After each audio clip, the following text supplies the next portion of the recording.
Zibang's excited look immediately pleased Su Jingchen.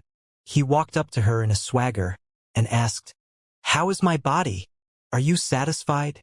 "Yeah, very good. I'm very satisfied," Zibang replied subconsciously.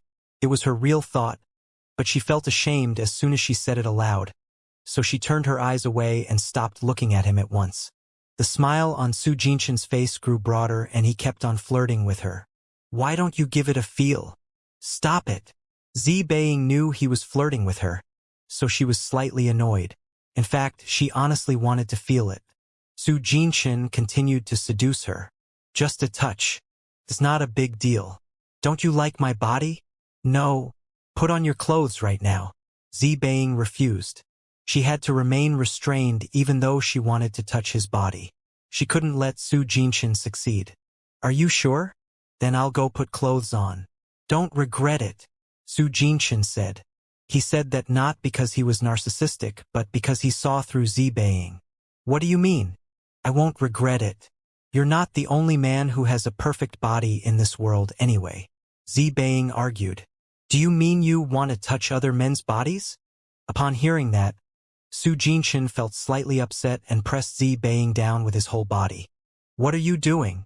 Zibang was taken aback by Su Jingchen's behavior and subconsciously raised her hands to stop him.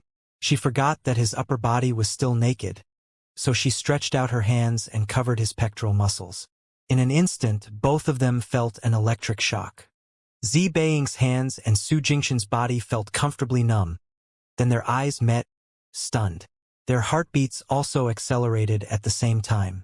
Su Jingchen came back to his senses earlier than Zibang, but he didn't interrupt her and just watched her silently. It didn't take long for Zibang to get her mind back as well. Her face suddenly flushed, and she immediately withdrew her hands and covered her face. She was so embarrassed. "Why you? Leave me alone," Zibang snapped at him, feeling angry from embarrassment. "How does it feel?" Su Jingchen didn't move away, but asked with anticipation. He wanted to know Zibang's answer. Although he was clearly aware that he had a perfect body with good texture, he badly needed his girl's approval. "No, it's not good at all. Get out of my way now." Zibang deliberately denied it, but in fact it felt very good. She just regretted that she didn't poke or pinch it a few times. "Really? Isn't it good?" Su Jingchen suddenly squinted with dissatisfaction and sounded dangerous. Then he pressed forward a bit. Why, you're so shameless and narcissistic." Zibang criticized him in panic. "Well, since you said I'm shameless, I'll do some shameless things," Su Jingchen said meaningfully and kept on approaching Zibang. "Stop it. Stop it now. I'm sorry. Your body is perfect and it feels really good. I mean it." Zibang yielded. Although it was the truth, Su Jingchen refused to accept it right now. "You just touched it once and you can't feel it correctly. Did you just give me a perfunctory answer? Come on, feel it with your heart," said Su Jingchen with an evil smile on his lips. No, Zibang refused, but she actually badly wanted to do that. "No? Then it's a perfunctory answer, right?" Su Jingchen was dissatisfied. "Su Jingchen, you're a bad guy." Zibang suddenly found out that Su Jingchen was a bad man. "Bad guy? It seems I must do some bad things to match your judgment about me," said Su Jingchen meaningfully again, and he directly pressed his body against Zibang's. No, I'll feel it." Zibang was really afraid that Su Jingchen would do something bad, so she gave in right away. She didn't feel too reluctant because she wanted to feel it too. Seeing Zibang's compromise, Su Jingchen was satisfied. He got up a little, exposing his whole body, and waited for Zibang to touch it. Although Su Jingchen behaved like a rogue now, he actually wasn't so calm in his heart. He was also nervous and embarrassed. After all, it was the first time he had done such a shameless thing. However, if he didn't do that, he couldn't get closer to his future wife. Looking at Su Jingchen's strong chest muscles and 8 abs, Zibang couldn't help swallowing. In fact, her older brother had a strong body too, but it wasn't better than Su Jingchen's. Zibang hesitated a little, and Su Jingchen didn't urge her, because he had already seen from her eyes that she was very satisfied with his body. Zibang hesitated for a moment, then reached out and poked Su Jingchen's chest muscles. Felt really good. Su Jingchen also felt a little sexually numb after Zibang's touch. How does it feel? Su Jingchen summoned up his courage and asked again. Well, not bad. Zibang replied. Are you satisfied? Su Jingchen asked. Yeah. Zibang said. Want more? Su Jingchen said. Zibang got mad and pushed Su Jingchen away. Move. If you continue, I'll leave now. Saying that, Zibang stood up, but she was immediately pulled back by Su Jingchen. The next second, she was pressed under his body against the sofa. Su Jingchen smiled evilly and said, You're in my wolf den now. Do you think you can run away? What do you want? Zibang asked and immediately covered her chest with her hands. She looked at him vigilantly. Would Su Jingchen really have sex with her tonight? Seeing Zibang's vigilance towards him, Su Jingchen felt upset. Why did she stay alert with him? He didn't want Zibang to think him as a bad man and refused to stay with him any longer. In that case, the loss would outweigh the gain. As a result, he stopped flirting with her.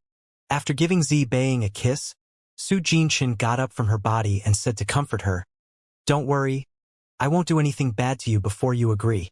Don't be scared. Although Zibang trusted Su Jingchen, she was still a little scared when Su Jingchen got sexually excited. However, after Su Jingchen got up from her body, Zibang felt relieved and disappointed. The atmosphere became slightly embarrassing, but they soon went back to normal.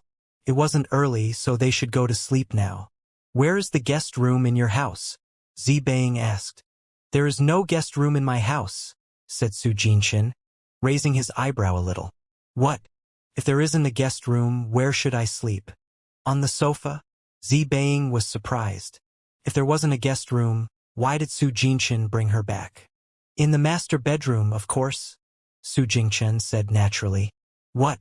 In the master bedroom? Zibang took a few steps back when she heard that. Looking at Su Jingchen, she stayed alert. Was he going to? Su Jingchen understood what Zibang was thinking about, and he put on a resigned look. Don't worry, I'll sleep on the sofa. Originally, he wanted to sleep with Zibang, but seeing Zibang being so alarmed, he was afraid that she would be frightened by him, so he could only sleep on the sofa. Oh, all right. Zibang didn't think much about it, and walked directly to the master bedroom. Anyway, Su Jingchen said that there wasn't a guest room, so she easily found the master bedroom. Besides, there were only a few rooms in this house, so it wasn't hard to find the room. The reason why she asked just now was just to be polite. After all, it wasn't polite to look around on her own. Seeing Zibang's back, Su Jingchen suddenly felt upset. He respected Zibang and he didn't want to have sex with her before their relationship was stable enough. However, he was a normal man. Seeing his dream girl, he ached to have a taste of her, but he couldn't. Su Jingchen got up, walked towards the bedroom, and took out his pajamas for Zibang. It's big, but that's all I have. It's okay. Zibang didn't mind it at all, and she didn't dislike it. It was her man's pajamas after all. Su Jingchen also took his own clothes. After glancing at Zibang a few times, he went out, but with reluctance. Neither Su Jingchen nor Zibang fell asleep that night. Both were thinking about the other. Guning and Leng Xiaoting, on the other hand, had passionate sex for a whole night once more. Early in the morning, after a good breakfast, Su Jingchen sent Zibang back to Century City, and Guning went to school after eating a good breakfast. Although she would be late for a class or two, Guning didn't care. Anyway, she had already been absent for so many classes, and she only needed to make sure that her grades wouldn't drop. Leng Xiaoting didn't drive Guning to school, because the distance from Mountain River Garden to the capital university was very long, and it would take almost 2 hours to go back and forth. He needed to go back to the military base right away, however, so he couldn't drive her to school. Leng Xiaoting wasn't worried about Guning's safety. He was simply unwilling to leave her. However, no matter how unwilling he was, they had to be apart for the time being. After Su Jingchen sent Zibang back to Century City, he didn't stay much longer and left as well. He was also reluctant to leave, but he had to do his work. Once Su Jingchen and Leng Xiaoting met, they went back to the military base. Because Hong Yifeng had been absent for many days, Wei Xian sent disciples to find him. Wei Xian knew Hong Yifeng's purpose to go to the capital because he arranged for him to go there. However, after so many days, Hong Yifeng hadn't brought any news back, which made Wei Xian feel that Hong Yifeng was too useless and couldn't handle the mortal. Although other people sent out by other families didn't have any news either, they didn't directly attack Guning. Wei Xian, however, told Hong Yifeng that he could play some tricks. As long as he didn't kill or seriously injure Guning, it wouldn't be a big deal. However, when the disciples sent by Wei Xian found Zhou Wenxuan, they learned that after Hong Yifeng negotiated with Guning that day, he disappeared. Because Hong Yifeng rarely went out, Zhou Wenxuan didn't take Hong Yifeng's disappearance seriously. He thought Hong Yifeng went back after failing to settle the deal. They weren't suspicious of Guning. Although Guning was quite good at martial arts, she was a mortal after all, so they believed that she was no match for Hong Yifeng. Zhou Wenxuan also told them that after he left the Shengning organization that day, Hong Yifeng suddenly made him get out of the car and went in a certain direction, as if he was chasing something. After that, the disciples sent by Wei Xian went to investigate it, but they really couldn't find any useful information. After all, they didn't have the ability to check the surveillance cameras along the way. When Guning left the parking lot, she was blocked by someone. It was Jing Yunfei. Jing Yunfei lost patience after watching Guning for so many days. It was so boring and he got nothing useful, so he had to come out. When he was spying on Guning, he didn't forget to pay special attention to the factory, but he found nothing useful from the medicine factory. Guning knew they weren't just spying on them, so she was prepared and they naturally couldn't find anything useful. Actually, what Guning was really worried about was that they might damage the medicine factory right away.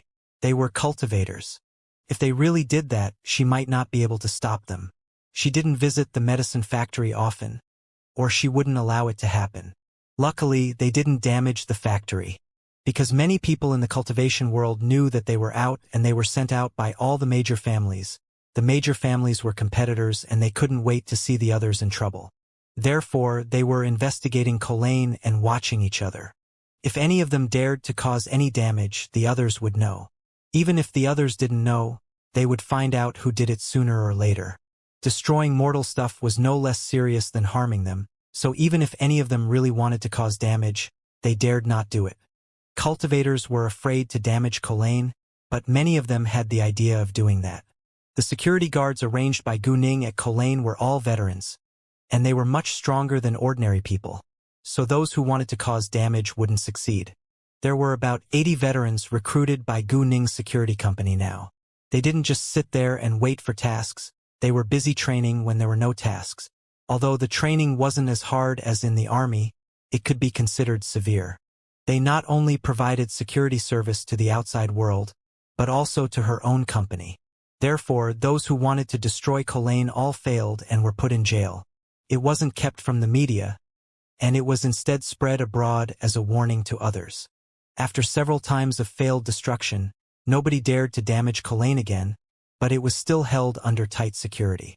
Anyway, Guning wasn't surprised to see the person who stopped her, because she had sensed the air of cultivators earlier on. She also saw Jing Yunfei with her jade eyes. Seeing Jing Yunfei, Guning wasn't happy because he had badly bullied Jing Yunyao many times before. If it was the right time, she would pay him back for Jing Yunyao. Guning would punish every member of the eldest son's family of the Jing family. "Miss Gu, can we have a private talk?" Jing Yunfei asked after stopping Guning. Although he never respected mortals, he needed to be polite because he needed to talk about business with her. "Who are you? Why should I talk to you?" Guning asked on purpose. "My name is Jing, the same Jing as Jing Ku." "Miss Gu, can we talk about business?" Jing Yunfei said. "I have to go to class. You can talk to the person in charge of my company for business matters," Guning said. She wasn't really asking him to talk to the staff of her company, but deliberately pushed him away. In fact, she was the one who was in charge of the medicine business of her company. Although Guning was temporarily unable to confront him head-on, Guning could fool him for a while, so she wouldn't easily agree to talk to him. Even if they had a talk, it wouldn't succeed. "Miss Gu, I can wait for you to finish your classes. How about that?"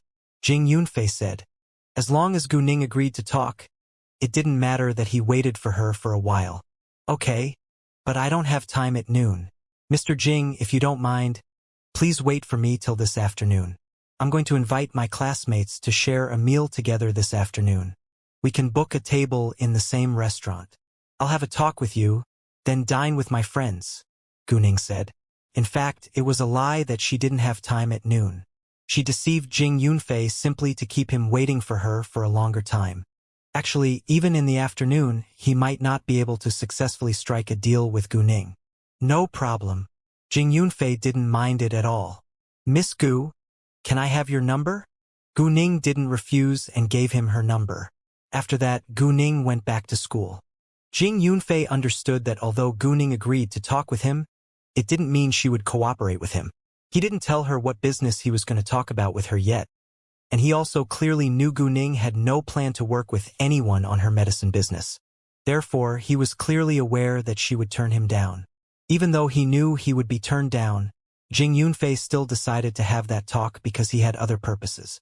He met Gu Ning this time in order to use violence to force her to agree. He dared to come to see Gu Ning today because he knew Dongfang Jinghong and Yin Shi were absent. Otherwise, he wouldn't be able to see Gu Ning smoothly. They would stop him. Once Jing Yunfei left, he directly went to have a rest in the hotel. He would go to see Gu Ning again in the afternoon. When Gu Ning got to the teaching building, it was 10 minutes before the end of the second class, so she didn't go in directly. Instead, she found a place downstairs to sit and wait for the class to be over and go inside then. At noon, Gu Ning decided to invite Bailey Zhongxue, Song Miaoge, and Zhang Zisen to dine together in the afternoon, and they would go out of school to eat. There was no reason. She just wanted to invite them to have a meal together. Gu Ning didn't lack money anyway, so they wouldn't hesitate to use her money. When they just started eating, Du Jiale and a boy walked in and saw Gu Ning as well as the other girls, so he immediately ran over.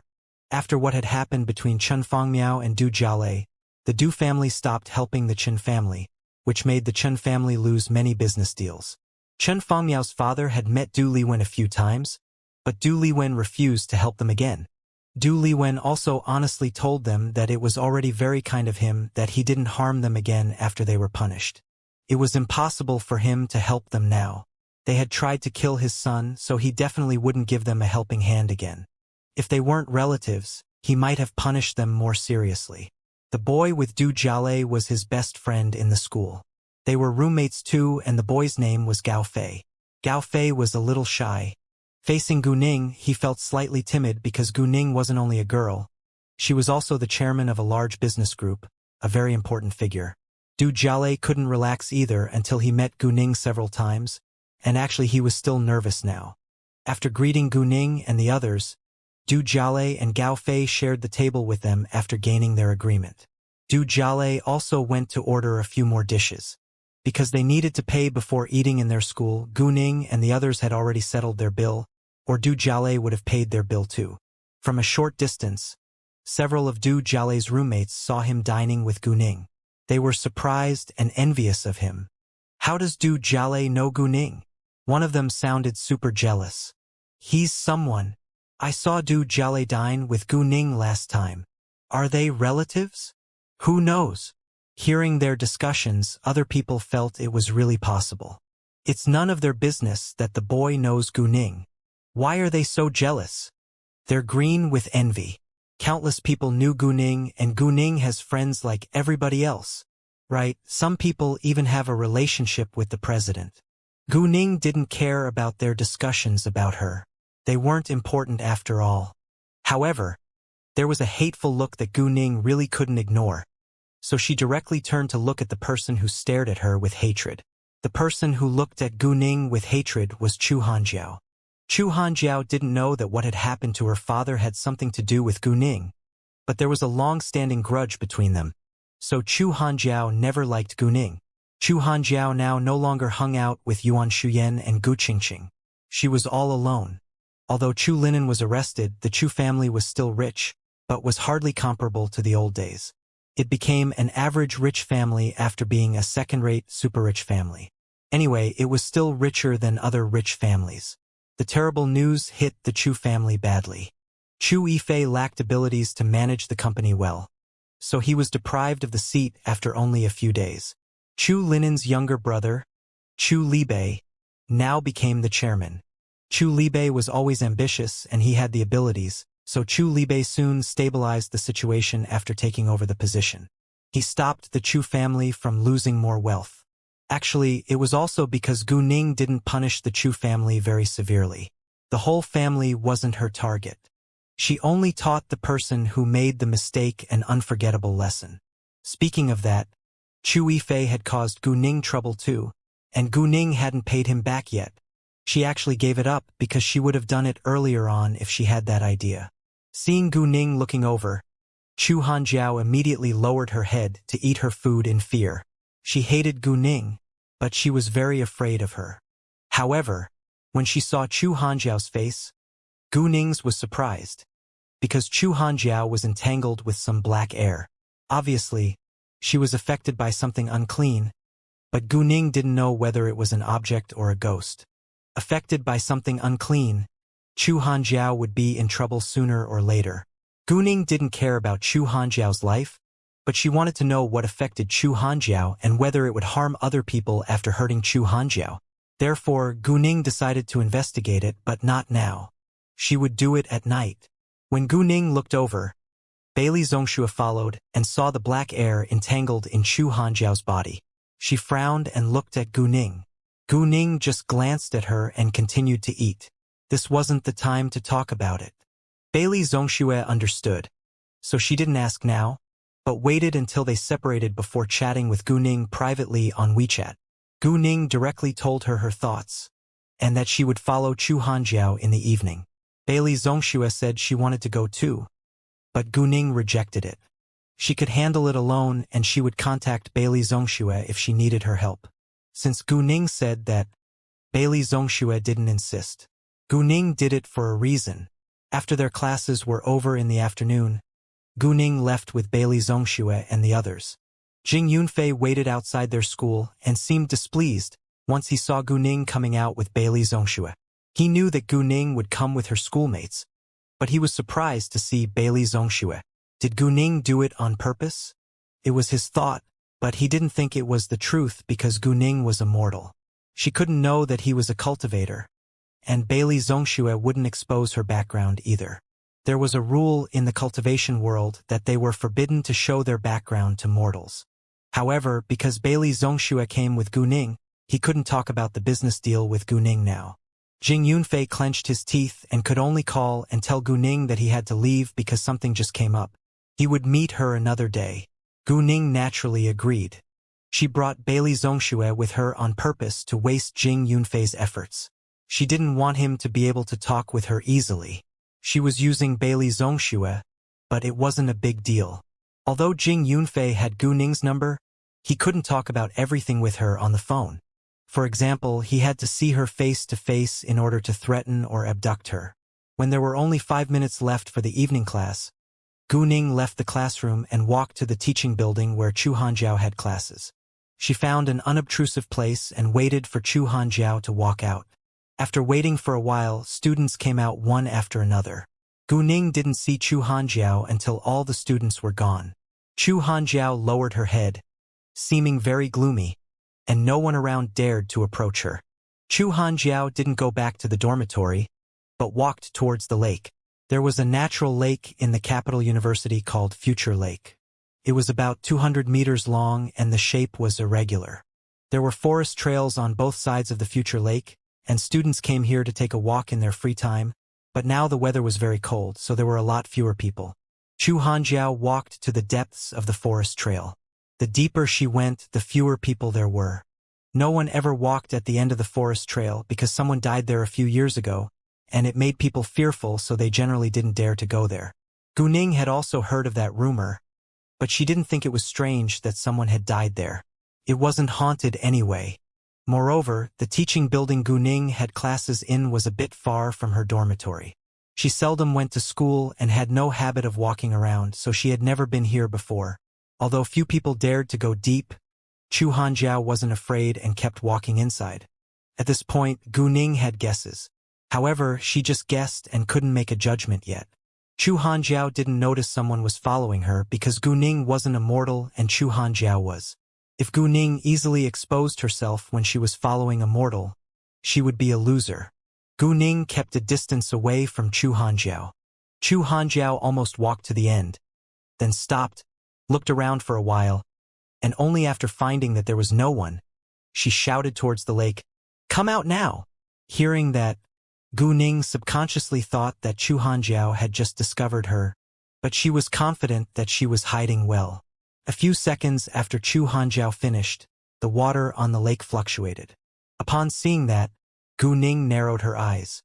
It was obvious that Chu Hanjiao was shouting at something in the water. However, what was in this water? Was it a monster, or the ghost of the person who died here as rumors told? Gu Ning didn't use her jade eyes to see inside right away, but waited with patience. It would soon come out anyway. At this moment, Gu Ning was very sure that the black air entangled in Chu Hanjiao's body was related to the thing in the water. Before long, something dark appeared on the surface of the lake, and it was a head. After that, a pale face appeared over the water. Seeing that scene, Chu Hanjiao couldn't help but step back a few times in fright, and her face became a little pale. Her body was trembling with nervousness too. Even if it wasn't the first time she had seen it, she still couldn't help feeling scared. Then it showed its entire body standing on the water. It had long hair to the waist and wore a long white dress. It turned out to be a female water ghost. Gu Ning had seen countless ghosts before, so she didn't feel uncomfortable at all. According to rumors, the student who died here was also a girl. On the day of her death, she happened to have long hair and a white dress on as well. It seemed this female water ghost was the rumored girl. Chu Hanjiao's ability to see the female water ghost was all related to Chu Hanjiao's body recently. Because Chu Hanjiao had strong hatred recently and her whole body was in a bad condition and was very weak, it was easy for her to see things that shouldn't be seen. Gu Ning didn't know how Chu Hanjiao ran into this water ghost. After the female water ghost came out, she didn't notice Gu Ning either. Instead, she floated directly to Chu Hanjiao. Although Chu Hanjiao was nervous and scared, she didn't back down anymore.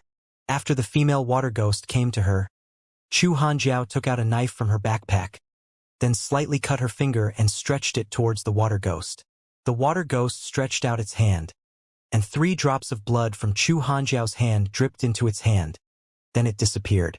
Witnessing that scene, Gu Ning realized that Chu Hanjiao was nourishing a ghost.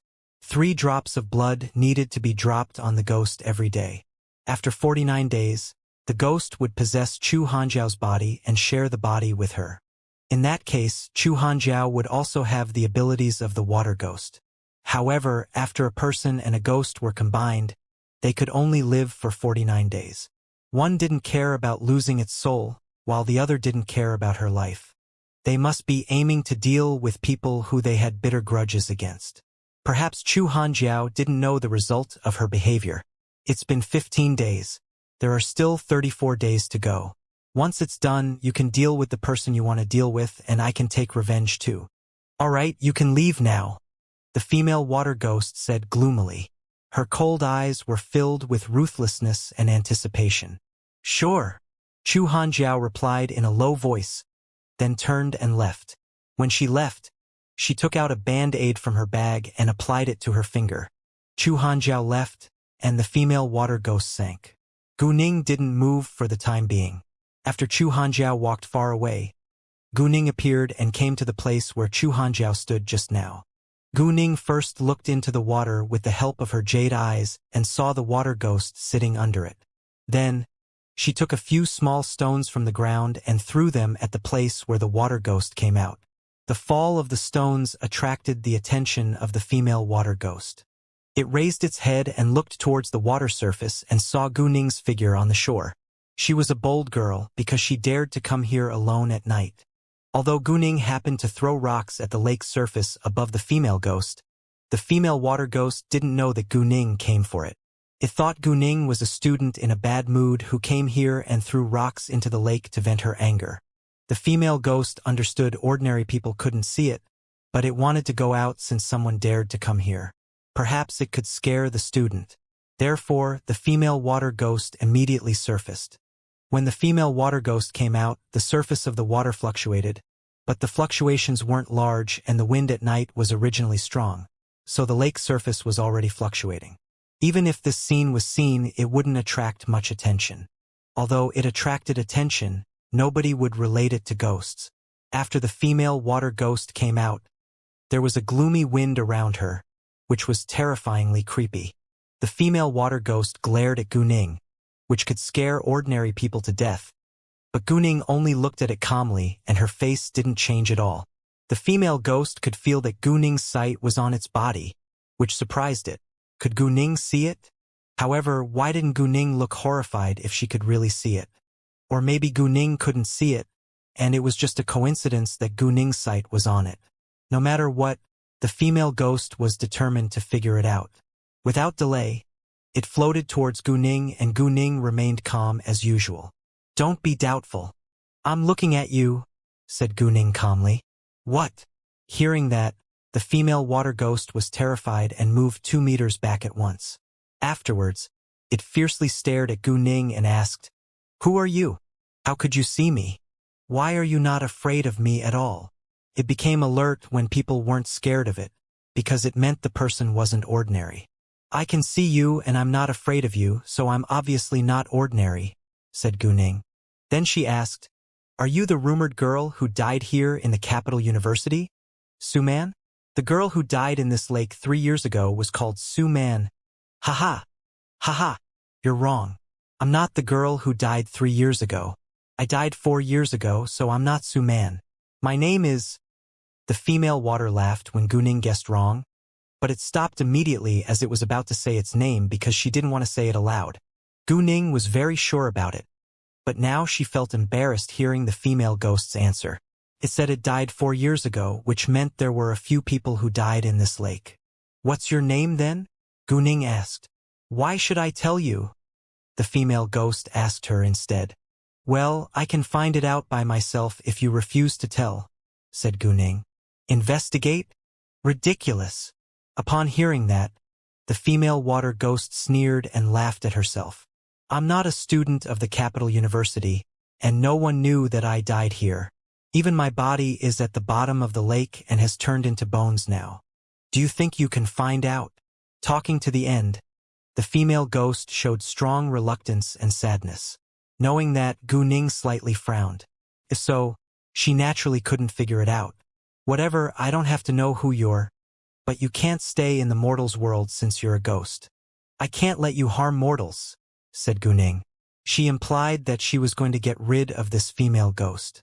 Hearing that, the female ghost looked mad and showed a strong desire to kill. "Do you want to get rid of me?" "Why?" Because Guning could see it and wasn't afraid of it. It meant she wasn't an ordinary mortal.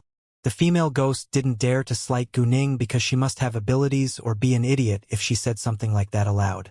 However, it didn't think Guning was an idiot. "Because you shouldn't stay in this world and harm people," said Guning. Although the female water ghost and Chu Hanjiao agreed to have the deal, it was very harmful.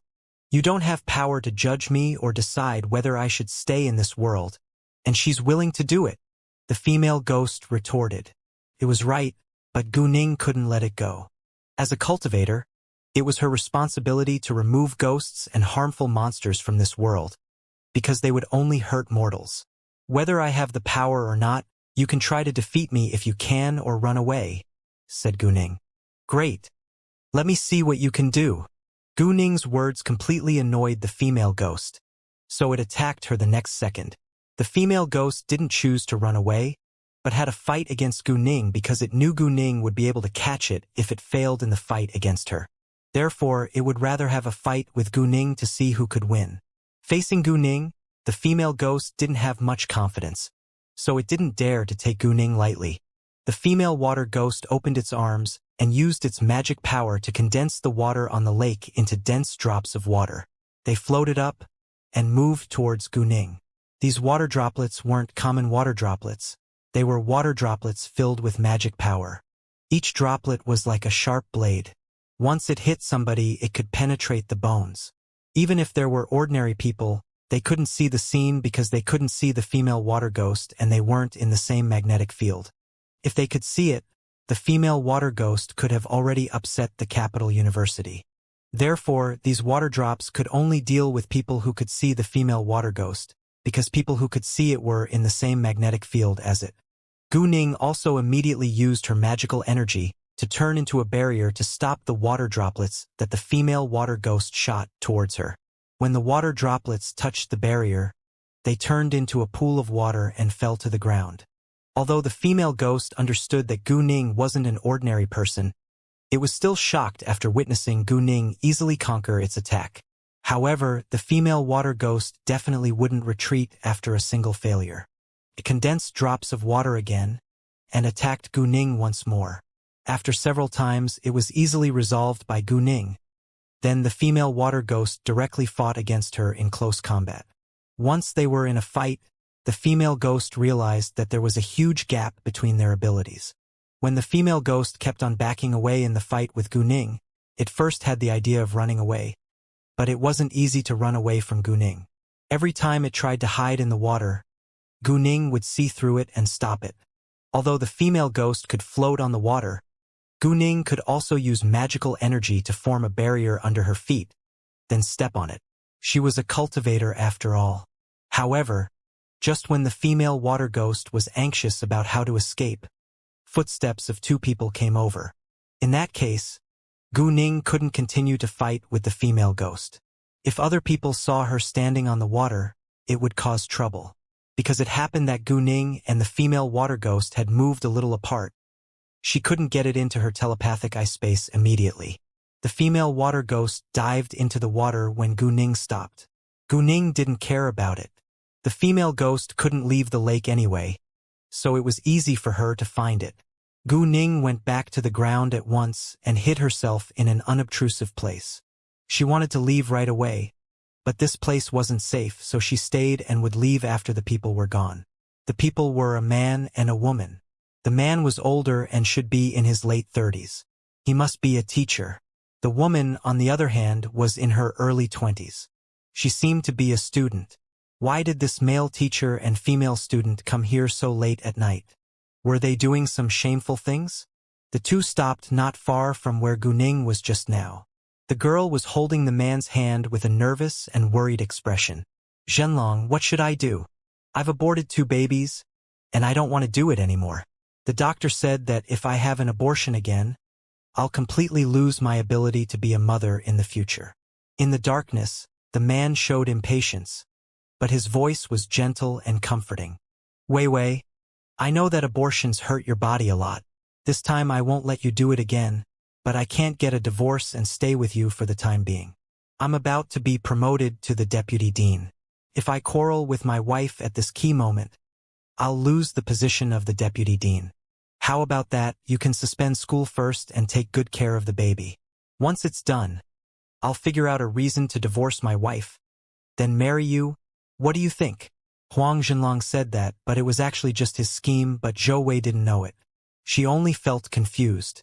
How long will it take? Zhou Wei asked. The promotion to deputy dean will take more than half a year to complete at least, and I can't get divorced as soon as I get promoted. It'll also affect me. Therefore, I need 2 years to get a divorce, Huang Zhenlong said. In fact, Huang Zhenlong had no plans to divorce and just lied to Zhou Wei. As for the baby, he didn't want it either. He just comforted her first, then would think of a way to get rid of the baby in her belly.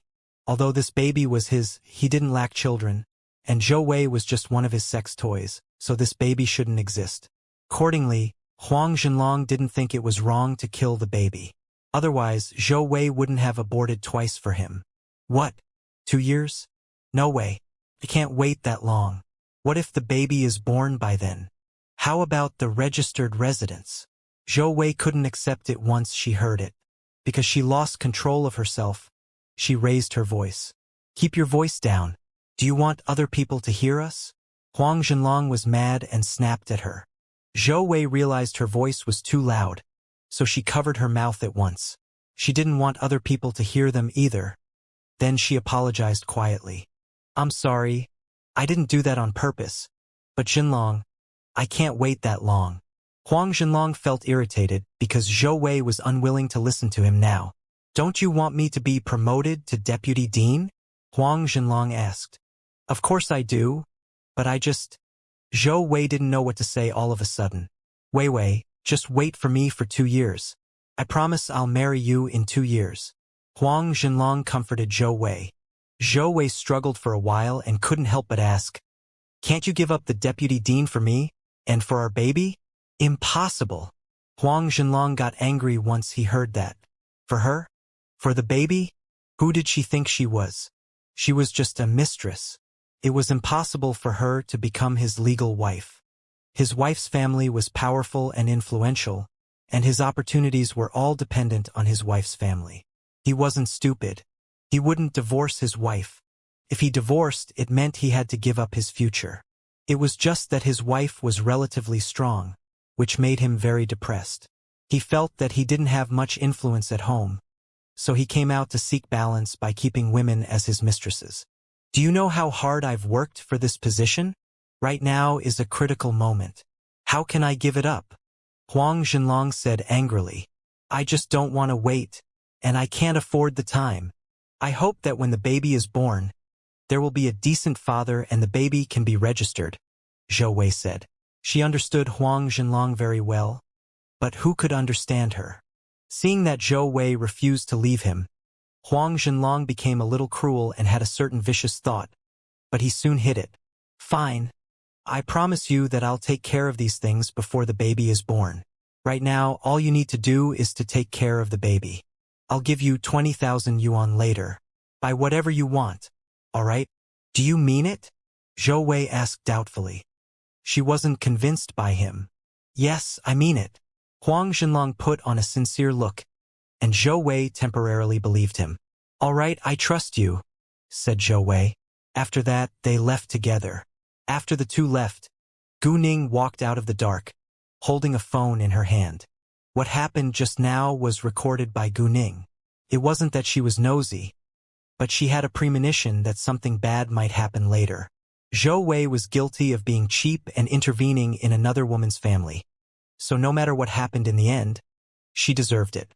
However, she couldn't just ignore the person who caused this bad consequence. That was Huang Zhenlong.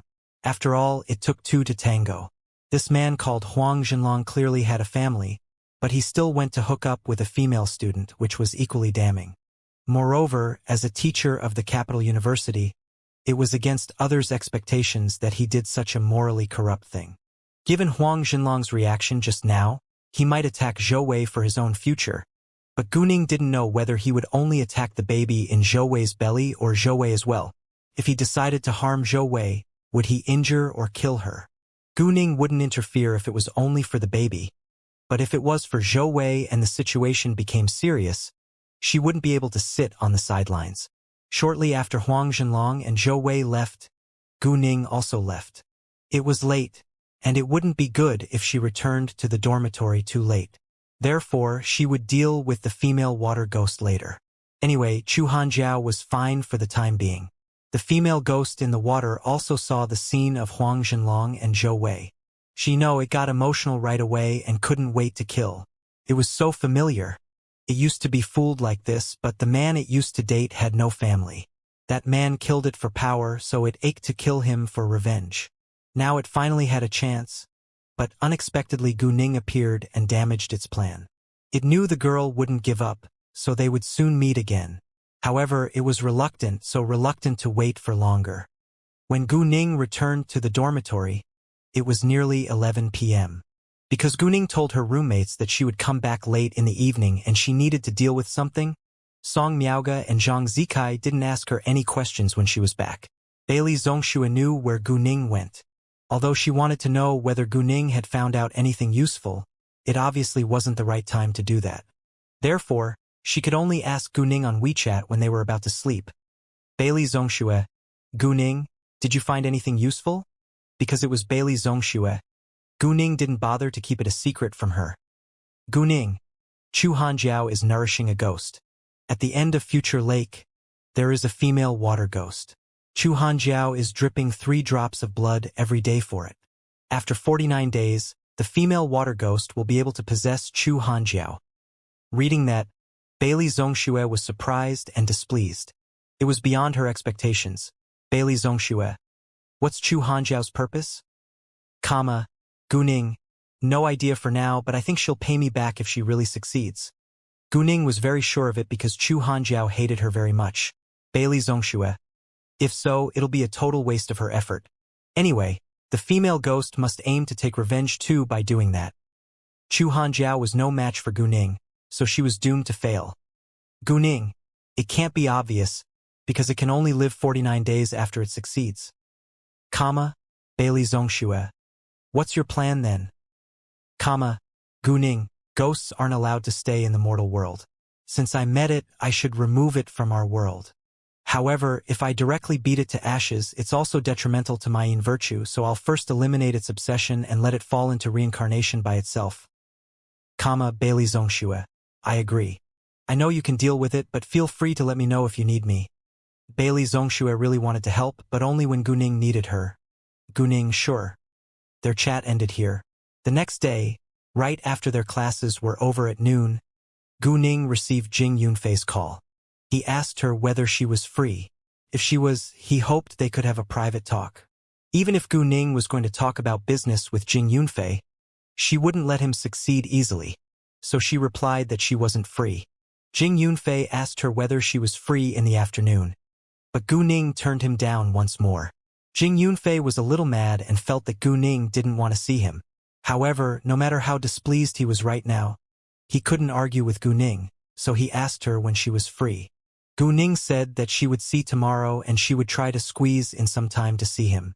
Since she said that, Jing Yunfei could only wait. When Guning and her roommates were dining in the canteen, Guning looked around once in a while during the meal. Guning, whom are you looking for? Song Miaoga asked confusedly. Oh, nothing, I just casually looked around, said Guning. Oh. Song Miaoga stopped asking further about that. Bailey Zhongxue, however, knew that Guning was looking for Chu Hanjiao. Halfway through the meal, Guning saw Chu Hanjiao in the corner. She still had that gloomy expression, but this time, she didn't see Guning. After eating, they went for a walk in the grove. At this time, Guning's phone rang and it was Leng shouting. Guning told her roommates that she needed to answer the call and walked aside. Once Guning walked away, they began to discuss it. Hey, is it her fiancé? Oh, I feel a little envious of her, said Song Miaoga, seeming hit heavily. Don't be jealous. Get yourself a boyfriend, said Zhang Zikai. It's not that easy. Anyway, even if I'm going to have a boyfriend, I won't date our schoolmates. They're just boys. I like mature men, said Song Miaoga. Do you think you're mature and stable? Zhang Zikai asked with disdain. I don't care. I just want a mature and stable man, said Song Miaoga with determination. Mature men don't prefer little girls because they need girlfriends instead of daughters. They prefer mature, elegant women. Take Guning as an example. She's young, but she behaves much more maturely than people in their 30s, said Zhang Zikai. Not all the mature, stable men preferred mature, elegant women, but most of them did because people were very realistic nowadays. Stop upsetting me. Song Miaoga was so mad that she felt she could hardly breathe. I can't. It's so enjoyable, said Zhang Zikai sincerely. Zhang Zikai, what did you say? Song Miaoga angrily asked and began to playfully chase and fight with Zhang Zikai. Guning was talking with Leng Shouting on the phone. Have you eaten? Leng Shouting asked. Yeah. How about you? Guning asked. Me too, said Leng Shouting. Has anything bad happened to you? Yeah. I noticed something wrong at school. Guning didn't bother to keep it a secret from Leng Shouting, so she told him what she had been through yesterday. She didn't tell him about her meeting with Jing Yunfei because she didn't want to worry him. After all, the matter about Jing Yunfei was very complicated. You must be careful when you're dealing with it. No matter what you encounter, protect yourself first. If you need any help, turn to our master and mother, said Leng Shouting. Although he trusted Guning, he was still worried about her safety. Yeah, I know. You should be careful too. No matter what you run into, protect yourself first. Guning reminded Leng Shouting with concern. She knew Leng Shouting carried out his tasks with his close comrades, and she might seem a little selfish by saying that. Gu Ning wouldn't stop Ling shouting from standing out when his comrades were in danger, but it was on condition that he must be able to do that. If he had to exchange other people's lives with his own, Gu Ning couldn't accept it. However, danger was always unpredictable, and sometimes reality went the opposite of what you thought. Sometimes you might feel you wouldn't be able to rescue your close friends, but you could if you stood out. Whether it was possible or not, people did some actions subconsciously and it was uncontrollable. Sure. In order to not worry Gu Ning, Ling shouting agreed. They chatted for a while, then hung up. When Gu Ning came back to Song Miaoga and the others, they joked about the call with her. Oh, look at you, girl in love. Tell us, was it your boyfriend? Song Miaoga made a face at Gu Ning. Although she asked that question, she actually already knew the answer. What boyfriend? It's her fiancé. Fiancé is different from boyfriend. Let alone a fiancé, you don't even have a boyfriend. You should know nothing about it. Zhang Zikai corrected. Once Song Miaoga heard that, she squinted and looked dangerous. Staring at Zhang Zikai, she clenched her teeth and said, Zhang Zikai, you're determined to argue against me, right? Seeing that, Zhang Zikai immediately ran behind Gu Ning, seeking protection. She was afraid Song Miaoga would hurt her because Song Miaoga scratched her just now, and it itched very uncomfortably. She was just a weak woman who had little strength, while Song Miaoga was good at kung fu. Even if there were 10 of her, she was no match for Song Miaoga. I didn't argue against you. I was telling the truth. Even though Zhang Zikai was scared of Song Miaoga, she still argued in annoyance. Ha, don't hide then. Get out now, we need to talk. Song Miaoga looked at Zhang Zikai with a faint smile and said meaningfully. Zhang Zikai was frightened and immediately appealed to Gu Ning for help. Gu Ning, you must help me. Song Miaoga always bullies me because she's much stronger than me. Haha, you beg for help when you can't win. It's what cowards do. Song Miaoga laughed at her. You're bullying the weak because you're the strong. Why don't you have a fight with Gu Ning? Zhang Zikai argued angrily. Song Miaoga was struck dumb for a second and didn't know what to say. Bailey Zhongxue and Gu Ning said nothing from the beginning to the end. They just stood aside and watched the drama. When it was time for classes, they left for their own classrooms. On their way, Gu Ning met Huang Zhenlong. Because she didn't really know him, she didn't bother to greet him. Huang Zhenlong, however, recognized her and greeted her of his own accord. Hi, you must be Gu Ning, right?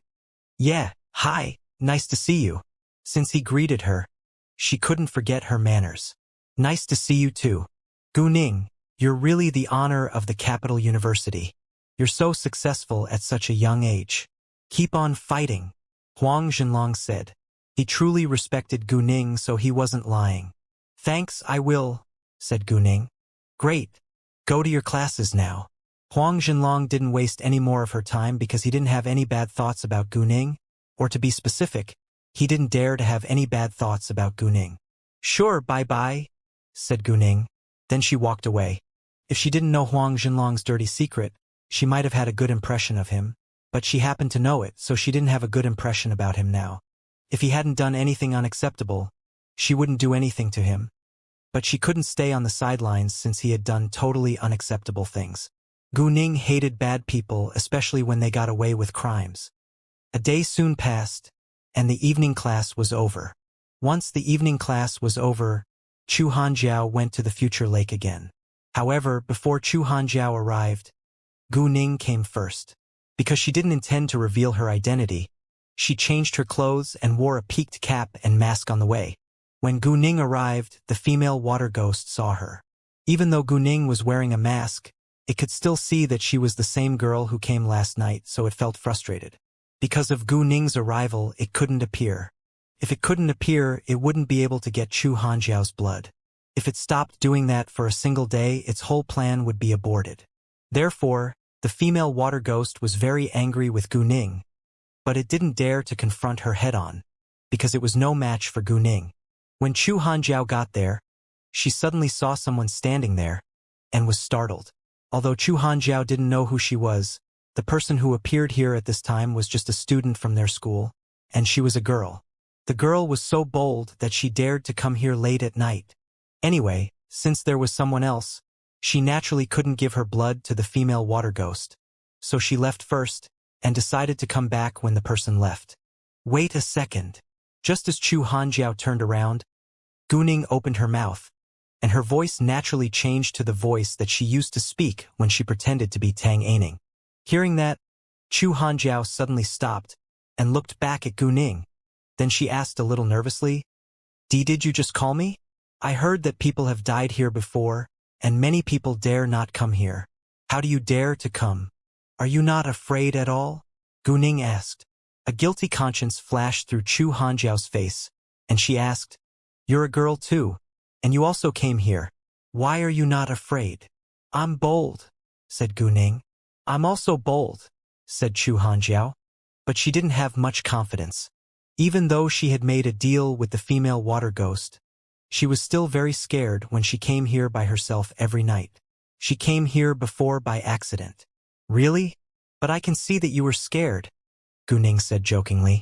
It's none of your business. Chu Hanjiao got mad. She thought Guning was unreasonable by continuing to question her. Well, I don't need you to be honest with me, because I know why you came here, said Guning with a sneer. You know? Chu Hanjiao panicked because of her guilty conscience, but refused to believe it the next second. She felt Guning was just tricking her. Then tell me what I am doing here. Although Chu Hanjiao didn't believe it, she still wanted to know what Guning thought she was here for. You came to see a ghost, Guning said with a very calm tone, and she showed no reaction at all when she talked about ghosts. What? Chu Hanjiao was shocked. How did she know? All right, no need to beat around the bush. Chu Hanjiao, I really want to know whom you aim to deal with after you made a deal with that female water ghost. Give it your blood for 49 days, and let it possess you and get her abilities. I know you won't tell, so I won't ask, but is it really worth it? You can only live a month or two for revenge, Guning asked. When Chu Hanjiao heard Guning's words, she was completely dumbfounded. She even knew this as well. Why you? Chu Hanjiao wanted to say something, but didn't know what to say. She felt that more and more things were beyond her understanding now. Although she knew about the existence of ghosts, she just reluctantly accepted it and hadn't completely digested it yet. The ghost still made her scared and frustrated. If she didn't want to deal with her enemies, she wouldn't dare to strike a deal with this ghost. She thought that no one would know about the existence of ghosts, but this woman standing in front of her somehow knew, and this woman was also aware that she was raising a ghost. Who was she? How did she know it? No, this woman just said that after the ghost possessed her, her life was only 1 or 2 months left. But that wasn't what the female ghost told her. No, it clearly said that it won't hurt me. It just wants to use my body to take revenge. As long as revenge is taken, it'll leave my body, Chu Hanjiao retorted. Although the female ghost did say that to her, she wasn't confident enough to say it now, because it was the female ghost's answer to her, and she didn't know whether it was true or not. This woman in front of her, however, knew everything, so Chu Hanjiao felt this woman might be right. Well, why do you trust it so much? Guning laughed sarcastically when she heard Chu Hanjiao's reply. Chu Hanjiao's mind was in a mess now, and she didn't know who to believe in. She wanted to retaliate against her enemies, so she wanted to get a strong ability, but she was unwilling to give her life for revenge. She didn't want to die yet. No matter who you believe, your deal with the female ghost can't continue, because I'm going to destroy it, Guning said. She planned to pay no more attention to Chu Hanjiao. No! Chu Hanjiao subconsciously shouted. If this woman killed the female ghost, then she won't be able to take revenge. Guning looked at Chu Hanjiao with a chuckle, then asked gloomily, What? Do you want to die? No, Chu Hanjiao immediately denied it. I just want revenge. I don't want to die. Hearing that, Guning squinted and asked, Who's your enemy? Would it be her? Chu Hanjiao stammered, but didn't say anything aloud. If you tell me, perhaps I can help you, said Guning. Could she help her? Not really. Guning simply wanted to figure out whether she was Chu Hanjiao's target. Why should I trust you? Chu Hanjiao said. She and this woman didn't know each other, so she definitely wouldn't trust her easily. What if the woman didn't help her? Believe it or not, I don't have time to talk nonsense with you, Guning said coldly. She didn't want to waste more time on Chu Hanjiao. Then she flashed to the front of Chu Hanjiao. In a second, before Chu Hanjiao could react, Guning knocked her unconscious and she sank to the ground. Guning couldn't let Chu Hanjiao know what would happen between her and the female water ghost.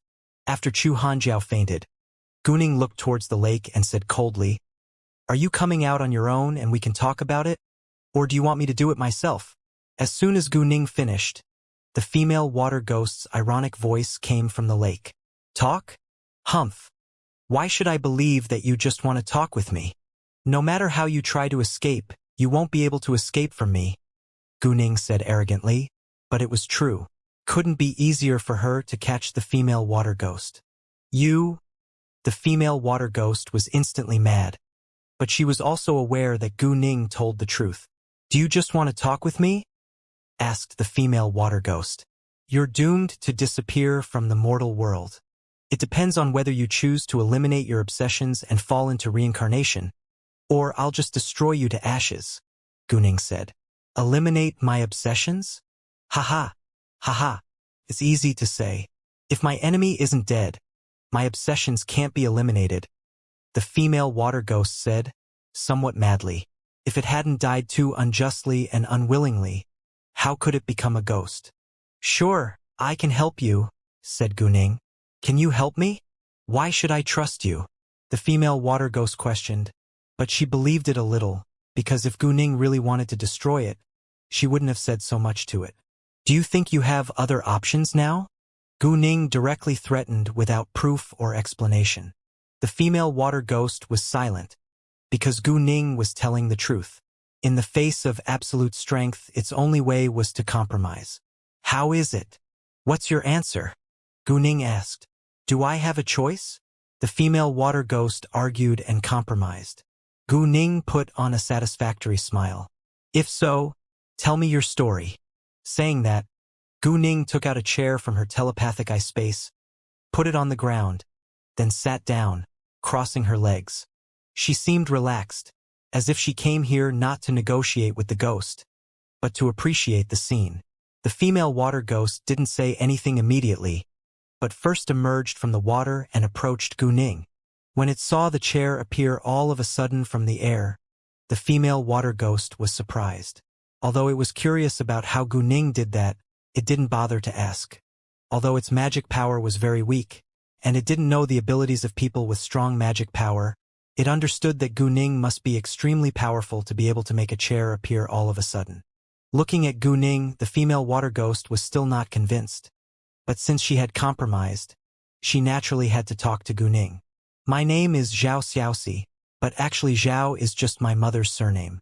My original surname is Yuan, the illegitimate daughter of the eldest son of the powerful Yuan family in the capital." "An illegitimate daughter? Ha! What a disgusting identity. But I never thought about joining the Yuan family. I just wanted to live my own life well. However, my so-called father's wife refused to let me go. At that time, I had a boyfriend from Capital University. His family is very rich, so he could be considered a rich second generation. When he chased me, he was so enthusiastic and serious. I thought I was Cinderella and finally met my prince. Although my life wasn't bad at the time and I lacked nothing, I was barely comparable to him. In my eyes, I was Cinderella and he was the prince. He was very nice to me during the year when we were together, so I didn't know his true colors until the moment I died. Turned out that he chased me because he knew my status. My so-called father's wife offered him a lot of benefits and paid him to hurt me. However, I found out I was pregnant before he could think of a good way to hurt me. I went to the Capital University to see him, only to discover that he was with a girl and behaved intimately. Obviously, they were in a romantic relationship. He was afraid of me making trouble, so he brought me here. We quarreled, even had a fight. He directly pushed me into the lake. I couldn't swim and I called him for help, but he didn't save me. He told me the truth instead. Just like that, I was drowned, along with the unformed fetus in my womb. When Zhao Xiaoxi said that, she was in a bad mood and stroked her belly in the end, feeling extremely sad and resentful. wishing to kill the man and avenge her and her baby. Hearing that, Gu Ning sympathized with Zhao Xiaoxi. Although she didn't advocate getting pregnant outside of marriage, sometimes it was unavoidable. If what Zhao Xiaoxi said was true, then the man really deserved to die. An eye for an eye was Gu Ning's style. However, she actually only did that when the person killed his own relatives and friends. If he killed other people, Gu Ning wouldn't try to kill them. Instead, she would just let the law impose sanctions on him. Gu Ning didn't have much doubt about whether Zhao Xiaoxi's account was true or not, but it was still just her account, so Gu Ning wasn't fully convinced. "What's his name?" Gu Ning asked. "That man's name is Song Yang, and his family's company is called Blue Maple Decoration Company," Zhao Xiaoxi said. She gnashed her teeth once she mentioned Song Yang. "I can only half trust your words, so I still have to investigate it by myself. If I confirm what you said, I'll give you a chance to get revenge with your own hands," Gu Ning said. "What? Get revenge with my own hands?" Upon hearing that, Zhao Xiaoxi got excited, and she didn't care about whether Gu Ning was fully convinced by her words. Since Gu Ning said that she would conduct an investigation on her own, it would be best if she could take revenge with her own hands. "Yes, I have my own way to help you get revenge," Gu Ning said. "But now you need to go with me. I'll put you away temporarily. When it's time to let you out, I'll let you out." "You want to put me away?" Hearing that, Zhao Xiaoxi disagreed. Although it was unable to fight back against Gu Ning's arrangement, it was still afraid that Gu Ning would harm it. Gu Ning didn't answer immediately, but stood up and picked up the chair in her hand. Then the chair disappeared in the air and was taken back into her telepathic eye space. "Don't worry, I always keep my word. And you have no other choices, do you?" Gu Ning said. Right, it had no other choices, so it could only give in to its fate. "Fine," Zhao Xiaoxi agreed. "By the way, let me ask you something. Since you died here 4 years ago, you should know something about the girl who died here 3 years ago, right?" Gu Ning asked. "Of course," Zhao Xiaoxi said. Although the girl jumped into the lake by herself, she was raped and gave up her life in the end. Knowing that, Gu Ning was slightly mad. "Did it happen right here?" "Yes, it happened right here. Why are men so horrible? Don't they need to pay for their terrible deeds?" Zhao Xiaoxi said, hating men very much. Gu Ning didn't ask further about that. Regardless of whether the matter had been resolved before, she had no intention of investigating it. If that girl, like Zhao Xiaoxi, had become a ghost, she would carry out an investigation only after she met it. Then, Gu Ning directly put Zhao Xiaoxi into her telepathic eye space. Then it was time for her to leave. Gu Ning walked up to Chu Hanjiao and put some magical power into her body. Chu Hanjiao soon woke up, but before Chu Hanjiao woke up, Gu Ning hid in the forest. Although she didn't care about Chu Hanjiao's life, it would not be unrelated to her. So after she flashed into the woods, she didn't leave immediately. On the contrary, she waited for Chu Hanjiao to go before she left. Chu Hanjiao opened her eyes, and when she saw her situation, she was scared to stand up immediately. Seeing that the woman and the female ghost were both gone, Chu Hanjiao didn't know if the female water ghost was destroyed by the woman or what had happened.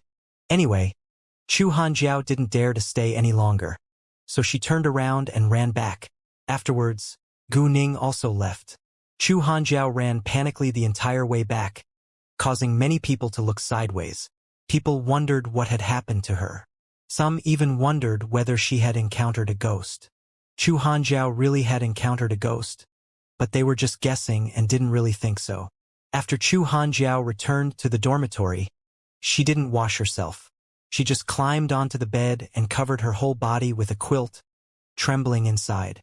The other 3 people in the dormitory took a look, then withdrew their gazes and continued to chat, but this time their voices were slightly lowered. After the Chu family scandal, the people in Chu Hanjiao's dormitory no longer paid attention to her. And after Chu Hanjiao became gloomy, they alienated her even more. However, they still didn't dare to vent their dissatisfaction on Chu Hanjiao nor criticize her, especially now that Chu Hanjiao was even more bizarre than before. If they offended her, she might harm them. Even if they wanted to criticize her, they had to do it behind her back because none of them dared to mess with the Chu family. When Gu Ning returned to the dormitory, Song Miaoge and the others didn't ask where she had gone or what she had done. After all, these were all Gu Ning's personal affairs, so they didn't ask too much. Gu Ning washed up, then went to bed. A while later, Bailey Zhongxue sent another WeChat message to Gu Ning, asking how the situation was, and Gu Ning told her the whole process. After what had happened yesterday, Chu Hanjiao fell ill in the middle of the night. She had a high fever and it was very serious, so she took leave and went home early the next morning. Chu Hanjiao believed what Gu Ning reminded her not to do, but she was unwilling to give up the deal with the water ghost, because in that case, she wouldn't be able to retaliate against her enemies. She wanted to find that woman, but she didn't know who that woman was, or where to find her. That afternoon, Gu Ning took a leave of absence. At noon, she went to the cafe near their school to meet with Jing Yunfei and talked about business matters. The result of the conversation was naturally unsatisfying. Therefore, Jing Yunfei turned to coercion and bribery, wanting to oppress Gu Ning. Gu Ning naturally wasn't oppressed by the pressure from Jing Yunfei, and she was angry at his coercion and temptation. She also released strong pressure towards him. Mr. Jing, business requires willingness. I'm not willing to do this deal with you. That is my freedom and power. Isn't it too overbearing for you to be so intimidating and threatening?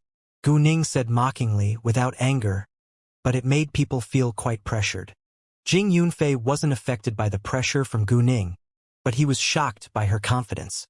Unexpectedly, Gu Ning, a 19-year-old girl, could be so confident and powerful.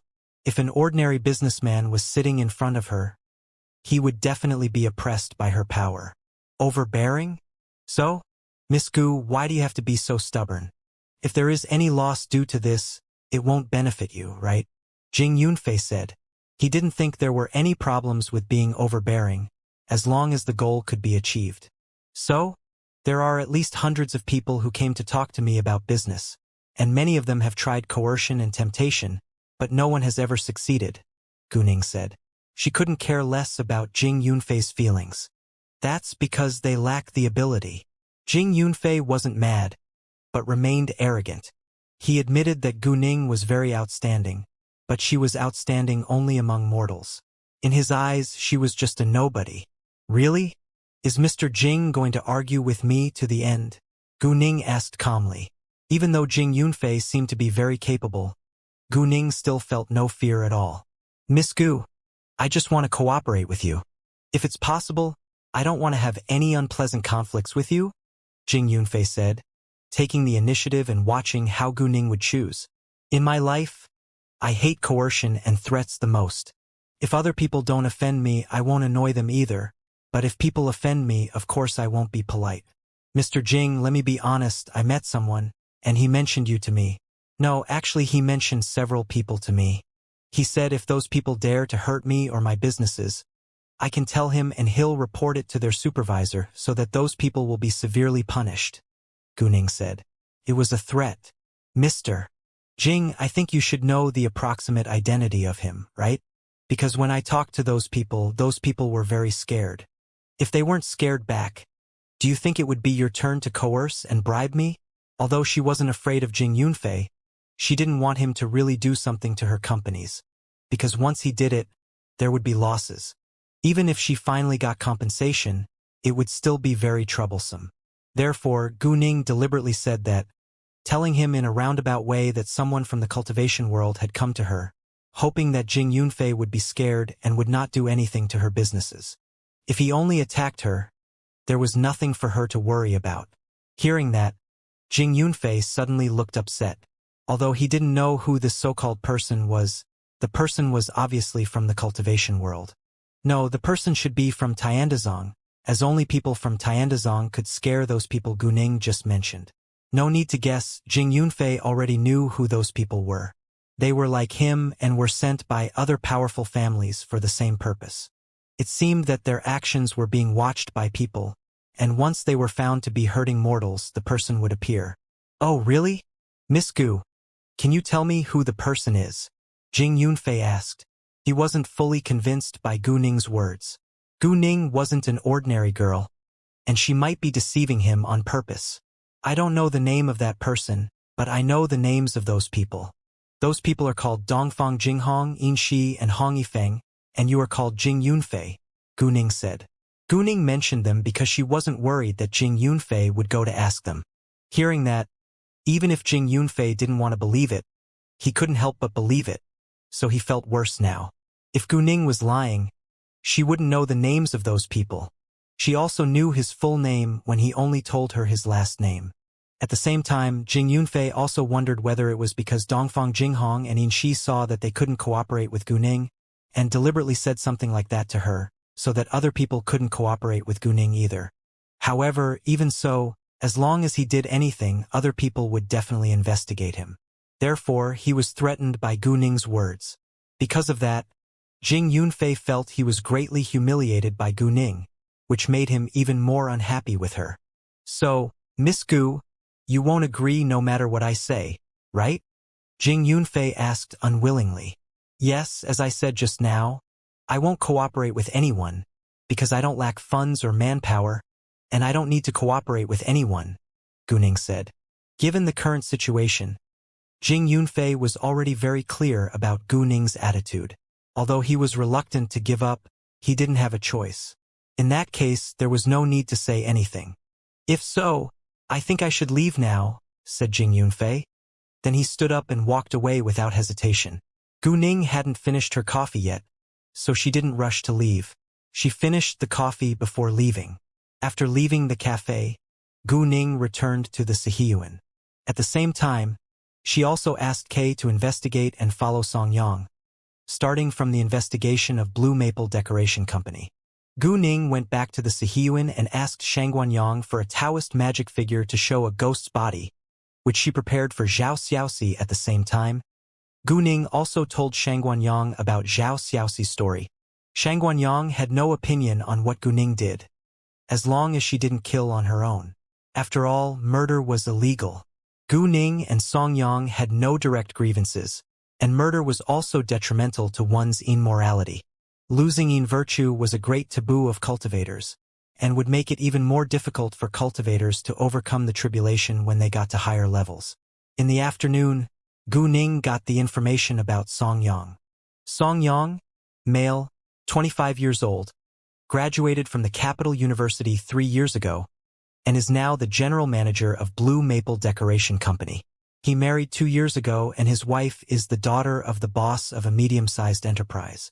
The Song family's mother's family was a distant relative of the Yuan family's wife, so his business had also shared a lot of the advantages of the Yuan family's reputation. Blue Maple Decoration Company only had assets of 20 to 30 million 3 years ago. Since Song Yang married his wife, the company's efficiency had greatly improved, and now it had assets of more than 100 million yuan. Obviously, he relied on his wife's natal family. Although Kay didn't get more useful information, Gu Ning understood that these were the benefits that the woman Zhao Xiaoxi mentioned, that was, the wife of the Yuan family's eldest son, gave Song Yang. Gu Ning stayed in the Sihiyuan until 9 p.m. Then she asked Kay where Song Yang was. At that moment Song Yang was playing with friends in a bar. So Gu Ning disguised herself as Tang Aining and went to that bar. From the information collected by Kay, Gu Ning had already seen Song Yang's photos, so she knew what Song Yang looked like. Gu Ning's look wasn't very sexy, but her face was too beautiful to be ignored. So when she entered the bar, she attracted a lot of the men's attention. Gu Ning went to the bar and ordered a glass of wine, then began to look for Song Yang in the crowd. Before long, she found Song Yang by a booth. There were 5 people at Song Yang's table, 3 men and 2 women. The 2 women were each accompanied by the other 2 men. Only Song Yang was alone. After a while, Song Yang got up and went to the washroom, and Gu Ning followed him. However, Gu Ning didn't go to see him until Song Yang walked out of the washroom. The moment Song Yang saw Gu Ning, he was stunned. Song Yang could be considered a handsome guy, but no matter how beautiful women around him were, they were barely comparable to Gu Ning. In his eyes, Gu Ning was stunning. Oh, isn't this Song Yang, Senior Song? Gu Ning looked at Song Yang, pretending to be surprised. When Song Yang saw that she knew him and even took the initiative to greet him, he was immediately overjoyed.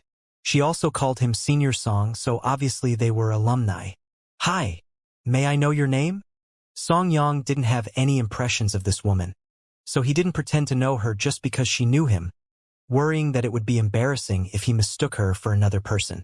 I'm also from the Capital University. I was your junior. My name is Su Ning. I used to see you playing basketball. Gu Ning made up a name. When Song Yang was in school, he was a member of the sports department and played basketball very well. Song Yang was very excited when he heard that this girl often saw him playing basketball, but he didn't show his real feelings on his face. Did you come with friends? Song Yang asked. I have an appointment with my friend, but my friend has something to deal with, so she hasn't arrived yet, Gu Ning said. Why don't you sit down at our table first? Song Yang invited. This wasn't a courtesy, but a sincere invitation. He was alone today, so it was no big deal to bring a beautiful woman to drink with him. Anyway, he came out for fun. Besides, he was interested in Gu Ning. Although he was married, he was always a playboy. For him, there were few men who didn't play around with women. It was enough for him to behave better when he came home. I don't think it's a good idea. If you don't know me, we can't have fun together and I'll feel embarrassed. Why don't you talk to me on the terrace outside? We can have some fresh air to sober up, and you'll be able to drink more in a while, Gu Ning said. Song Yang naturally wouldn't refuse a beauty's invitation. Sure. After that, Song Yang and Gu Ning went to the terrace on the other side of the bar. The terrace was very spacious, about 50 square meters, with dim lighting and a romantic atmosphere. There were a few tables on the terrace for guests to sit and rest.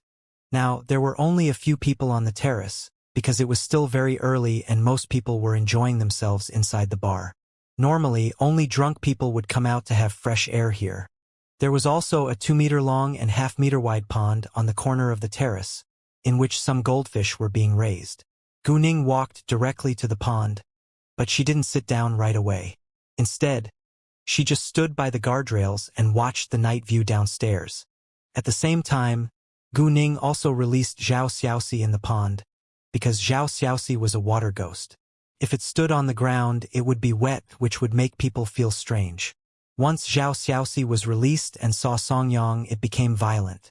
It could hardly wait to rush towards Song Yang, but was stopped by Gu Ning's warning look. Even if Gu Ning didn't stop it, the current Zhao Xiaoxi still couldn't do anything to Song Yang. Zhao Xiaoxi knew it too, so even if Gu Ning didn't stop it with her eyes, it wouldn't really rush up.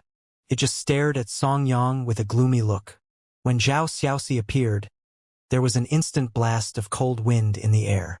Song Yang couldn't help shivering. Especially when Zhao Xiaoxi stared at him with cold eyes, Song Yang only felt a chill behind him. But he didn't take this sudden cold wind seriously. He thought it was caused by the weather. Junior Su, what are you doing now? Song Yang asked. I started a wedding company in City B with a friend, but it hasn't officially started yet. I've only done a few cases, and the response has been good.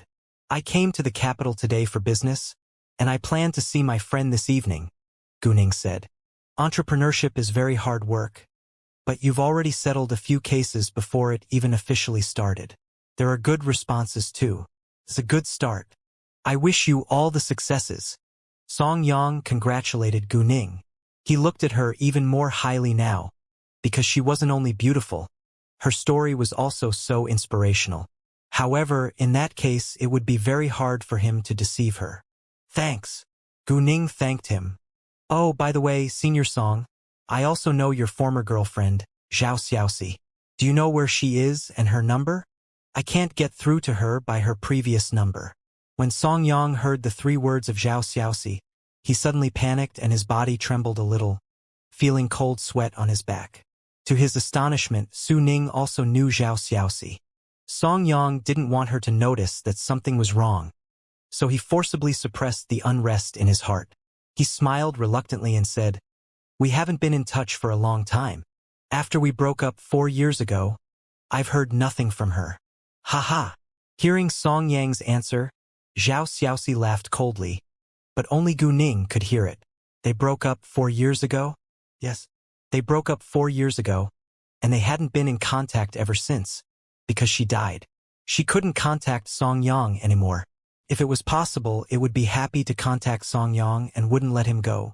even though it was a ghost now. Oh, well, some time ago, I heard a friend who also knew Zhao Xiaoxi say that she took her sister to the capital university to enroll and saw Zhao Xiaoxi on the forest trail by the future lake. Guning said. What? Hearing that, Song Yang was shocked, and before Guning finished speaking, he exclaimed out of control. His whole face became extremely pale, and his body trembled even more involuntarily. Song Yang's abnormal reaction proved that he had a guilty conscience. If he hadn't done anything wrong, he wouldn't feel guilty. Therefore, it was close to the mark that he had killed Zhao Xiaoxi. However, Guning ignored Song Yang's panic and gaffe, and continued. She called Zhao Xiaoxi, but Zhao Xiaoxi didn't hear her. Maybe it's because of the noisy crowd, but when she chased her, she couldn't see anyone. It's really weird. Listening to Guning's words, Song Yang felt fear all over his body. Someone called her and she couldn't hear it? The person chased over and she was gone? Why did it sound so strange? Was it? Song Yang couldn't help but think about it. Wasn't Zhao Xiaoxi dead? Or had Zhao Xiaoxi become a ghost, so she couldn't hear and suddenly disappeared? Senior Song, what's wrong? You don't look well, Guning asked on purpose. No, it's okay, Song Yang said immediately after hearing Guning's voice. However, he was lying. There was something wrong. And it was really wrong. Senior Song, is it because of Zhao Xiaoxi? Do you know anything? Guning didn't stop talking just because Song Yang said it was okay. She deliberately ignored what he said, then continued. When she continued to tell the story, her voice wasn't as kind as before. It was a little cold and meaningful. Shut up. Song Yang subconsciously scolded and his voice trembled because of fear. He could no longer hear the name Zhao Xiaoxi. Although it had been 4 years, he still often dreamed and thought about Zhao Xiaoxi being pushed into the lake by him. So he still felt flustered and uneasy about his evil deed. However, after scolding Guning, Song Yang realized that he had lost his temper. Although he was dissatisfied with Guning's mention of Zhao Xiaoxi, he also knew what doubt he would cause if he lost control because of that. Therefore, he immediately explained. Junior Su Ning, I'm sorry. I just lost my manners. I broke up with Zhao Xiaoxi because she had done something bad to me before, so I still have some resentment towards her in my heart. Hearing her name, I'll inevitably lose control of my emotions. Ha ha, ha ha. Upon hearing Song Yang's reply, Zhao Xiaoxi laughed coldly again, which was extremely ironic. She had done something bad to him? Ridiculous. It was him who did something horrible to her. It was a very terrible deed. It's okay. It's normal to lose control of your emotions. If you could stay calm, I'd be surprised by your willpower. Guning said nonchalantly, but these words meant something. Song Yang also heard the weirdness of Guning's words, but because he didn't know that Guning already knew that Zhao Xiaoxi was killed by him, he didn't think much about it. As a result, even though Guning's words made him feel weird, he wasn't in the mood to think further about it right now, and he just wanted to leave. Junior Su Ning, your friend should be here already, so I should go back to my seat too. It's not polite to keep your friend waiting for a long time, Song Yang said. Senior Song, I have one more thing to tell you, Guning said. What is it? Song Yang asked. Inexplicably, he had a premonition. In fact, Zhao Xiaoxi died 4 years ago. She died on the side of the future lake.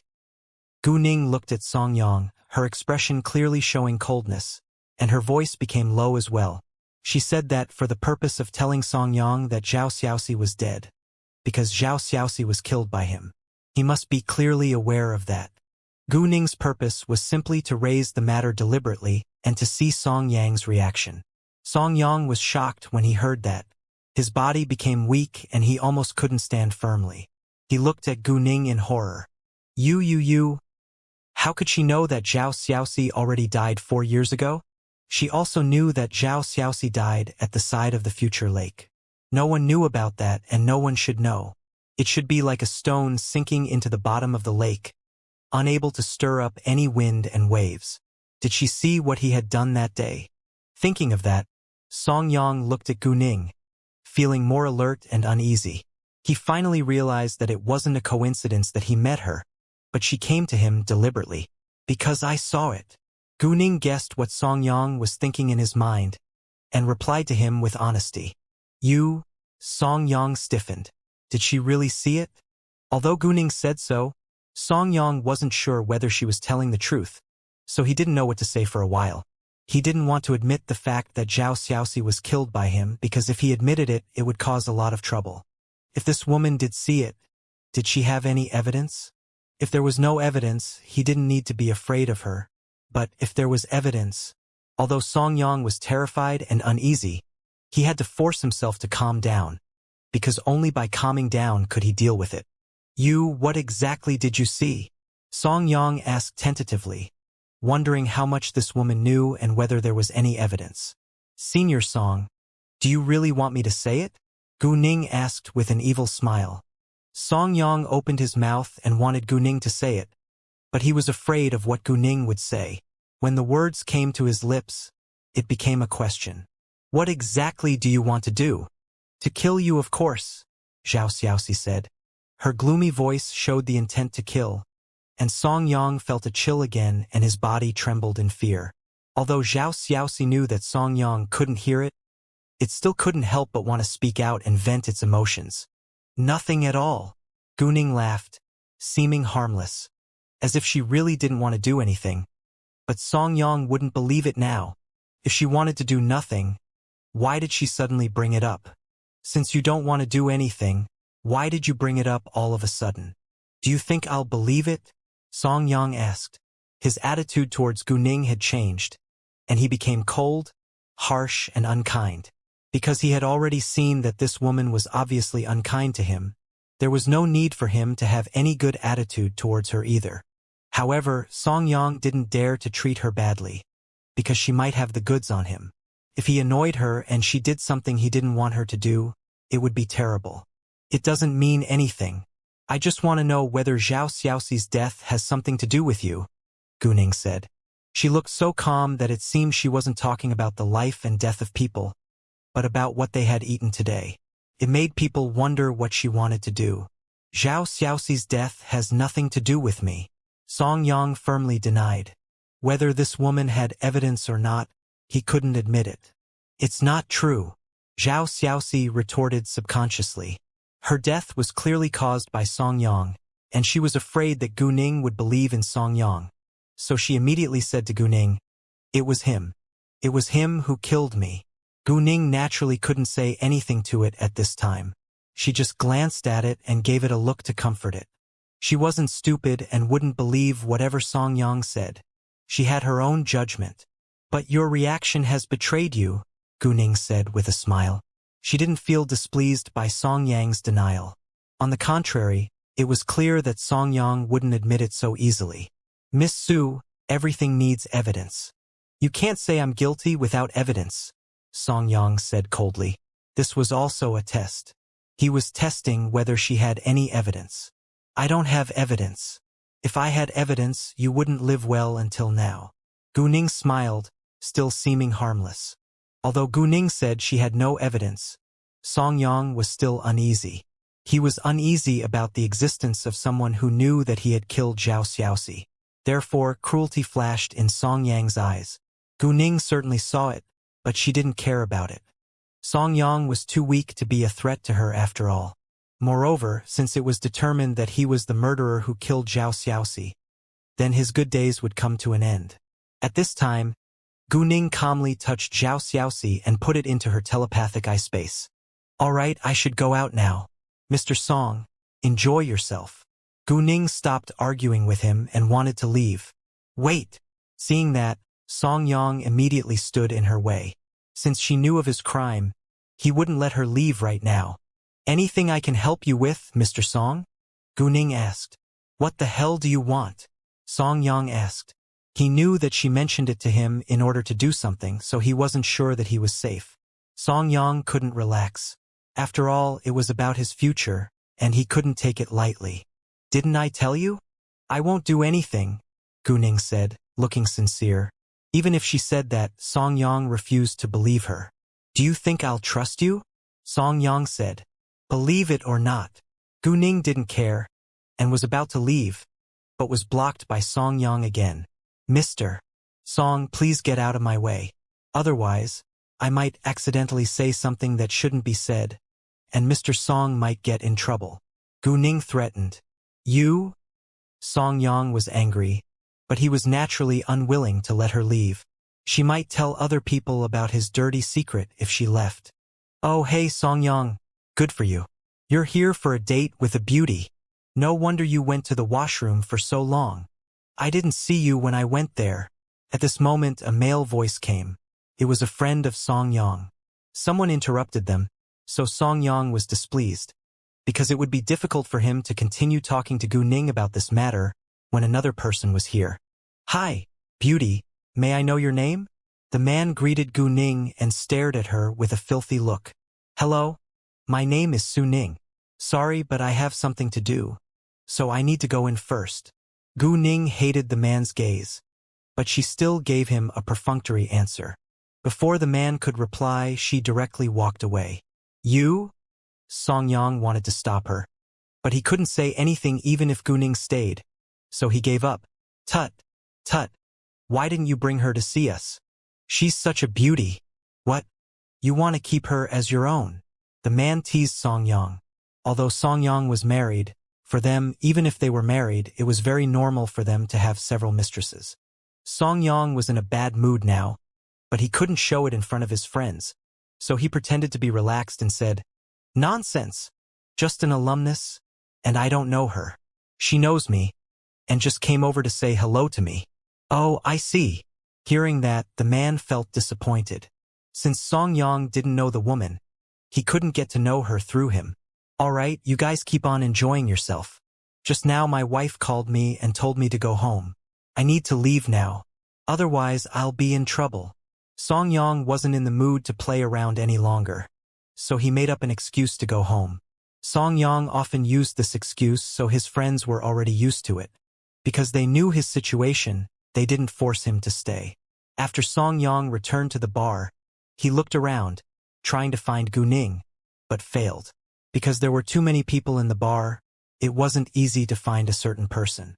Therefore, Song Yang didn't know whether she had left or was still here, but he couldn't search for her slowly. He was afraid his secret might be exposed. Now he could only hope he was lucky, and that nothing would happen, otherwise his life would be ruined. He killed Zhao Xiaoxi for prosperity and wealth. Now that he was living a better life, he naturally couldn't ruin everything he had now. After Gu Ning left the terrace, she walked out of the bar, but didn't leave completely. Instead, she went outside the bar, found a hidden place to hide, and waited for Song Yang to come out. She knew that after what happened just now, Song Yang wasn't in the mood to play around anymore, so he would leave. Although Song Yang didn't admit that it was he who had killed Zhao Xiaoxi, from his reaction, it had been confirmed that Zhao Xiaoxi was killed by him. Therefore, it was time for Zhao Xiaoxi to show up now. Zhao Xiaoxi wouldn't act here because there were too many people, and it would easily cause horror among the people. Moreover, Zhao Xiaoxi didn't plan to kill him right after it showed up. It wanted to torture him before he died. It longed to see his scared look after he saw it. It wanted to see him begging it for mercy. Without surprise, shortly after Gu Ning came out, Song Yang showed up. As soon as Song Yang came out, he took a taxi and left. Because he came out to drink, he didn't drive. Seeing Song Yang leaving in a taxi, Gu Ning followed him in a taxi too. Gu Ning guessed that Song Yang should be going home, and in the information of K's investigation, Gu Ning already knew where Song Yang's house was, so after getting in the taxi, Gu Ning directly gave them the name of the community. If Song Yang wasn't going home, she would tell the taxi driver to go in another direction. Fortunately, Song Yang really went home, but before he arrived at the community, Song Yang got out of the car. Seeing him get out of the car, Gu Ning got off too. Because Gu Ning's car had been far away from Song Yang's car, Gu Ning was confident that Song Yang didn't notice that she was following him. As for why Song Yang got out of the taxi before arriving at the community, Gu Ning didn't care. Song Yang wasn't in the mood to play with friends in the bar any longer, but he didn't want to go home so early.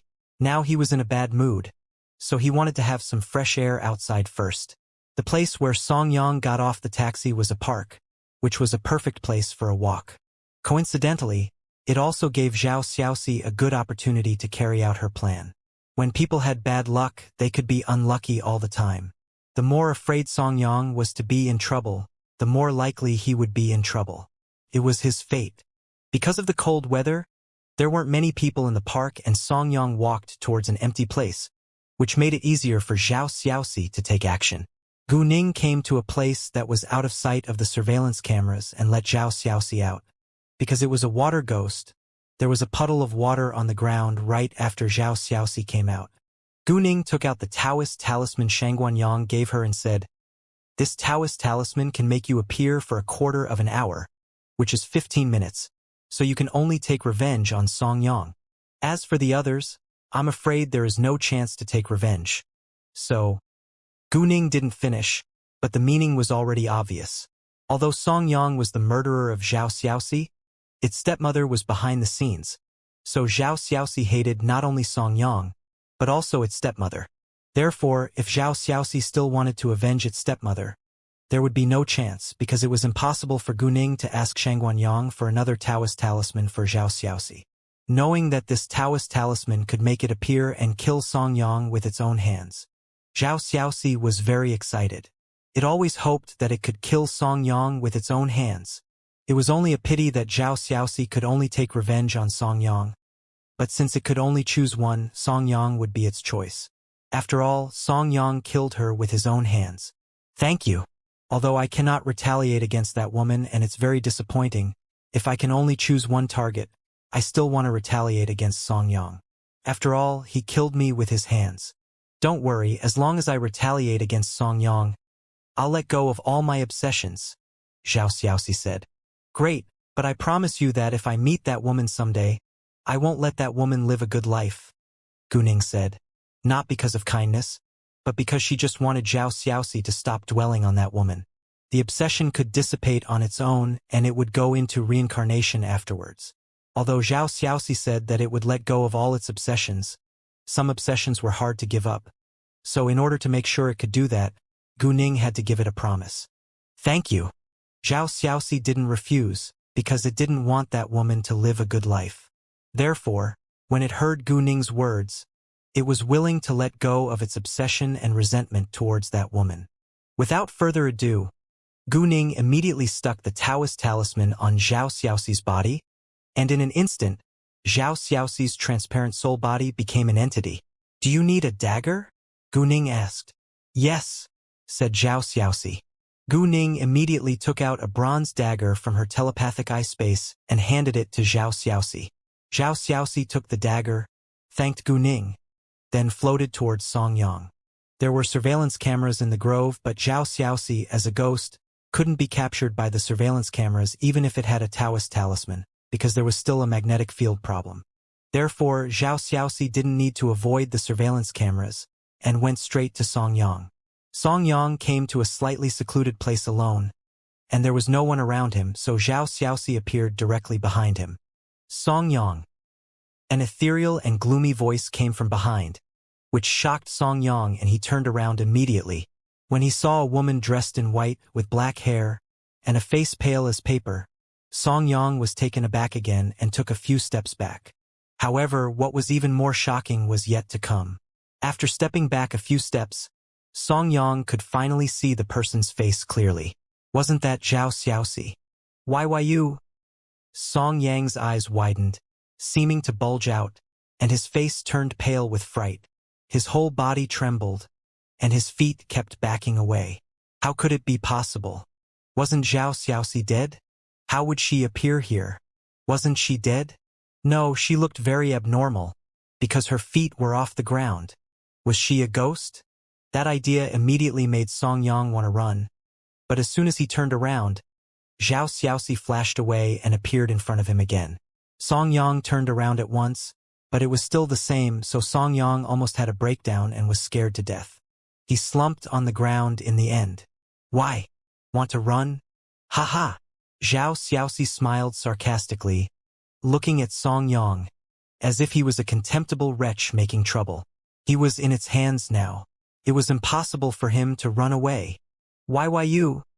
Song Yang stared at Zhao Xiaoxi in horror, and couldn't finish the sentence. Song Yang, how is it? You must be surprised that I'd come to you one day. Actually, I can't believe it either, but it's always been my dream. He definitely couldn't think of such a day, because he felt that Zhao Xiaoxi was already dead. As long as he wasn't exposed, nothing would happen. As for ghosts, he never thought about it because he never believed that there were ghosts in this world. Song Yang, you're really cruel and cold-blooded.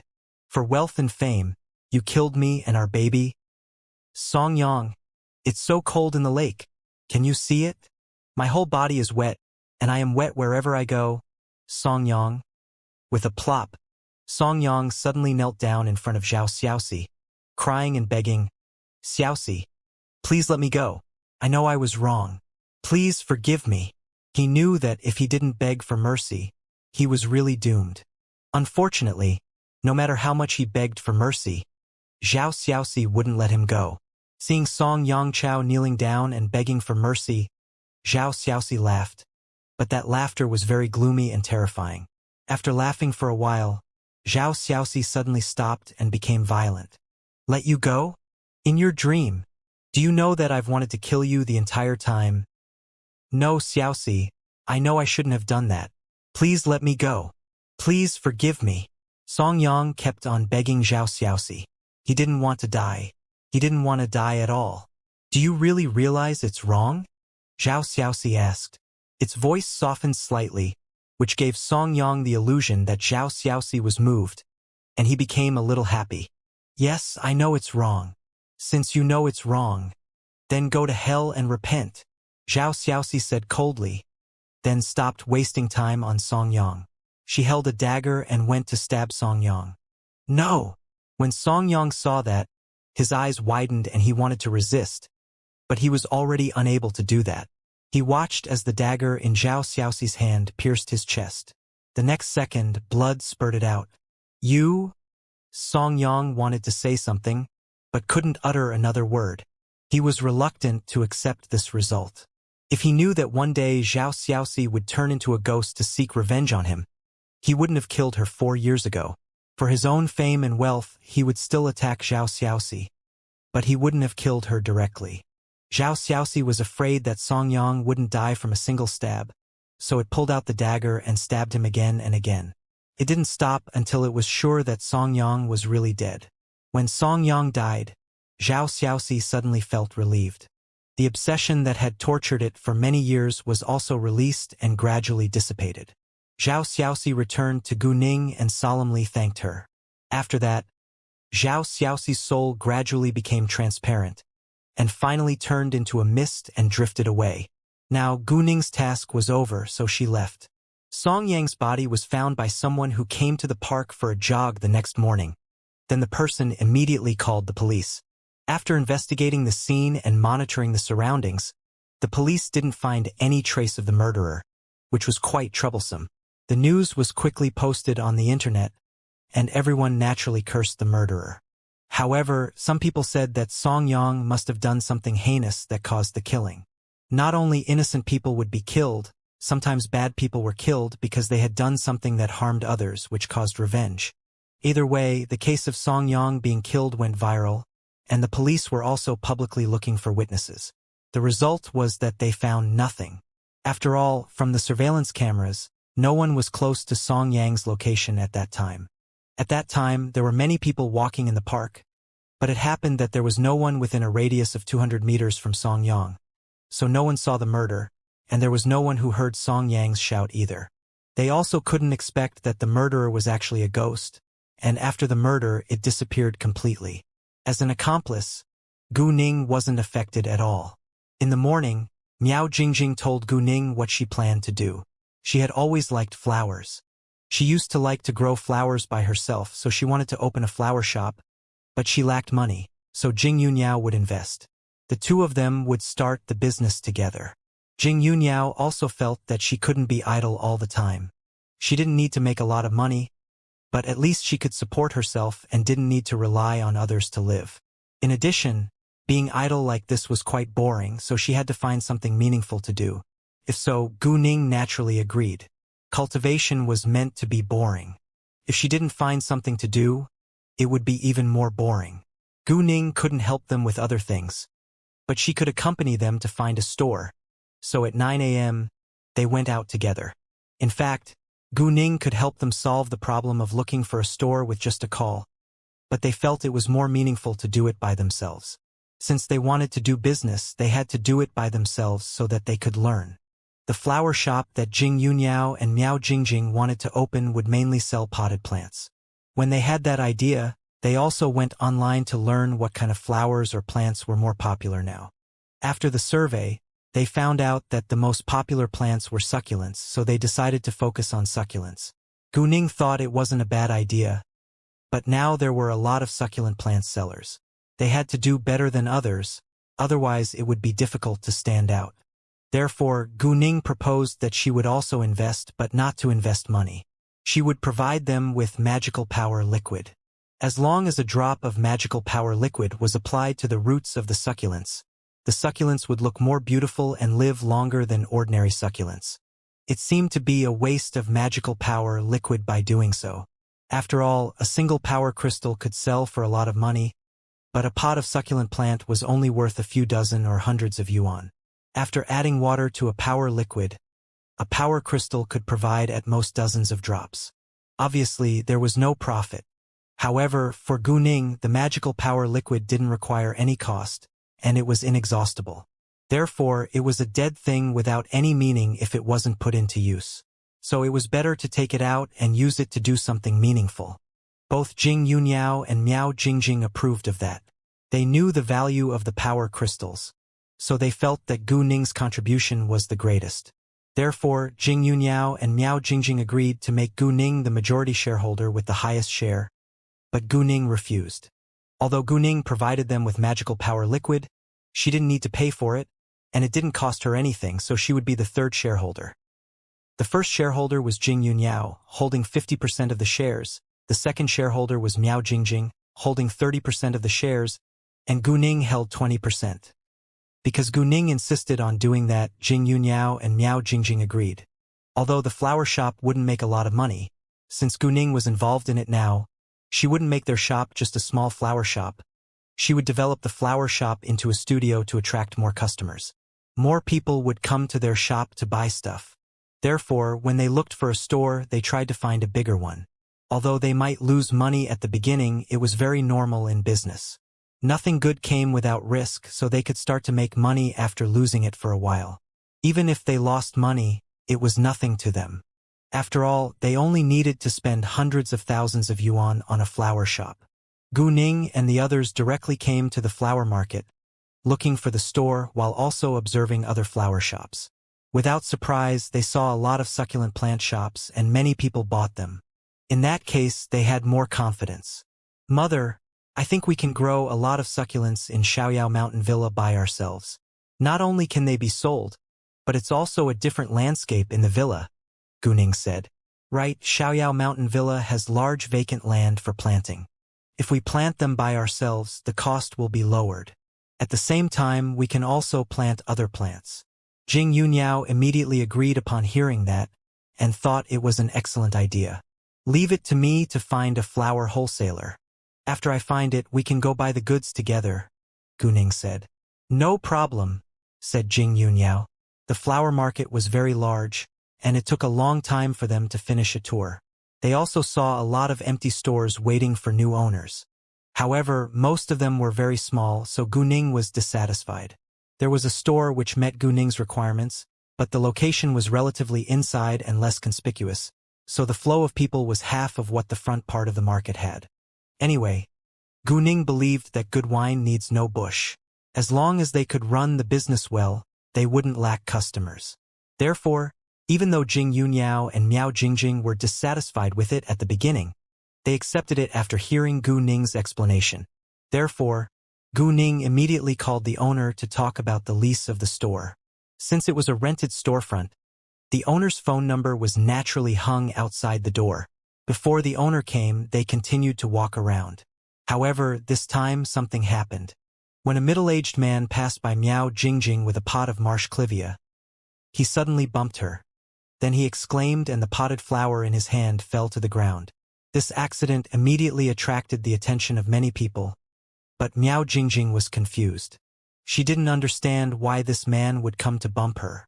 Miao Jingjing had never encountered such a thing as feigning injury before, so she didn't know what had happened to her. Yes, it was a feigned injury. Although there were a lot of people in the flower market and the roads were a little crowded, it was wide enough for people to walk by each other. Moreover, there was a lot of space next to Miao Jingjing for the man to go. But the man still chose to walk past Miao Jingjing. When he passed her, he deliberately bumped into her. Before Miao Jingjing and the others could react, the man first attacked her. "Why didn't you look at the road when you were walking? You knocked my marsh clivia out of my hands. You need to pay me for my loss." "Ridiculous. It's you who didn't look at the road when you walked by. The road next to me is so wide, but you still walked towards me, and it was you who hit me. I didn't criticize you for that yet. How dare you blame me for it?" Although Miao Jingjing didn't know it was a feigned injury, she was clearly bumped by this man, so she was naturally annoyed when she was wronged by the man. Did the man think she was easy to bully? No, she wasn't easy to bully and she wasn't weak either. For passers-by, they didn't know who bumped into whom, and they didn't know that it was just a feigned injury. However, for the owners and employees of the surrounding flower shops, it was very clear that this was a feigned injury. Actually, it often happened, so they weren't surprised. Even though they knew it was a feigned injury, they didn't intend to come forward to help, because the person who did that was a gangster and had many hoodlums. They were afraid of offending these people and encountering revenge. Facing Miao Jingjing's rebuttal, the man didn't pay much attention to it, and he still retorted confidently. "Nonsense. It's obvious that you hit me and knocked my marsh clivia, which cost 30,000 yuan, out of my hands. So you must pay me for my loss. You said she ran into you and she said you ran into her. We don't know whom to believe. It's better to call the police. Then let the police investigate the surveillance cameras, and we'll immediately know who exactly bumped whom," Gu Ning said. When the man ran into Miao Jingjing, Gu Ning saw it, but it was too late to stop it. She thought it might be an accident, but when the man spoke, she realized it was a feigned injury. Jing Yunyao also knew. Although she didn't say anything for the time being, the man seemed to be a bad guy. Hearing that they wanted to call the police, the man didn't show any fear, but laughed mockingly. "The result will be the same even if you call the police, so you better pay me the money right now. This pot of marsh clivia is worth 30,000 yuan.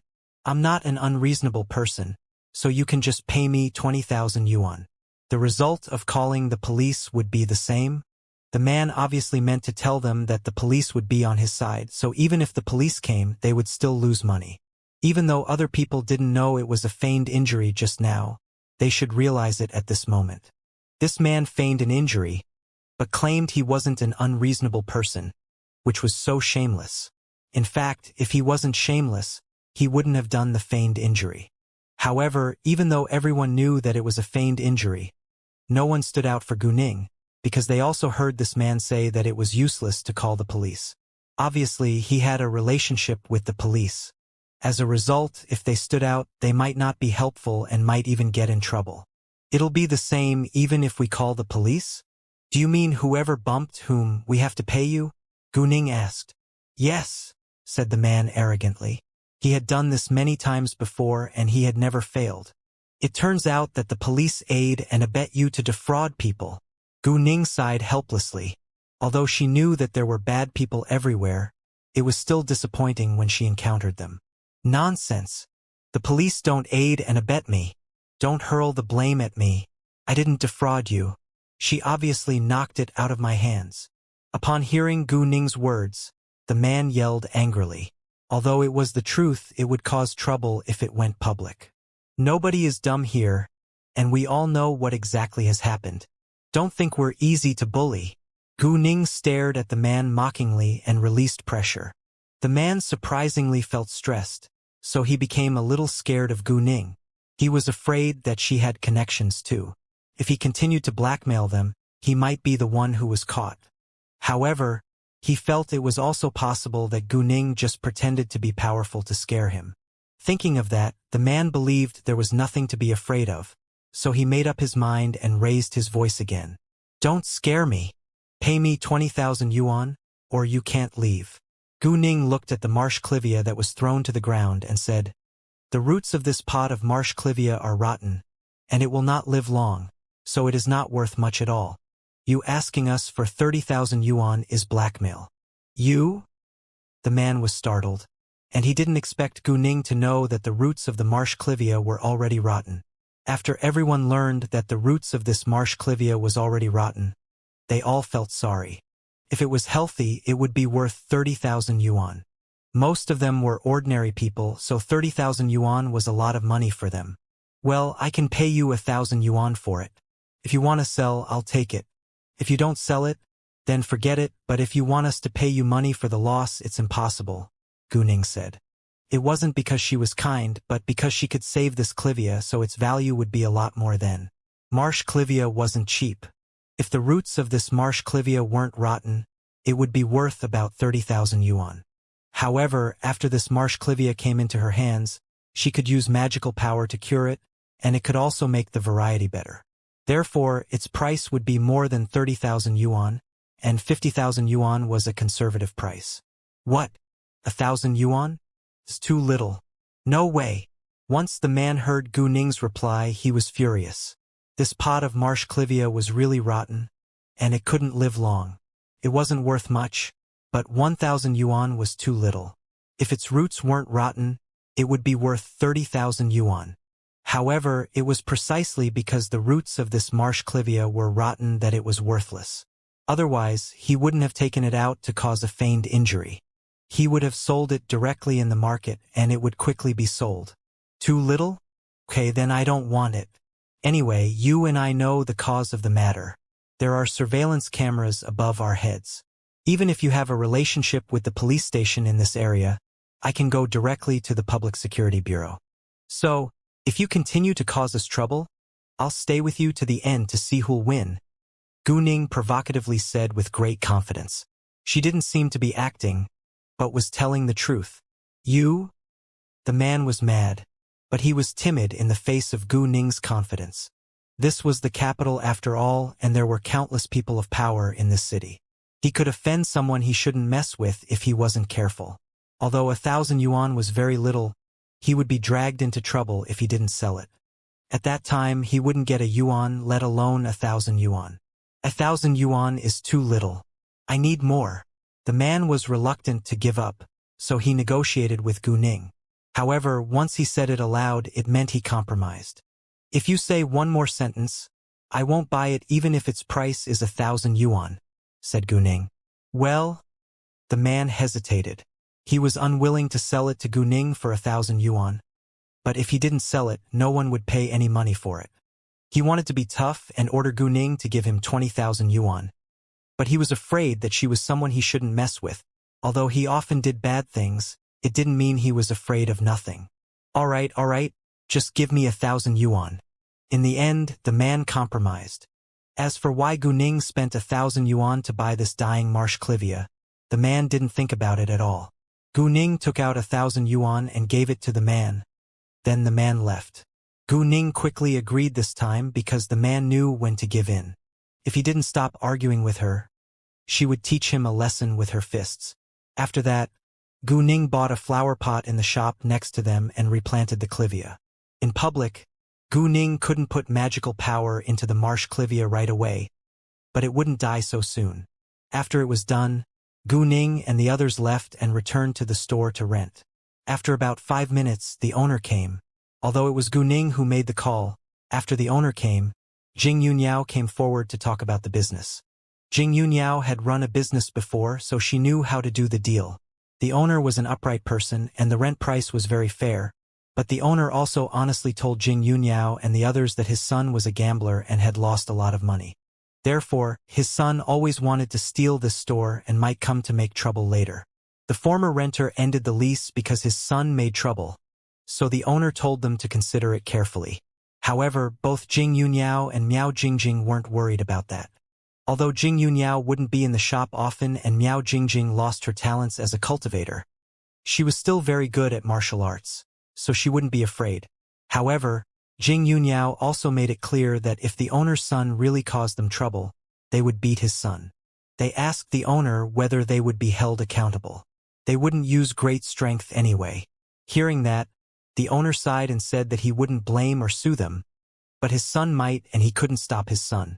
If so, Jing Yuniao and Miao Jingjing had nothing to worry about, so they directly signed the contract. After the contract was signed for 5 years, the rent won't change within a 5-year period. And if they closed the business during that period, they could sublet. It was all up to them. The store was messy, so they needed to clean it up first. For the flower shop, there was no need to decorate too much. They just needed to paint the wall white, make a counter, then simply decorate it. These things could be done in a few days, so they should find a plant supplier next. Jing Yuniao and Miao Jingjing would be in charge of decoration, but they weren't in a hurry right now. They would go back to the Sihiyuan to dine first, then hire workers to paint the walls in the afternoon. After having a meal, Gu Ning went back to school. Gu Ning told Kay to seek cooperation with a flower wholesaler. After all, Kay was very good at looking for information. Soon, Kay got a result. However, because it would take several days to decorate the shop, Gu Ning wasn't in a hurry to purchase the goods. It was the weekend soon, so she would wait until then to do it. When Bailey Zongxue knew that Gu Ning came to school, she chatted with her privately. Because she knew why Gu Ning left the school, she asked her about the situation. Gu Ning, it's done. The female ghost successfully took revenge. Her soul dissipated and she got into reincarnation. Bailey Zongxue, glad to know that. Bailey Zongxue didn't think it was wrong for Gu Ning to help Zhao Xiaoxi kill because that man deserved to die. Besides, Gu Ning didn't kill him with her own hands. That man died because of the terrible deed he had committed. Song Miaoge and Zhang Zikai also read the news of Song Yang's death. So when they went to dinner after school in the afternoon, Song Miaoge and Zhang Zikai discussed it. What did Song Yang do that caused the murder? Or is it purely a tragedy? Song Miaoge asked. As far as she was concerned, she felt that Song Yang must have offended someone. I think he should have offended someone. After all, the police didn't even find traces of the murderer, so obviously this was carefully planned. If it's just an accident, the possibility of leaving evidence and traces is very high, Zhang Zikai said. It's really strange. There are surveillance cameras all around, but the murderer could avoid them and kill him. That's not easy. Song Miaoge sighed and felt terrified at the same time. The murderer was simply too powerful and killed Song Yang without anybody knowing. Hey, is it possible that the murderer is a ghost? Zhang Zikai suddenly said. What? Hearing that, Bailey Zongxue and Song Miaoge were stunned. Bailey Zongxue was surprised because she knew it was a ghost and Zhang Zikai guessed the truth. Gu Ning's mouth also twitched slightly, but she knew that Zhang Zikai just casually said that. Song Miaoge, however, felt that Zhang Zikai had a great imagination to boldly have that idea. Zhang Zikai, do you believe that there are ghosts in this world? Song Miaoge sneered unceremoniously. She didn't believe that ghosts existed in this world. I'm just saying. Zhang Zikai curled her lips. She didn't really believe it and was just saying it. Coincidentally, it was the truth. However, neither Bailey Zongxue nor Gu Ning would tell them. After having the meal, they went for a walk on the football field. Ever after defeating Ji Wenna, I haven't practiced martial arts for a long time. Zongxue, help me with the practice. Song Miaoge suddenly felt interested and wanted to practice. The reason Song Miaoge called Bailey Zongxue to practice with her instead of Gu Ning was because Gu Ning was even stronger than Bailey Zongxue. If she asked Gu Ning to practice with her, she was simply asking for abuse. When Bailey Zongxue didn't use magic power, she was indeed not much better than Song Miaoge. So Bailey Zongxue was more appropriate. Although Song Miaoge still couldn't defeat her, she wouldn't lose too soon either. Sure. I haven't practiced for a long time either. Bailey Zongxue agreed with alacrity. After she came to study in university, she hadn't practiced kung fu for a long time, so she got interested too. After that, they began to fight against each other. Their kung fu competition attracted many onlookers. When they recognized Gu Ning, they became even more excited. Gu Ning was already very famous at school, so even her friends were known to many people, and people also knew that Bailey Zongxue and Song Miaoge were good at martial arts. They weren't only beautiful, but were also good at martial arts, which made them dream girls in many boys' eyes. As a result, they had a lot of admirers. Unfortunately, none of the admirers could attract their interest. Bailey Zhongxue wouldn't have a mortal as her boyfriend, and Song Miaoge wouldn't date her schoolmates either. Although Zhang Zikai's admirers weren't as outstanding as Bailey Zhongshue's and Song Miaoge's, there were many of them. There were also male schoolmates who left a good impression on Zhang Zikai, but she wouldn't easily get into a romantic relationship, especially in her freshman year. Both Bailey Zhongxue and Song Miaoge had their own supporters cheering for them. In the end, Song Miaoge lost, but Bailey Zhongxue didn't let her lose too badly because there were many people watching. Although Song Miaoge lost, those who supported her weren't disappointed. In a blink of an eye, it was Friday again. Song Miaoge said that they hadn't gone out together for so long, so she asked whether they were free and could hang out. It happened that Chu Peihan was in the WeChat group as well and asked her if she had time, and they could hang out. Hao Ran and the others had many complaints. They all regretted not coming to the capital to study. Seeing that Gu Ning and the others often hung out, they were unhappy because they hadn't seen Gu Ning and the others for so long. Anyway, they chose their universities, so they had to stick to them even if they were unhappy now. Because Gu Ning was free this afternoon and evening, she agreed to meet Chu Peihan and the others. However, Song Miaoge had asked her out many times and she turned her down every time. She felt it wasn't a good thing to keep turning Song Miaoge down. So Gu Ning asked Chu Peihan whether she could bring Song Miaoge and her other friends with her. If Chu Peihan didn't mind, they would hang out together. Chu Peihan definitely didn't mind and brought one of her close friends with her too. Moreover, they had met Song Miaoge and the others before. They weren't very familiar, but they weren't strangers. Most importantly, Gu Ning's friends were their friends too. They would get along well together, because they strongly believed that Gu Ning's friends were reliable. After that, Gu Ning asked Song Miaoge and her other friends for their opinions, and they all agreed. They thought it would be more fun if more people could gather together. Therefore, they set out together after their classes were over. In this cold weather, everyone wanted to eat hot pot, so that's what they decided to have.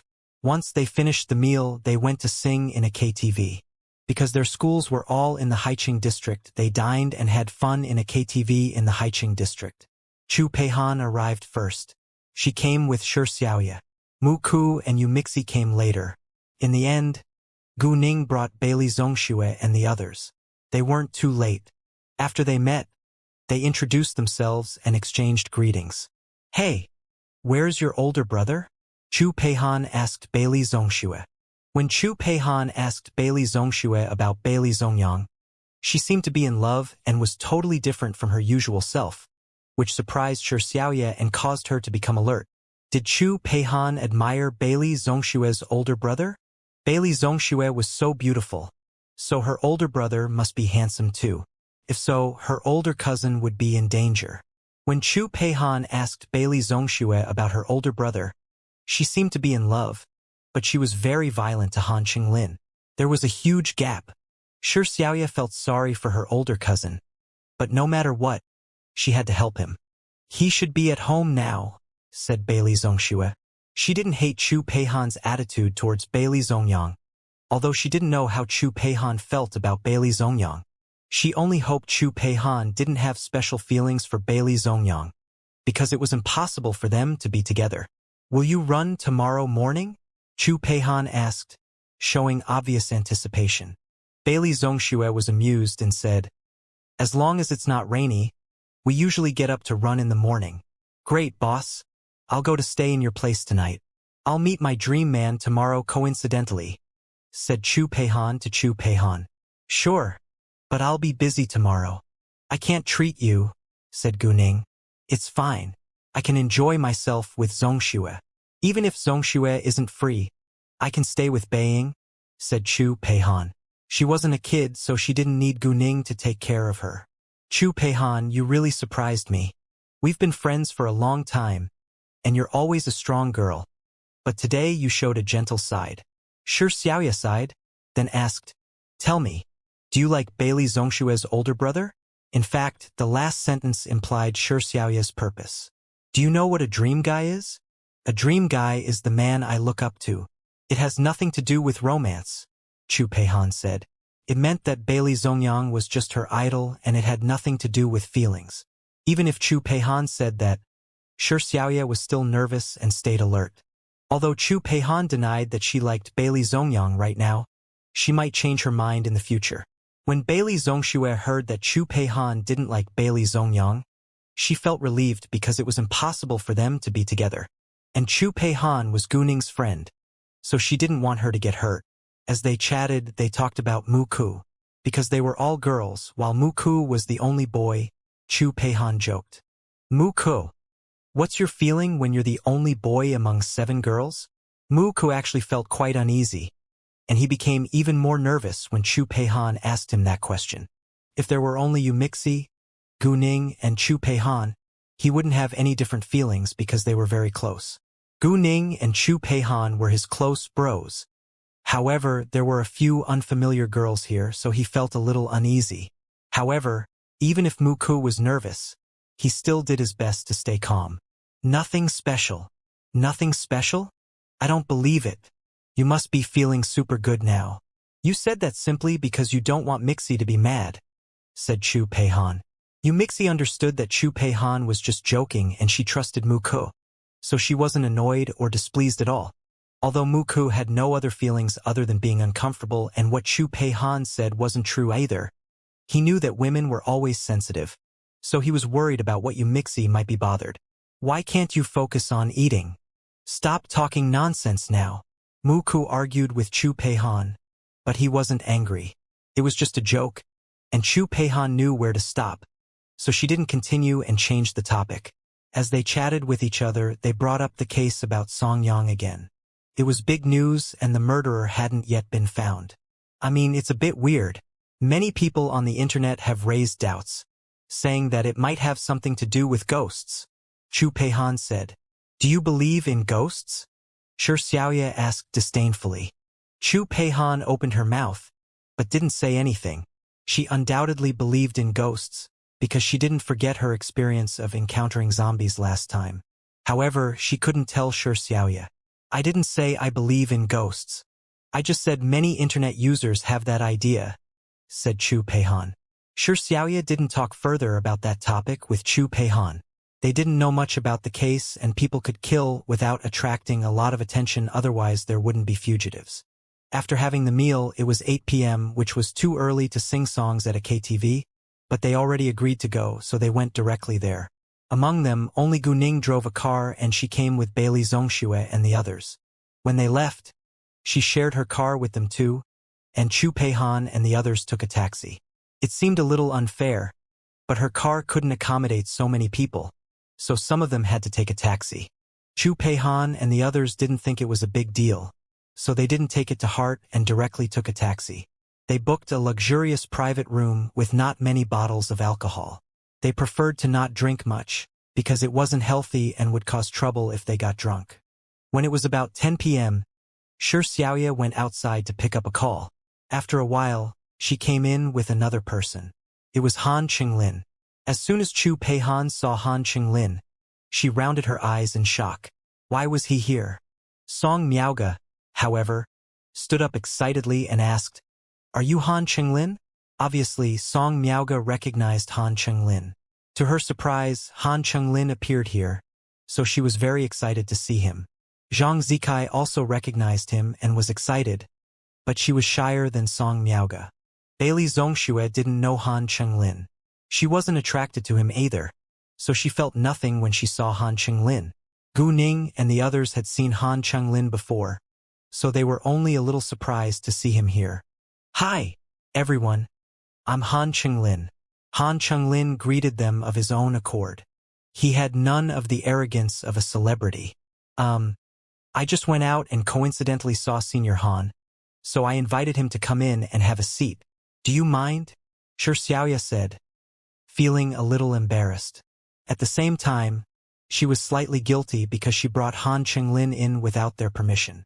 Besides, she told Han Qinglin they were here. Then Han Qinglin came. He obviously came for Chu Peihan. Shi Xiaoya didn't tell Han Qinglin that Chu Peihan took Bailey Zongshua's older brother as her dream guy. Otherwise Han Qinglin might blurt it out and cause trouble. Chu Peihan didn't have a bad impression of Han Qinglin now, so she wasn't unhappy to see him. However, she wasn't excited either because she and Han Qinglin were merely normal friends. Of course not. Have a seat, Chu Peihan said and asked, "Do you drink?" "I can drink a little," said Han Qinglin. Because both Song Miaoge and Zhang Zikai really liked Han Qinglin and were his fans, they went to drink with him for a while. Normally, Han Qinglin wouldn't be so friendly to drink with them, but he was sincerely kind to them because they were in the same circle as Chu Peihan. Han Qinglin also had a drink with Gu Ning of his own accord, because he truly admired her. In the following hours, Han Qinglin spent most of his time having fun with Chu Peihan. He played games and drank with her. He also looked at her differently, but Chu Peihan felt nothing about it and seemed to not care about his attitude at all. Because Han Qinglin lost many times in the games, Chu Peihan was in a very good mood. It was the most harmonious meeting they had ever had since they met each other, and Chu Peihan beamed at him for the most times too. In fact, it was the first time that Chu Peihan had ever smiled at him. Even if it happened when Han Qinglin lost the games, he was willing to lose. Han Qinglin already realized that he might really fall in love with Chu Peihan, but it was too early to confess his affection for her yet. After all, Chu Peihan didn't have a good attitude towards him yet. Although he planned to confess his affection for Chu Peihan, he had to wait till Chu Peihan had a better impression of him. Even if he did that at this moment, he believed that Chu Peihan would reject him. "You've stayed with us for so long. Won't your friends get mad at you?"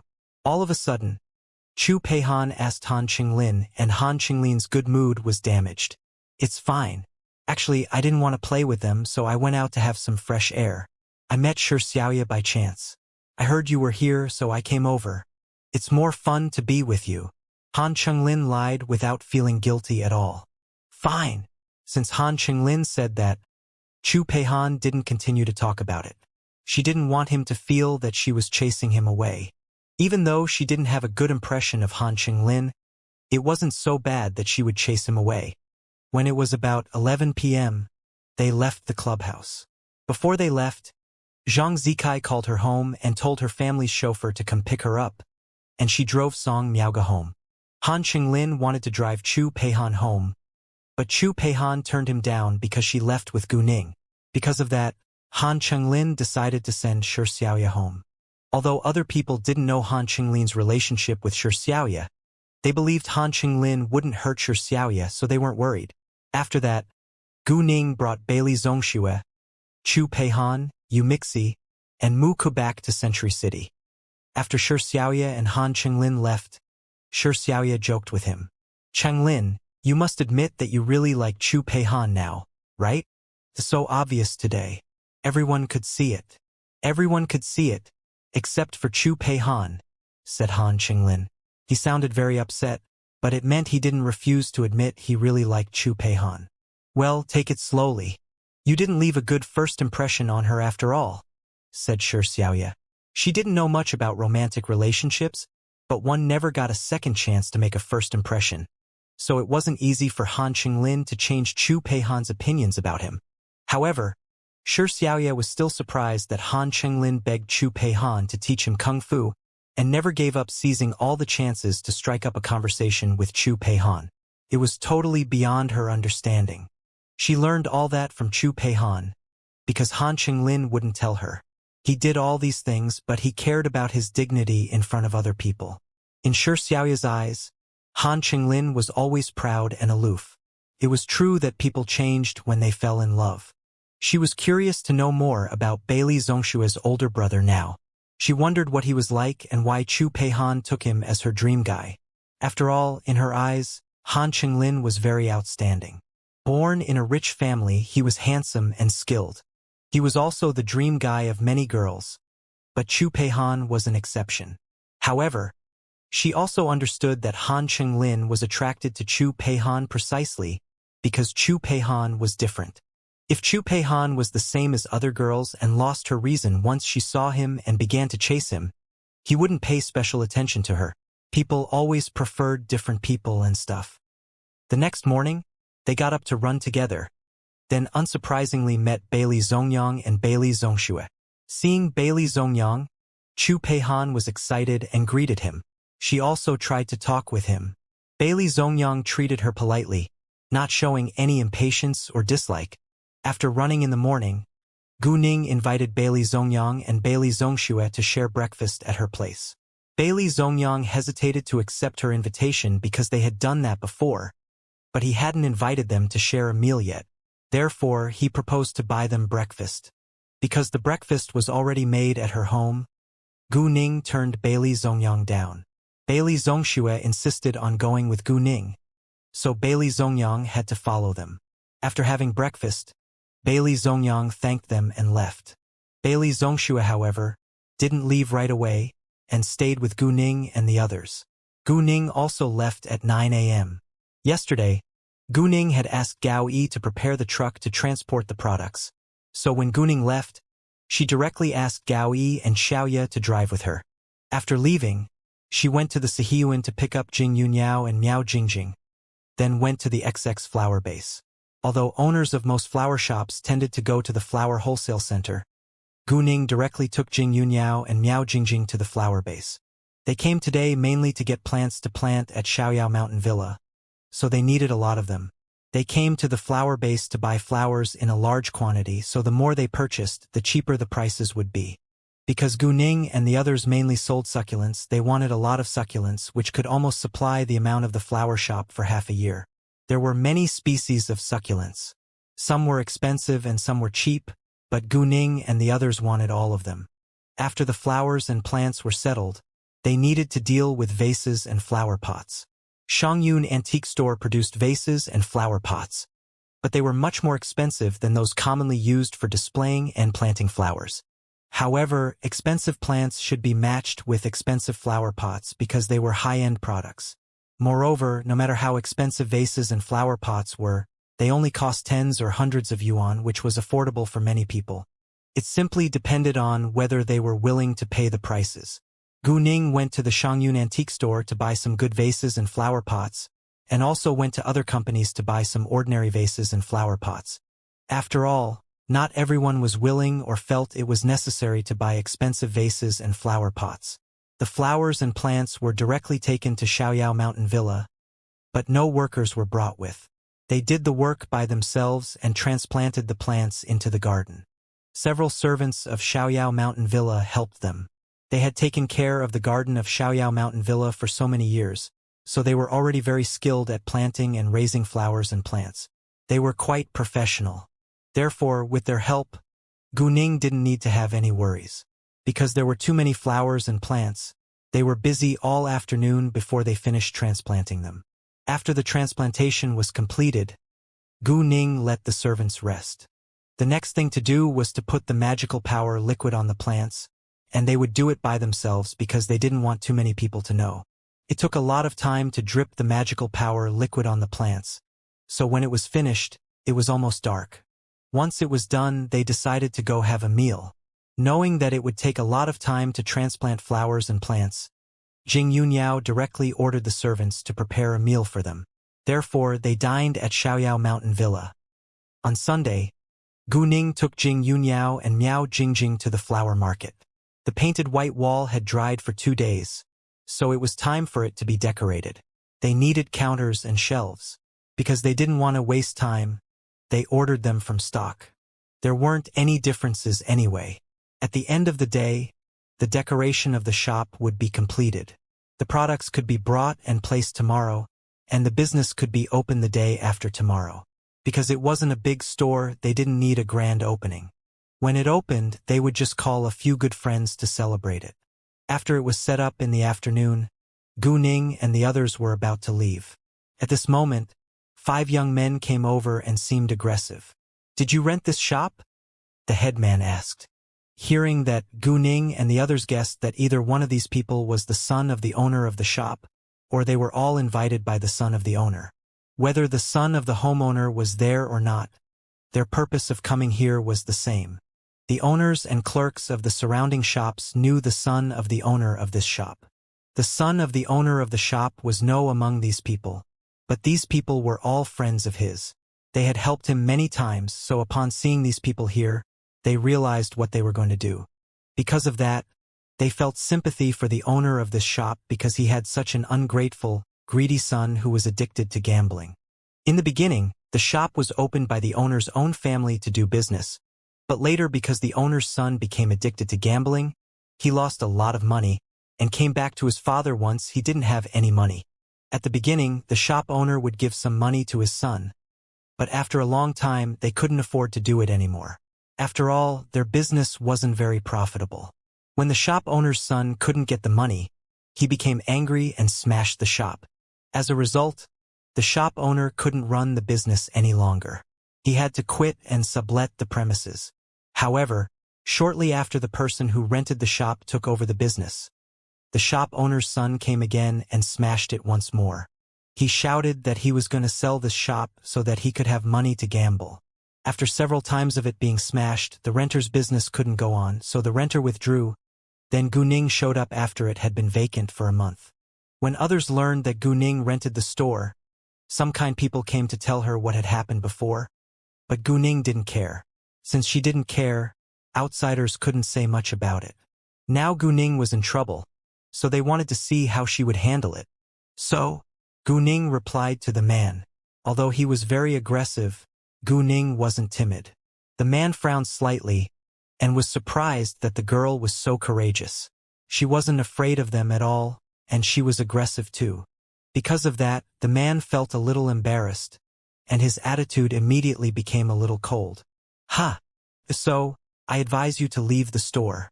Otherwise, be careful that I can make your business fail." "Oh, really? Why?" Guning asked calmly. She didn't seem to be afraid of them at all. "Someone doesn't want it to be rented out," the man said. "Someone? Who is it? Why can the person stop us from renting this store? I rented it from the owner and signed the contract." "It has nothing to do with the person you just mentioned," Guning said. Because she knew the reason. Guning actually sympathized with the owner of this shop because he had such an ungrateful, greedy son. "You?" Seeing that Guning wasn't afraid of his threat at all, the man got angry and at the same time felt extremely embarrassed, so his attitude suddenly became even worse. "The person, of course, is the real owner of this store." "Oh? If the person is really the real owner of this store, show me the ownership certificate." "I'll only be convinced if you have it," said Guning. She knew the law, and she signed the contract after checking the ownership certificate and making sure who the owner of this store was. She wouldn't be cheated. Therefore, the so-called real owner of this store, the man said, shouldn't have the ownership certificate. "You?" The man was mad. If they had the ownership certificate, they wouldn't have come here to cause damage. With the ownership certificate, they could do whatever they wanted to this store. Precisely because they didn't have the ownership certificate, they played this dirty trick. Unexpectedly, Guning wasn't easy to deal with at all, and the man lost patience. In an instant, he threatened fiercely. "No time wasted on talking. You better leave this store right now, or don't blame us for being violent." "Sure. Show me what you can do." Guning provoked with no fear. If she didn't punch them, they would think she was easy to bully. "You?" The man was mad again. This was the first time that he had met a girl who was so bold. Did she think they wouldn't use violence? The man was annoyed by Guning's words. "Great. If so, let me show you what I can do. Now, damage all the stuff in the store." They only aimed to break the stuff without the intention of hurting people, but Guning and the others wouldn't allow them to do that. Therefore, before they did anything, Guning and the others took action. Although any of them were able to defeat all of those men by themselves, they didn't do that and went to fight against those men together instead because they wanted those men to know none of them was easy to bully. Onlookers were worried about them because they were females and it was impossible for them to win the fight against those men. However, they were soon amazed by Guning and the others' skills. Within seconds, those men who tried to damage the stuff were beaten on the ground and they seemed seriously injured because they could barely get up. "Jesus! It's so amazing. They easily beat them. I was afraid they might be injured, but they're unexpectedly strong. Oh my!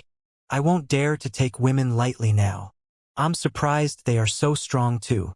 No wonder they aren't afraid of those men at all. People began to discuss it, and they all complimented Gu Ning and the others because they were very strong. It was rare to see such strong women after all. In most people's eyes, women were weak, so they were all amazed now that they witnessed their unbelievable strength. Those men who were beaten on the ground were stunned as well. To their astonishment, these women easily beat them up. They actually felt they were easy to bully because they were women. Unfortunately, they were wrong. It was so humiliating. So, do you want to continue to damage the stuff in my store? Gu Ning squinted at them with a vague smile.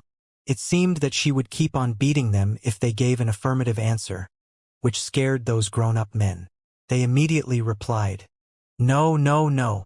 They were mad after being beaten, but they had to swallow the humiliation since they were no match for Gu Ning. What else could they do? Could they take revenge? No, it would only cause them to be injured more. They weren't dumb. How about the future? Will you come to cause us trouble again? Gu Ning asked. We won't. We won't. Those men said right away. Gu Ning was too strong to deal with, so they would leave it to Jiang Dajuan. Jiang Dajuan was the son of the owner of this store. They helped Jiang Dajuan cause trouble, not because they were friends with him. The so-called friends were all based on interests. If Jiang Dajuan hadn't given them money, they wouldn't have done things for him. Who's the son of the owner of this store? Gu Ning asked. He didn't come, said the head man. Great, go back and tell him. If he dares to make things difficult for us, I'll break his legs. I have connections in the government. I'm not afraid of trouble, said Gu Ning aggressively. Although Gu Ning hated to bully other people by relying on her connections, it depended on the situation. If she was the victim, it wasn't a big problem that she fought back with the help of her connections. She just needed to protect herself from being dragged into trouble. Sure. Those men nodded at once. Even if Gu Ning didn't have connections in the government, no one was willing to mess with her because she was too strong. All right, you can get lost now, said Gu Ning. Upon hearing that, those men felt they got an amnesty and ran away at once without caring about the pain all over their bodies. Afterwards, the onlookers also walked away. Gu Ning and the others left too.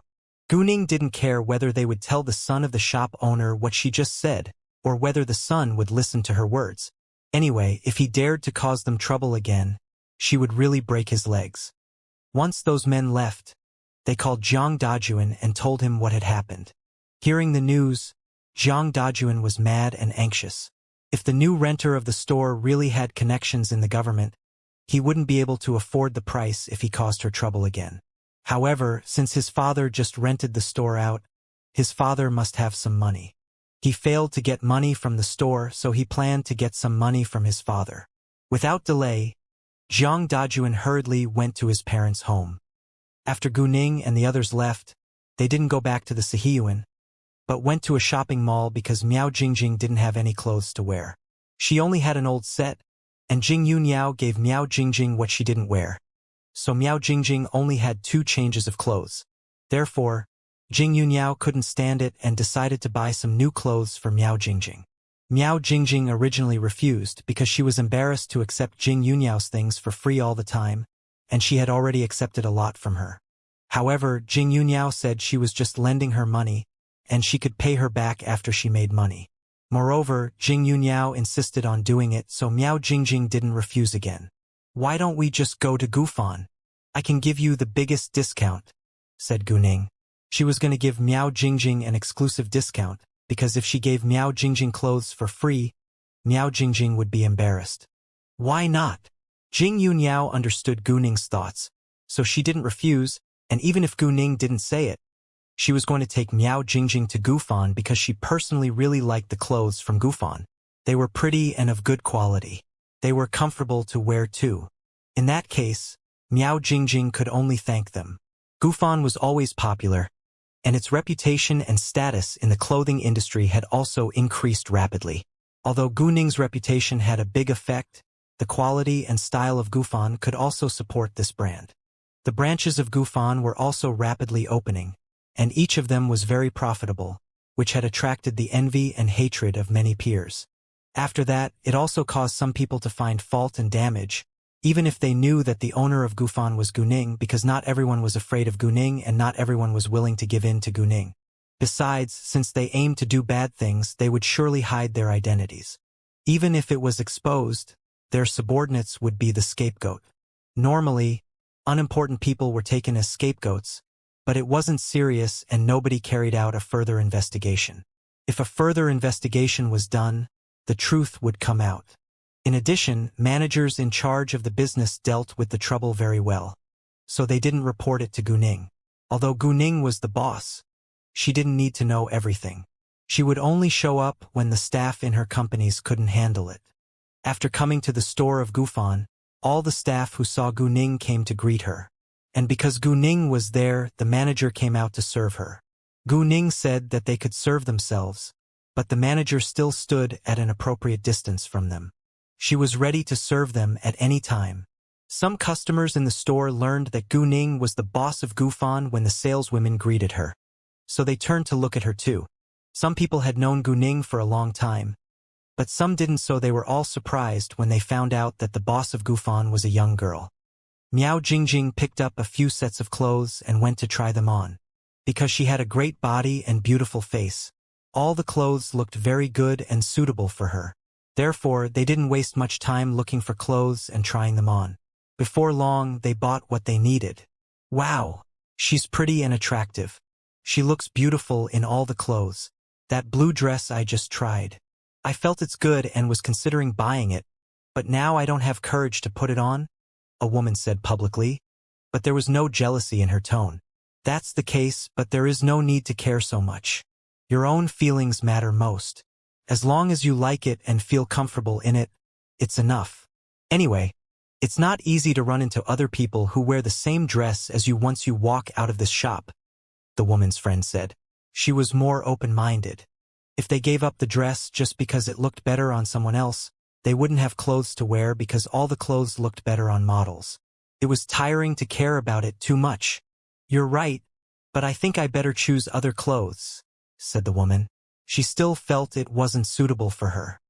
Jing Yuniao had many clothes because Guning and Leng Xiaoting had prepared a lot for her, so she didn't shop for clothes. Neither did Guning. After buying the clothes, it was time for dinner, so they were ready to go. However, when they were about to walk out of the mall, they met Mrs. Su. With Mrs. Su, there was another rich lady. Yun Xinyao, it's you. Mrs. Su greeted Jing Yuniao happily when she saw her. Mrs. Su was originally going to call her Yunyao, but Jing Yuniao had said that her current identity was Xinyao, so she changed her words immediately. Jing Yuniao and Mrs. Su had already met. After all, Mrs. Su and Yuyin had a very good relationship, so when they were together, they would call Mrs. Su to meet them. Therefore, Mrs. Su also knew that Jing Yuniao was still alive. It was just that everyone thought that she was dead, so she didn't want to make her return public, nor did she want too many people to know about it. As a result, she used the identity of Xinyao. Therefore, when they were outside, Yuyin and Mrs. Su still called Jing Yuniao Xinyao. Because they met by accident, Mrs. Su asked Jing Yuniao to dine with them. It was rare for them to meet, so Jing Yuniao didn't refuse. They were going to have a meal anyway, so they agreed. Oh, let me introduce you. This is my relative. She's Yen Min, Mrs. Su said to Jing Yuniao and the others. Mrs. Su's in-law was the mother of Su Jinglin's fiancé, whose name was Wenxi. After that, Mrs. Su introduced Jing Yuniao and the others to Yen Min. This is my friend, Xinyao. This is Gu Ning. You must know her. And this is... Mrs. Su turned to look at Jing Yuniao, signaling her to introduce Miao Jingjing, because she didn't know Miao Jingjing and had no idea how to do the introduction. This is my friend, Miao Jingjing, and my business partner. We're going to run a business together, Jing Yuniao said. She mentioned the business as an advertisement. If she directly said she was going to sell flowers, it wasn't smart. You're going to open a business? Mrs. Su was surprised to know that, but didn't think it was inappropriate. Although the Lung family was rich and Leng Xiaoting was very wealthy, and Jing Yuniao wouldn't lack money, it was still better for her to have her own career. She didn't need to make too much money, she just had to have something to do. If she had nothing to do, she would live a meaningless life. In fact, Mrs. Su had her own career as well, but it wasn't very successful. Mrs. Su's business wasn't too successful, but it was a medium-sized company and had hundreds of million yuan in assets. Yes, said Jing Yunyao. What business are you opening? Mrs. Su asked. A flower shop. I don't aim to make a lot of money, but I must do something. I can't rely on other people to feed me. I don't want to be useless, Jing Yunyao said. I agree. When will it open then? Don't forget to let me know once it opens. I'll definitely join in, Mrs. Su said. Me too. I usually like to grow flowers, especially succulents. They are so cute. Will there be succulents in your store? Yan Min asked. Although she just met Jing Yunyao and they hadn't had a long talk yet, she would go to the opening as well since Mrs. Su would be there. Besides, she was very interested in flowers and plants, especially succulents. Therefore, when they talked about succulents, Yan Min put on an adoring look as if succulents weren't plants, but her kids. We mainly sell succulents. I can also promise that our succulents are more lively than those in other stores, Jing Yunyao said. Jing Yunyao was only saying that the plants would be strong and healthy in their store. Mortals couldn't feel magical power from the plants, but they could see that they were growing much better than ordinary plants. Really? So I must go to have a look. Oh, when will it open for business? Yan Min became more interested after hearing that, and she couldn't wait to shop. At 10 a.m. the day after tomorrow, at the Urban Flower Trading Center, shop number 89, Jing Yunyao said. Great. If nothing comes up at that time, we'll definitely be there, Yan Min said. Sure, you're always welcome, said Jing Yunyao with a smile. By the way, do you have anything you want to eat? Mrs. Su asked Jing Yunyao. Since she was inviting them to dinner, she naturally asked them what they wanted to eat. You can order. We aren't picky eaters, Jing Yunyao said nonchalantly. In that case, Mrs. Su made the decision. No problem. Then we can go to the restaurant I often visit. It's right in front. The food at that restaurant is pretty good. Mrs. Su liked delicious food, so the restaurant she chose couldn't be bad. Because it was the weekend, there were many people everywhere. Fortunately, it was not peak time yet, so when they arrived, there were still a few vacant seats in the lobby, but there were no available private rooms. They didn't care about it much, so they decided to dine in the lobby. Less than 2 minutes after they sat down, the remaining 3 tables were immediately occupied. However, by coincidence, they were acquaintances with the people at the table next to them. But they were Mrs. Su's and Yan Min's acquaintances. There were 3 noble ladies at that table. When they saw Mrs. Su and the others, one of the ladies took the initiative to greet Mrs. Su and Yan Min. Oh, isn't this Mrs. Su and Mrs. Wan? What a coincidence. She didn't sound kind. Hi, Mrs. Su, Mrs. Wan. The 2 ladies who were with the lady also greeted Mrs. Su and Yan Min. Their attitude was not as bad as that of the first lady, but they were also cold and indifferent. After all, their relationship was antagonistic, and they greeted them just out of manners. Oh, hi, Mrs. Yuan, Mrs. Peng. What a coincidence. Mrs. Su and Yan Min greeted them calmly. Mrs. Yuan? She was from the Yuan family. Was the woman Zhao Xiaoxi had talked about there? The woman should be Yuan Yilin's mother. Actually, the first noble lady who greeted Mrs. Su and Yan Min was the wife of the eldest son of the Yuan family. But Gu Ning wasn't aware of it yet. Lord Su has been engaged with Miss Wan for so long. When will they really get married? If it's delayed all the time, there could be rumors. People might think something went wrong between Lord Su and Miss Wan, said Mrs. Yuan. She was very hypocritical and pretended to be nice, which was quite disgusting. Anyway, elder Mrs. Su was already used to it, so she wasn't mad at all. Instead, she beamed. Elder Mrs. Yuan, thank you for your concern, but they're in a very good relationship now. Jinlin and Si are just very busy, so the wedding has been delayed. Hearing the way elder Mrs. Su called the woman, Gu Ning learned she was the elder Mrs. Yuan and the woman Zhao Xiaoxi had talked about. If so, if elder Mrs. Yuan's attitude became worse, she could take action according to the situation. In fact, elder Mrs. Yuan's daughter, Yuan Yen, liked Su Jinlin, so the Yuan family wanted to reach an alliance with the Su family. The Su family had a close relationship with the Leng family, but Su Jinlin was the eldest grandson of the Su family, the heir of the Jinlin organization. So if the Yuan family could form an alliance with Su Jinlin would support them. In that case, the Su family's wealth would be divided and the Leng family would have less support. However, Su Jinlin disliked Yuan Yen and even hated her. Even if he didn't hate her, he wouldn't be together with Yuan Yen because of his family's position. However, Yuan Yen drugged him in order to make him get together with her, but he accidentally had sex with Wen-Si and became Wen-Si's boyfriend. It happened also because Su Jinlin and Wen-Si liked each other, but the one family wasn't comparable to the Su family when it came to their status, so Wen-Si lacked confidence in front of Su Jinlin. As a result, she couldn't make up her mind to marry him. However, she was willing to have sex with Su Jinlin. Profit came from a misfortune. Because Su Jinlin liked Wen-Si, he didn't punish the Yuan family, but the Su family was very mad at the Yuan family. Really? Elder Mrs. Yuan didn't seem convinced. Her real thoughts actually didn't matter, since she deliberately did that to annoy Elder Mrs. Su and Yenmin. Elder Mrs. Su and Yenmin were indeed annoyed, but they were tolerant. Yeah, oh, I heard Yuan Yen is shouting to get divorced.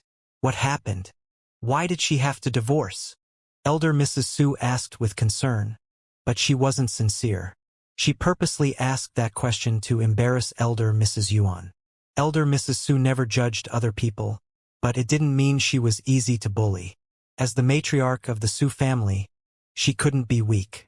She only treated other people the way she was treated. Since someone tried to laugh at her now, she had to fight back. As for what had happened to Yuan Yen and why she had to divorce, the reason had already gone abroad. The reason that came out was that Yuan Yen had betrayed her husband and was caught in bed. But the Yuan family stopped the news from spreading widely, so not many people knew. However, Elder Mrs. Su still heard it. Upon hearing that, Elder Mrs. Yuan was displeased. She clearly knew that Elder Mrs. Su was deliberately humiliating her. This is my family affair. Elder Mrs. Su, I don't think you should be involved, said Elder Mrs. Yuan coldly. In fact, Elder Mrs. Yuan was really mad at Yuan Yen. She didn't care whether Yuan Yen had betrayed her husband, but Yuan Yen was caught in bed. Although their family did their best to stop the news from spreading widely, some people still heard. Therefore, she received different looks these days, but many people stood in awe of the Yuan family, so nobody dared to talk about it. However, it also proved that Elder Mrs. Yuan was very selfish. If it was her son-in-law who had betrayed her daughter, she would have criticized her son-in-law badly. Elder Mrs. Yuan, since you dislike outsiders talking about your family affairs, please don't do that yourself. I don't think you should be involved in other people's family affairs either. Elder Mrs. Su argued. It was unreasonable that Elder Mrs. Yuan casually gossiped about other people's family affairs, but other people couldn't. Hearing that, Elder Mrs. Yuan felt quite embarrassed. Obviously, Elder Mrs. Su was unhappy with her gossiping about Su Jinlin's relationship with Wen-Si. Well, I don't care about other people's family affairs at all, said Elder Mrs. Yuan disdainfully. After that, Elder Mrs. Su and Elder Mrs. Yuan stopped talking. At this moment, Guning said, a weird murder case happened a few days ago. A man named Song Yang was killed in the park, but the police could not find any trace of the murderer. Many internet users used their imagination and said Song Yang could be killed by a ghost. Otherwise, there must be hints. When Guning finished speaking, she heard a clam from the next table. The cup in Elder Mrs. Yuan's hand fell on the table, and the drink inside was spilled. Instantly, Elder Mrs. Yuan looked very anxious. Because Elder Mrs. Su and her friend didn't know the relationship between Elder Mrs. Yuan and this person named Song Yang. They didn't think much about Elder Mrs. Yuan's gaffe. However, younger Mrs. Yuan and Mrs. Peng knew that Song Yang was the son-in-law of Elder Mrs. Yuan's relative. Nevertheless, they didn't think too much about Elder Mrs. Yuan's gaffe either. They only thought that the talk about a ghost made her uncomfortable. After all, it was not only Elder Mrs. Yuan who felt uncomfortable when she heard the word of ghost.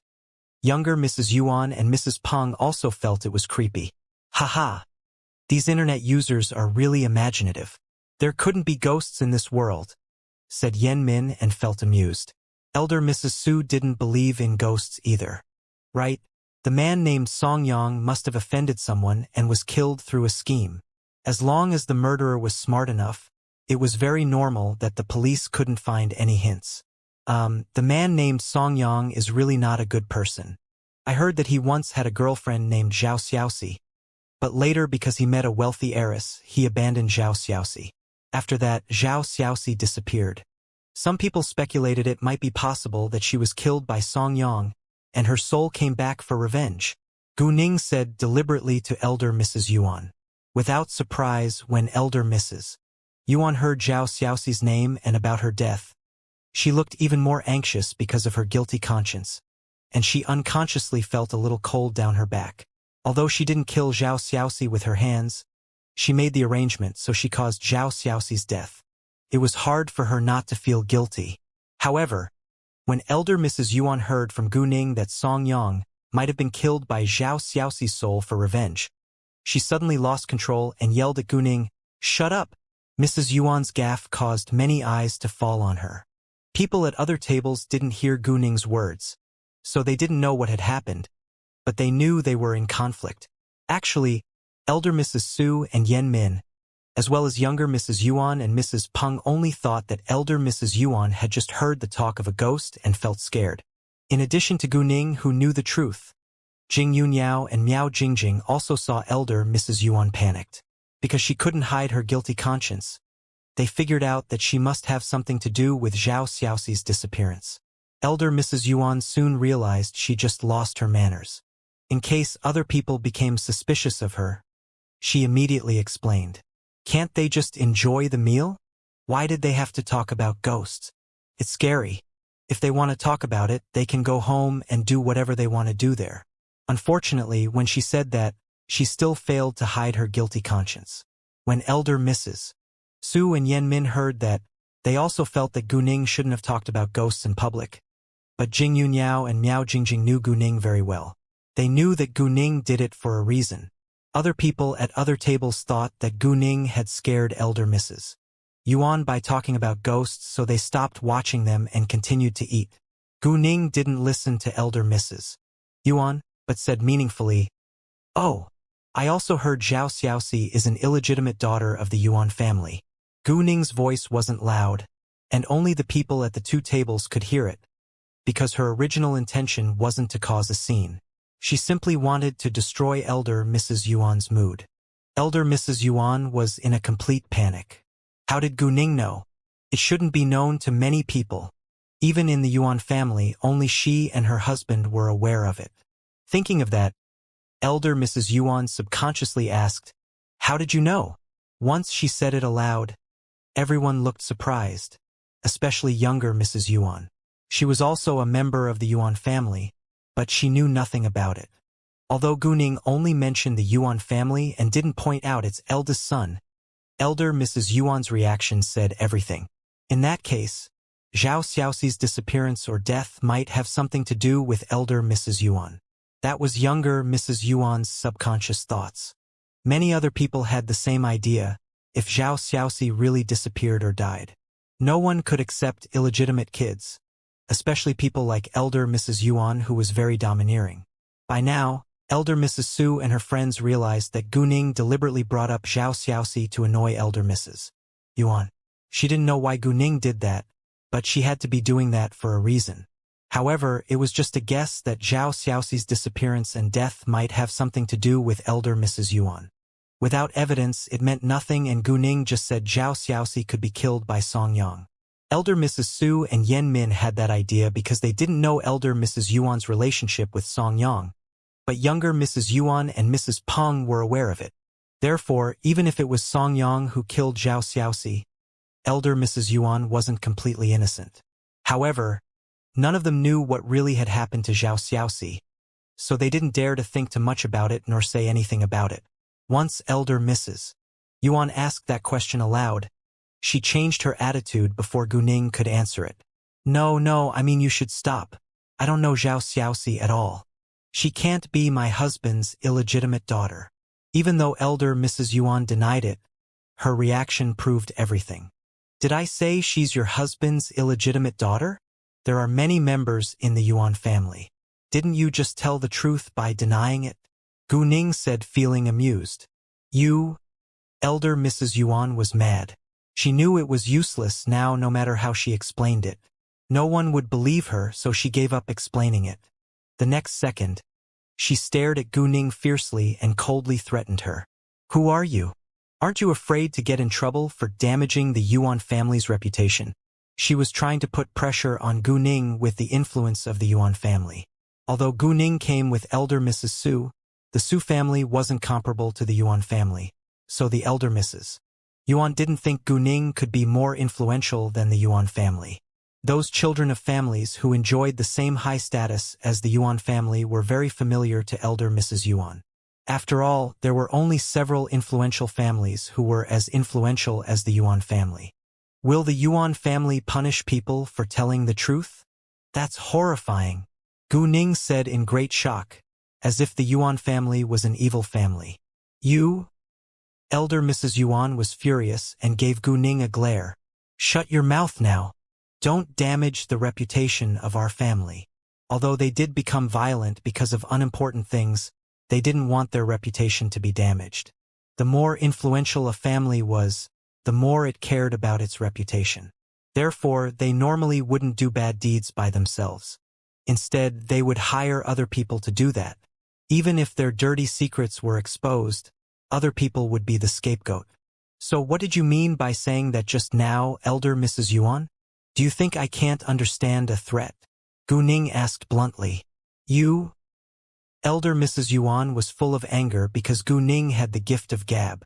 At the same time, she found out that Gu Ning was very bold and wasn't afraid of her at all. Who was she?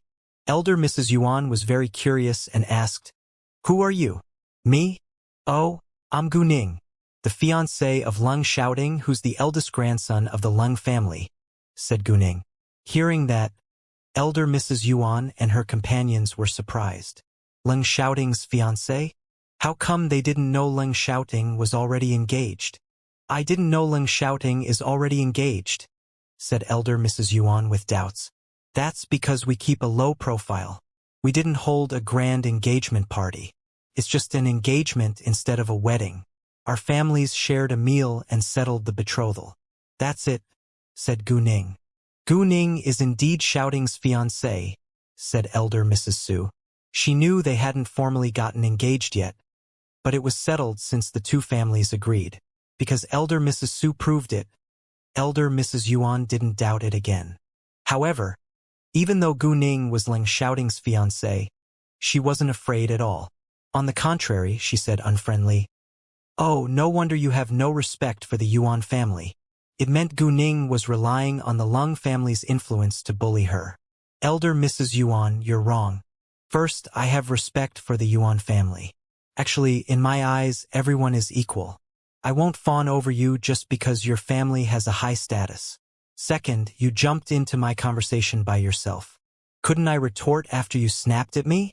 I bet you must be a self-centered person because you married the Yuan family, said Gu Ning. You? Elder Mrs. Yuan was annoyed by Gu Ning and couldn't finish a sentence.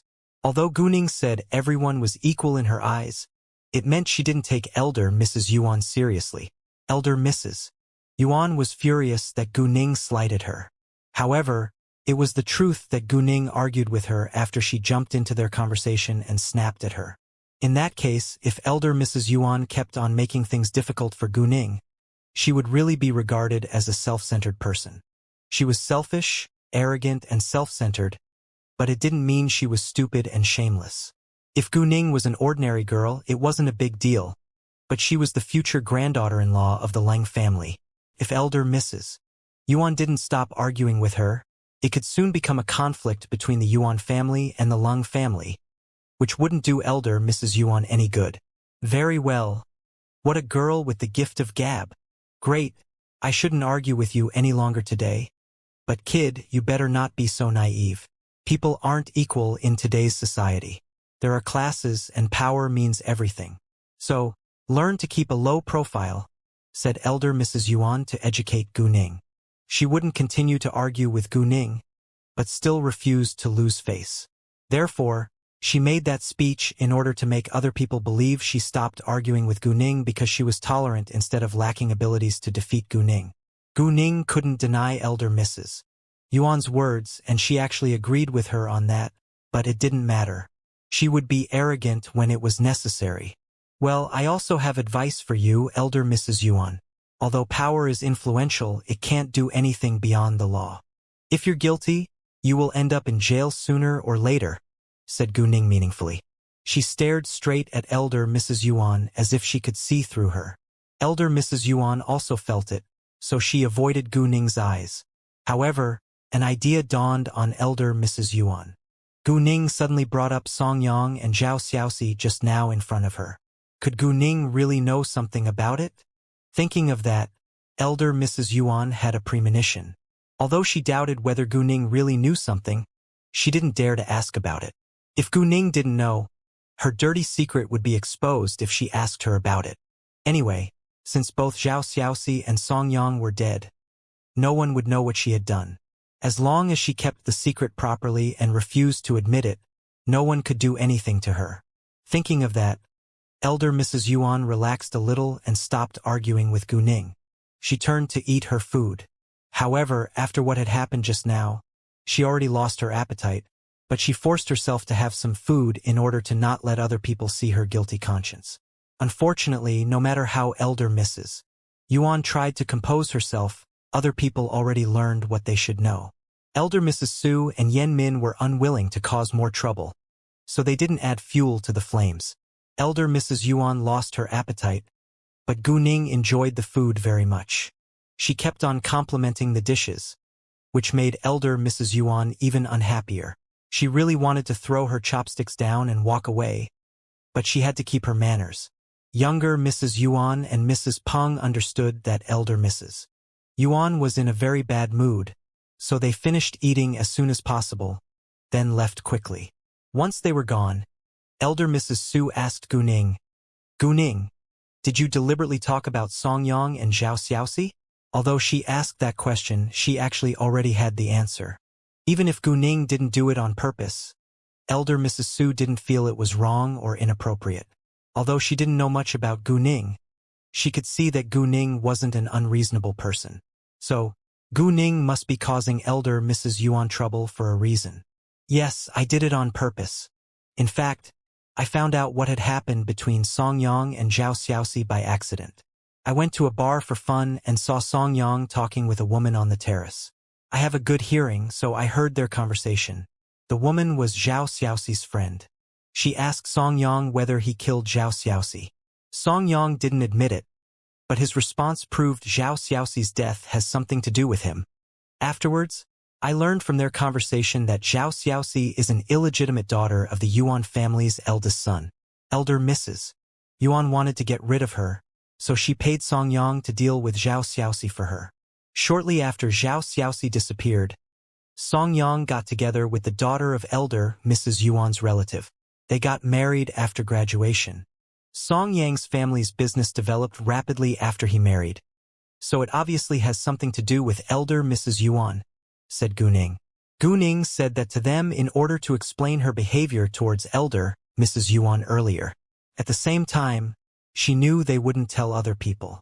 It was impossible for Jing Yuniao and Miao Jingjing to tell other people about that, and they could actually figure out what had happened even if Gu Ning didn't tell them.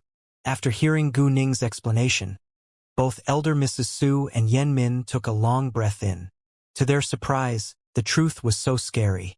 Although they were suspicious that it might have something to do with elder Mrs. Yuan, they didn't have evidence, so it didn't mean anything. However, since Gu Ning proved that now, they believed it was the truth. Unexpectedly, elder Mrs. Yuan was so cruel and cold-blooded. Well, does Song Yang's death have something to do with Zhao Xiaoxi's friend? Elder Mrs. Su asked.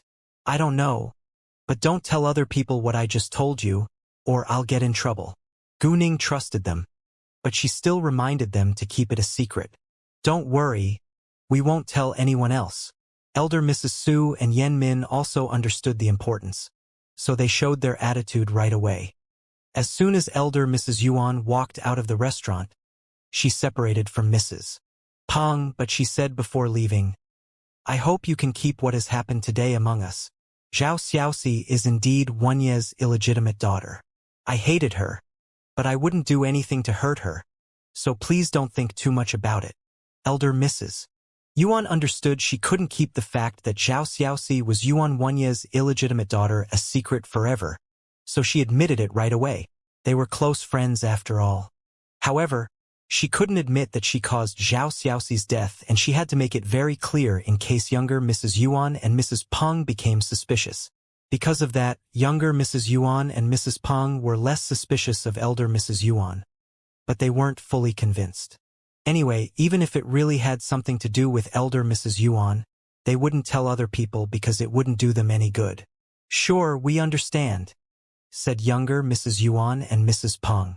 Actually, Yuan Wenye didn't know about Zhao Xiaoxi's death. He just told elder Mrs.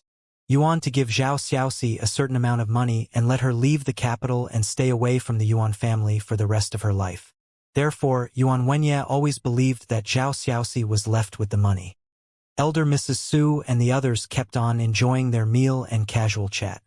Oh, Guning, what do you think is the chance that Jinchen and Beiying can be together? Elder Mrs. Su asked. Although Su Jingchen and Zi Beiying were now boyfriend and girlfriend, Zi Beiying's family was in Singapore, so she was still worried that they would not be able to get together. It's hard to tell. It's their personal affair after all, said Guning. She didn't know how to make the judgment. Hearing that, elder Mrs. Su became a little unhappy. She cared about her son so much. Don't think too much about it. If it's meant to be, the girl won't run away.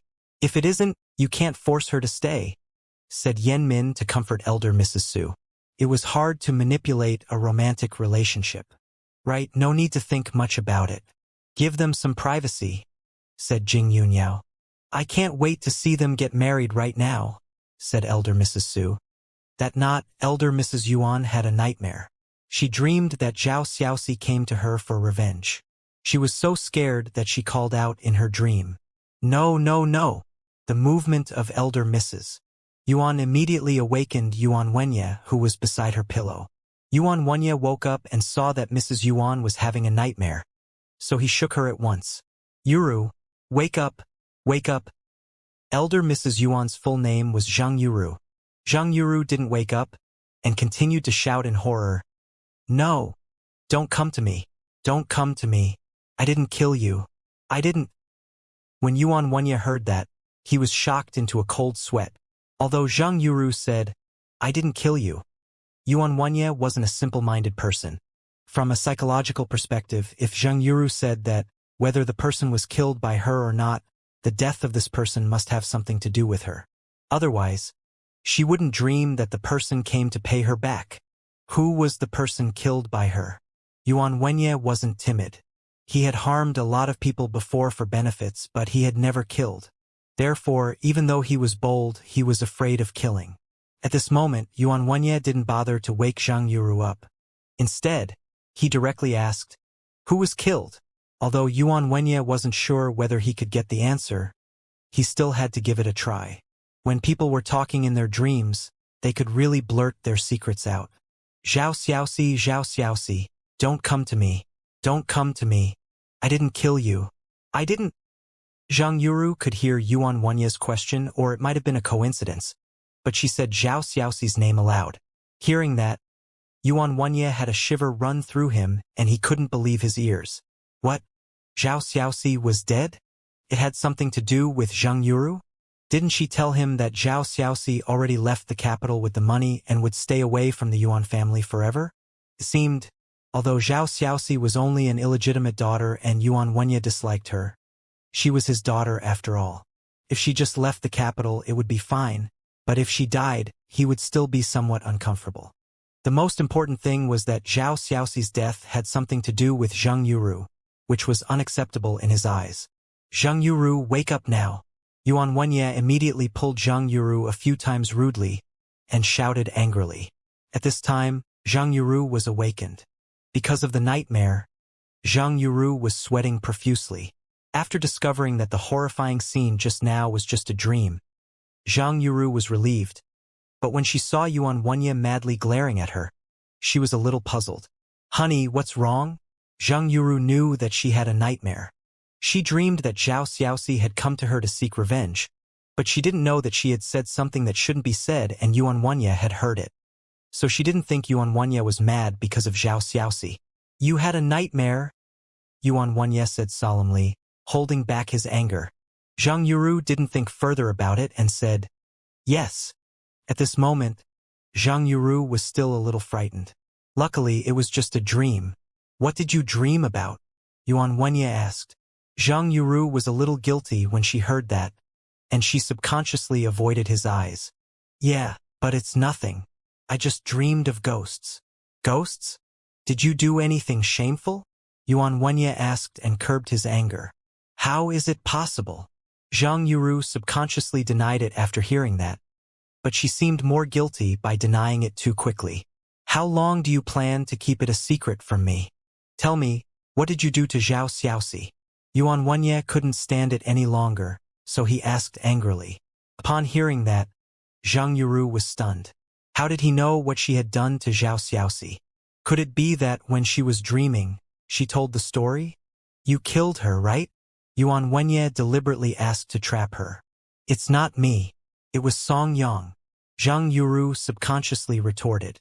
She didn't want to be mistaken as the murderer of Zhao Xiaoxi, but once she said it aloud, she admitted that Zhao Xiaoxi's death had something to do with her, because she knew it was Song Yang who had killed Zhao Xiaoxi, but she had never told Yuan Wenye, which meant she and Song Yang sided together.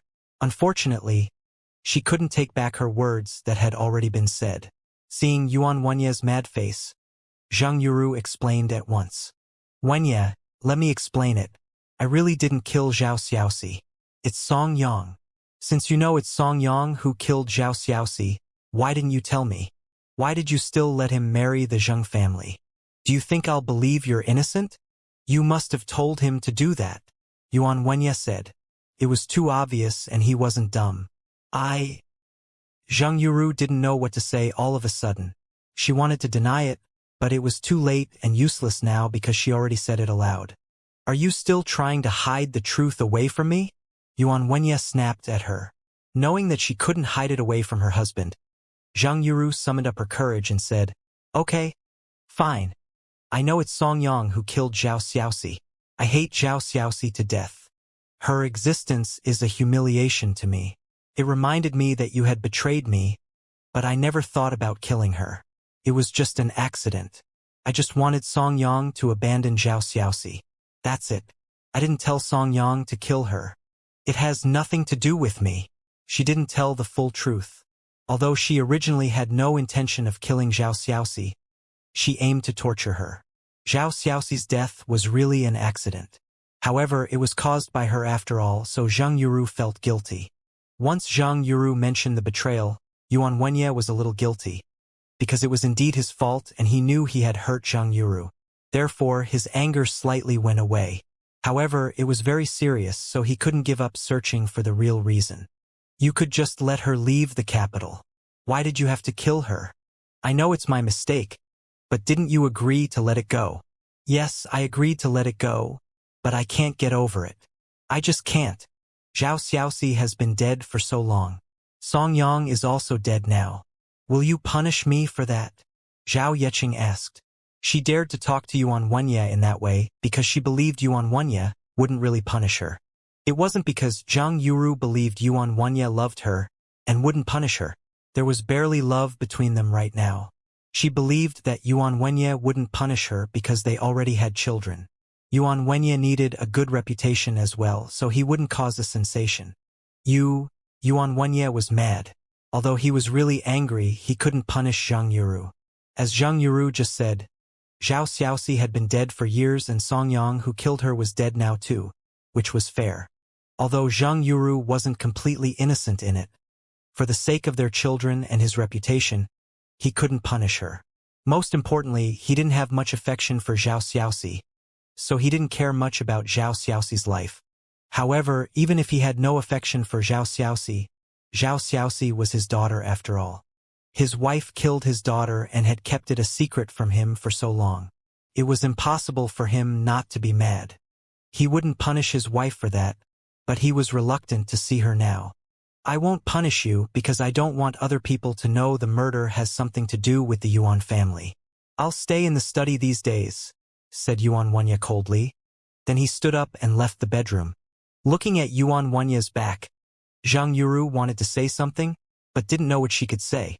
She knew Yuan Wanya was really mad at what she had done this time. Otherwise, she wouldn't have kept it a secret for so long. Anyway, since it was already exposed, she didn't expect Yuan Wanya to forgive her right away. It was already a good result that Yuan Wanya wouldn't punish her. However, she was worried about how much Guning knew and whether Guning would tell other people. Therefore, at this moment, Zhang Yuru wasn't relieved at all just because Yuan Wanya didn't punish her. Sitting on the bed in sadness, Zhang Yuru couldn't sleep. Younger Mrs. Yuan couldn't fall asleep either tonight, because what she had heard about Zhao Xiaoxi today didn't leave her mind. Because Yuan Wanya had an illegitimate daughter, she suddenly wondered whether Yuan Wanyue could also have an illegitimate kid. She was afraid that her husband also had an illegitimate kid behind her back, and she couldn't accept it if she learned about it. Besides, she promised Zhang Yuru that she wouldn't tell other people about the secret. Although they didn't have a good in-laws relationship, Zhang Yuru was too strong while she was a little weak. She didn't dare to act against Zhang Yuru. If they had a terrible relationship, she would have already spread Zhang Yuru's dirty secret. Moreover, upon thinking that Zhang Yuru had caused Zhao Xiaoxi's death, she was scared of Zhang Yuru's cruelty and had no idea how to face her in the future. She understood Zhang Yuru's hatred towards Zhao Xiaoxi. If she were Zhang Yuru, she couldn't accept it either, but she didn't dare to kill. Because younger Mrs. Yuan couldn't sleep, she rolled left and right and woke Yuan Wanyue up. Afterwards, they heard Zhang Yuru's argument with her husband from their room. They couldn't hear it clearly, but younger Mrs. Yuan guessed that Yuan Wanya might have found out what had happened to Zhao Xiaoxi. It's so late. Why are they arguing? Yuan Wanyue muttered. Although it was very normal for a couple to have an argument, it was annoying if it happened in the late night. No idea. Younger Mrs. Yuan replied. Do you feel uncomfortable? You were rolling left and right, asked Yuan Wanyue. No, I just can't fall asleep, said younger Mrs. Yuan. She couldn't tell him what she was thinking. Yuan Wanyue didn't care. He needed to go to work tomorrow, so he continued to sleep now. On Monday, Guning didn't go to school. She accompanied Jing Yunyao and Miao Jingjing to deal with the flower shop. The name of the flower shop was Pavilion of Magic, because the plants they sold all contained magical power. In the morning, Guning asked Gao Yi and Xiaoye to move the flower pots to Xiaoyao Mountain Villa, and she took Jing Yunyao and Miao Jingjing there first. As soon as they entered Xiaoyao Mountain Villa, they felt that the air was filled with magical power, which was emitted from the plants transplanted by Guning and the others. Because those plants were sprinkled with magical power liquid by Guning, they all had magical power, but it was very thin. The plants that had been sprinkled with magical power liquid were full of vitality and were very eye-catching. Both Jing Yunyao and Miao Jingjing were happy to see it. Wow! These plants are so lush and beautiful. They will be sold out very soon, said Miao Jingjing. She couldn't wait to open the store. Yeah, the credit should go to Guning, said Jing Yunyao. She knew their plants would be very popular. After Gao Yi and Xiao Ye moved the pots over, they began to transplant the plants into the pots. Gao Yi and Xiao Ye were surprised to see that these plants became so beautiful and full of life. They knew it must be the effect of the magical power liquid, so they weren't shocked.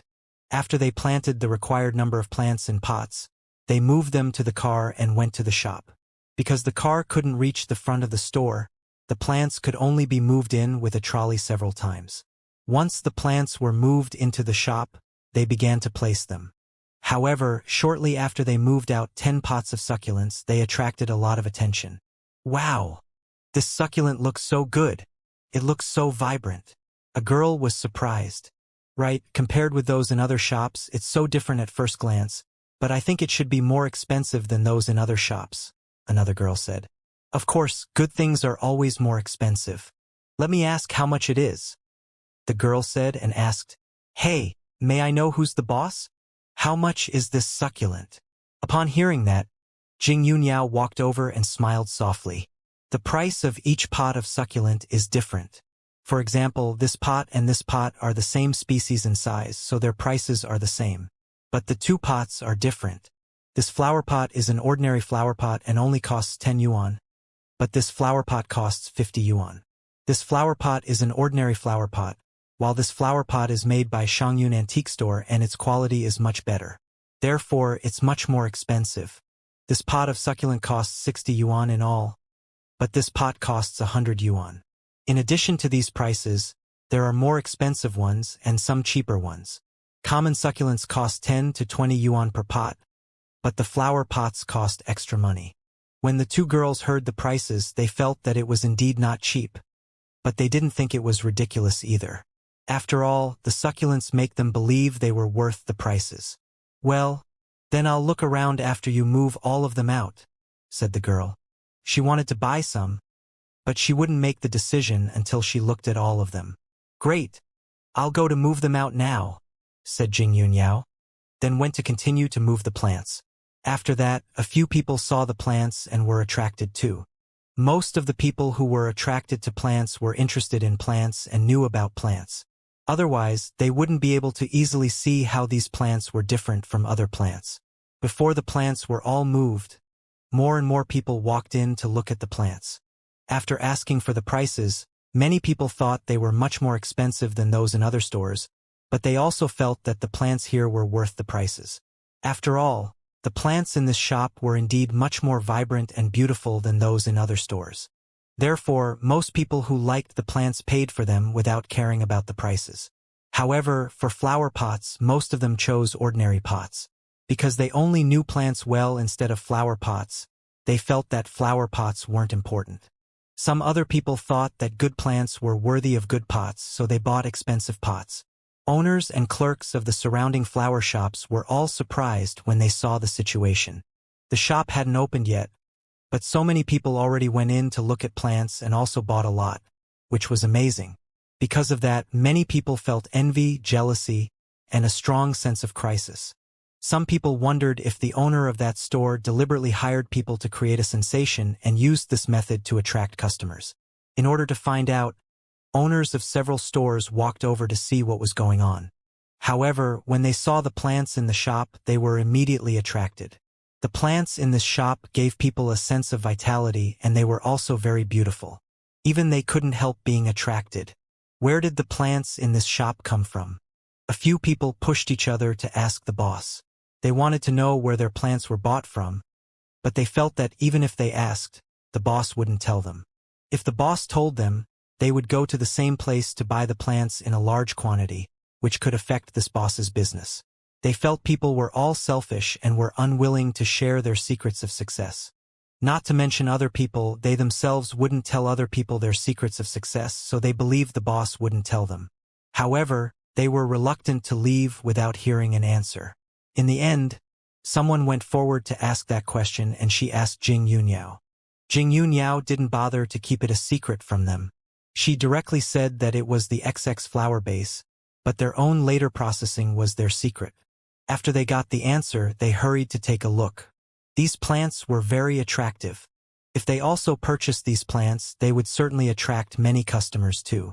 Not to mention those passers-by, even they themselves had the urge to shop. In just one morning, people bought more than 40 pots of plants, of which more than 30 pots were succulents. It hasn't even opened yet. It's really a good sign that we've sold out so many in one morning, Jing Yunyao said. She was also very happy to sell so many in one morning. It's just in the morning, and the flow of people isn't large. In the afternoon, there will be the most customers. So the business in the afternoon will be better. I'm afraid we need to bring more goods. Fortunately, we have enough in stock, Guning said. Although it wasn't a surprising beginning, she was happy to see it. Anyway, it was just the beginning, and she would help this business become more profitable. Since she was a shareholder of this flower shop, she would take this business seriously. Therefore, she would advertise it on Weibo tomorrow and put out the advertisement on the official website of her business group. Many people visited the website of the Shengning organization now. Right, our position isn't conspicuous. If it's in a conspicuous place, the business can be even better, But as long as we have fame, it doesn't matter whether it's conspicuous or not, Miao Jingjing said. Although this position was indeed not very obvious, and it did have some disadvantages for doing business, Miao Jingjing wasn't eager to make a quick success. She also believed that good wine needed no bush. There were always customers coming to the store. Not all of them came to shop, but since they were customers, Miao Jingjing and the others served them well and didn't leave for lunch. Gu Ning told Gao Yi and Xiao Ye to have a meal before them, and they could bring some food back for them. Without surprise, they had more customers in the afternoon, which aroused the jealousy of the owners of other flower shops. After those flower shop owners learned about the flower base Jing Yunyao purchased from, they also ran to the base, but the plants they saw were fundamentally different from the ones in the Pavilion of Magic. Therefore, they all felt that they were cheated and became angry with Jing Yunyao. If Jing Yunyao didn't tell them, they could understand it, but it was unacceptable that Jing Yunyao lied to them. Therefore, a flower shop owner couldn't stand it and went to argue with Jing Yunyao. Boss Shin, if you don't want to tell us where you get the plants in a large quantity, we won't have any complaints. But if you're willing to tell us, why did you lie to us? It's really unkind. We'll be neighbors in the future. You seriously shouldn't do that. The man accused Jing Yunyao. Jing Yunyao wasn't angry at all when she was accused. Instead, she replied politely, "Sir, I promise I did get the plants in a large quantity from that place. I also have the receipt here, but after I purchased the plants from there, I raised them in my own manner for a few days. Maybe the soil and water in my manor are good, so the plants in my store are different from other plants."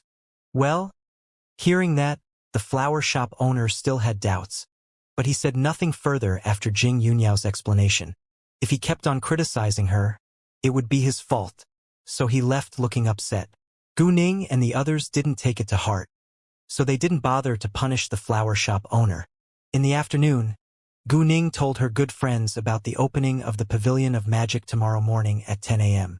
Because tomorrow was Tuesday and Chu Peihan and the others needed to have classes, she didn't tell them in case they were absent from school.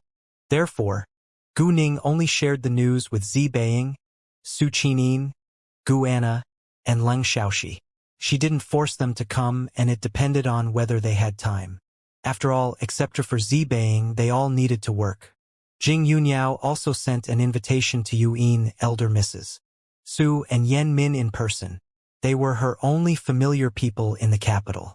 After all, she had a special identity, and it wasn't appropriate for her to be involved in their circle. She didn't want to know too many people either.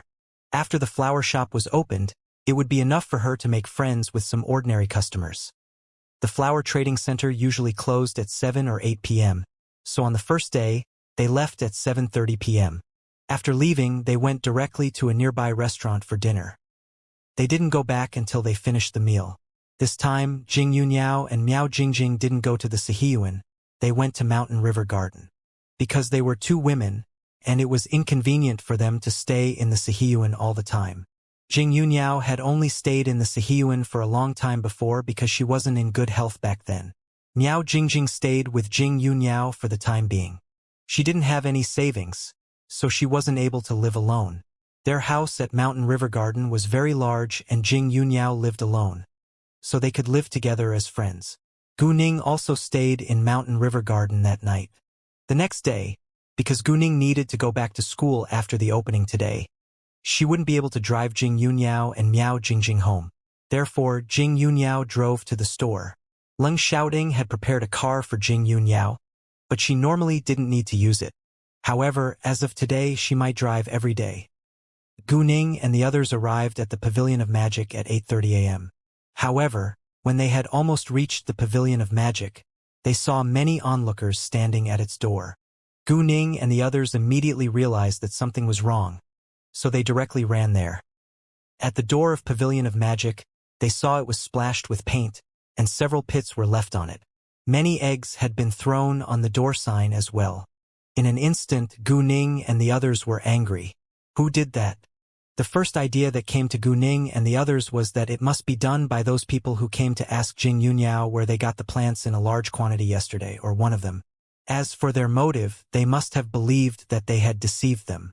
Although Jing Yunniao had explained yesterday that she had raised the plants in her own manner for a while, they might not be convinced.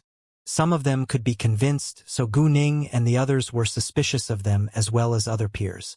Although other peers didn't come to ask them, it didn't mean that they had no motives.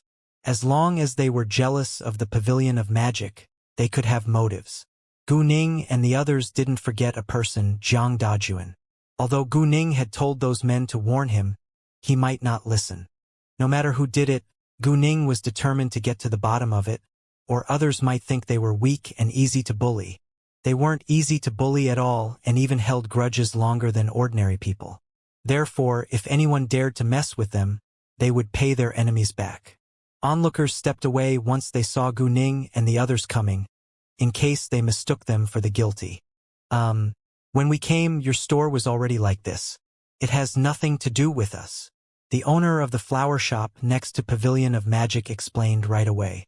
He was the one who asked Jing Yunniao where they bought their plants yesterday and came back to accuse Jing Yunniao for being unkind yesterday. Because of what he had done yesterday, he knew he would be the first suspect.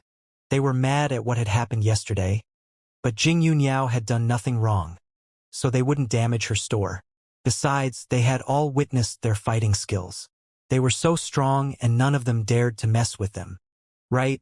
It was already like this when we came. You better call the police now. There are surveillance cameras. You can check the videos to see who has done it. Right? Those people who had also asked Jing Yunniao where she bought the plants kept on giving her advice in order to prove that they had nothing to do with the damage. Hearing their explanation, Gu Ning and the others believed they were innocent. Anyway, what they needed to do right now was to tidy it up and they could do the investigation later. All right, you can leave now. I'll catch the mastermind, said Gu Ning. She was furious, but she didn't show it on her face. Hearing that, they all left. We only have slightly more than an hour. Let's tidy it up now, said Gu Ning. She would go to check the surveillance videos, but she had no intention of calling the police because it was troublesome. The police would only hold the criminals in detention for a few days and tell them to pay some money. Gu Ning didn't lack money, so she would rather find the criminals by herself. She would teach them an unforgettable lesson and let them pay more to treat their injuries than it would cost to fix the door of the store. Sure. Both Jing Yunniao and Miao Jingjing agreed. They were angry too, but they understood that they had to tidy it up as soon as possible. After the opening was over, they would focus on searching for the criminals. Without delay, Gu Ning and the others started doing their work. They didn't know whether the criminals' purpose was just to smash the door and splash paint, or whether they wanted to deeply damage the stuff inside. But fortunately, the quality of the door of the Pavilion of Magic was good enough. It wasn't so easy to break it. If it was broken, the stuff inside could have been damaged too. After a few minutes, Gao Yi and Xiao Ye came. Once they saw what had happened, they were annoyed too. Gu Ning told Gao Yi and Xiao Ye to help them tidy up, and she went to watch the surveillance videos. After buying the store, Gu Ning installed a surveillance camera on the upper right corner of the gate, so there was a monitor display in the store. Gu Ning looked at the monitor and saw that two men had come to smash the door of the Pavilion of Magic and splash the paint. But they obviously also knew that there was a surveillance camera, so they were all wearing caps and masks. Afterwards, Gu Ning called Kay and told him what had happened. She told him to hack into the surveillance cameras and find out who the two men were. Because the door was damaged, they needed a new one.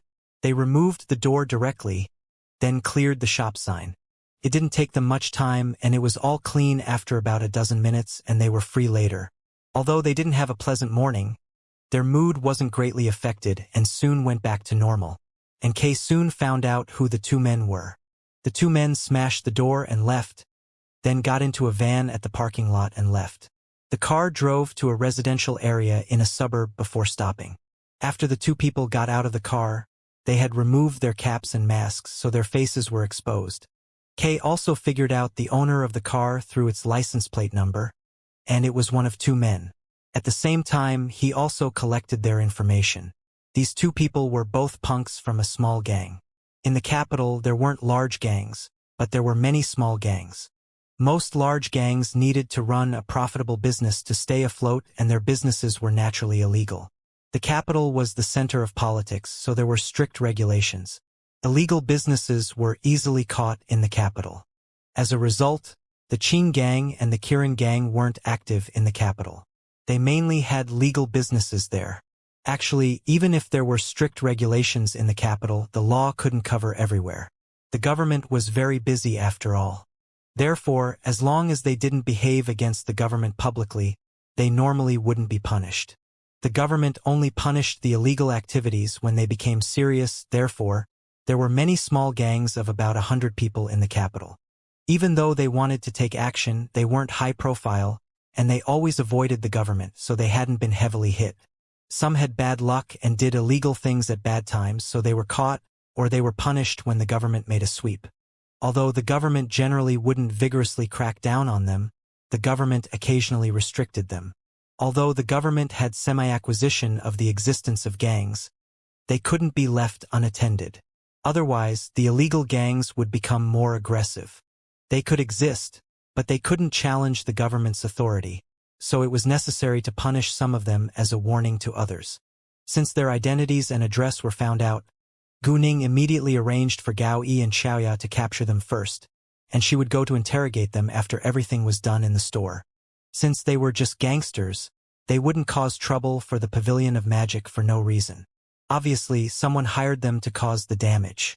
Accordingly, she needed them to tell her who the mastermind behind the scenes was. At 9 a.m., Zi Beiying came with Mengda and Nan along with 2 big flower baskets. They also prepared a thick red envelope. Once Zi Beiying came, she greeted Jing Yunyao first. "Hi, nice to see you, MS. Jing."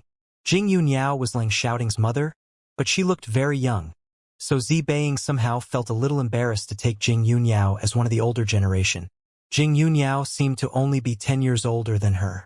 However, because Jing Yunyao was Lang Xiaoting's mother, she took Jing Yunyao as an elder. Otherwise, she would take Jing Yunyao as her older sister. She actually wanted to be sisters with Jing Yunyao, but she didn't want Lang Xiaoting and Gu Ning to be unhappy. It wasn't polite either. "Hi, Miss Z," said Jing Yunyao. Although Zi Beiying was Gu Ning's good friend, she called her Miss Z because they weren't familiar.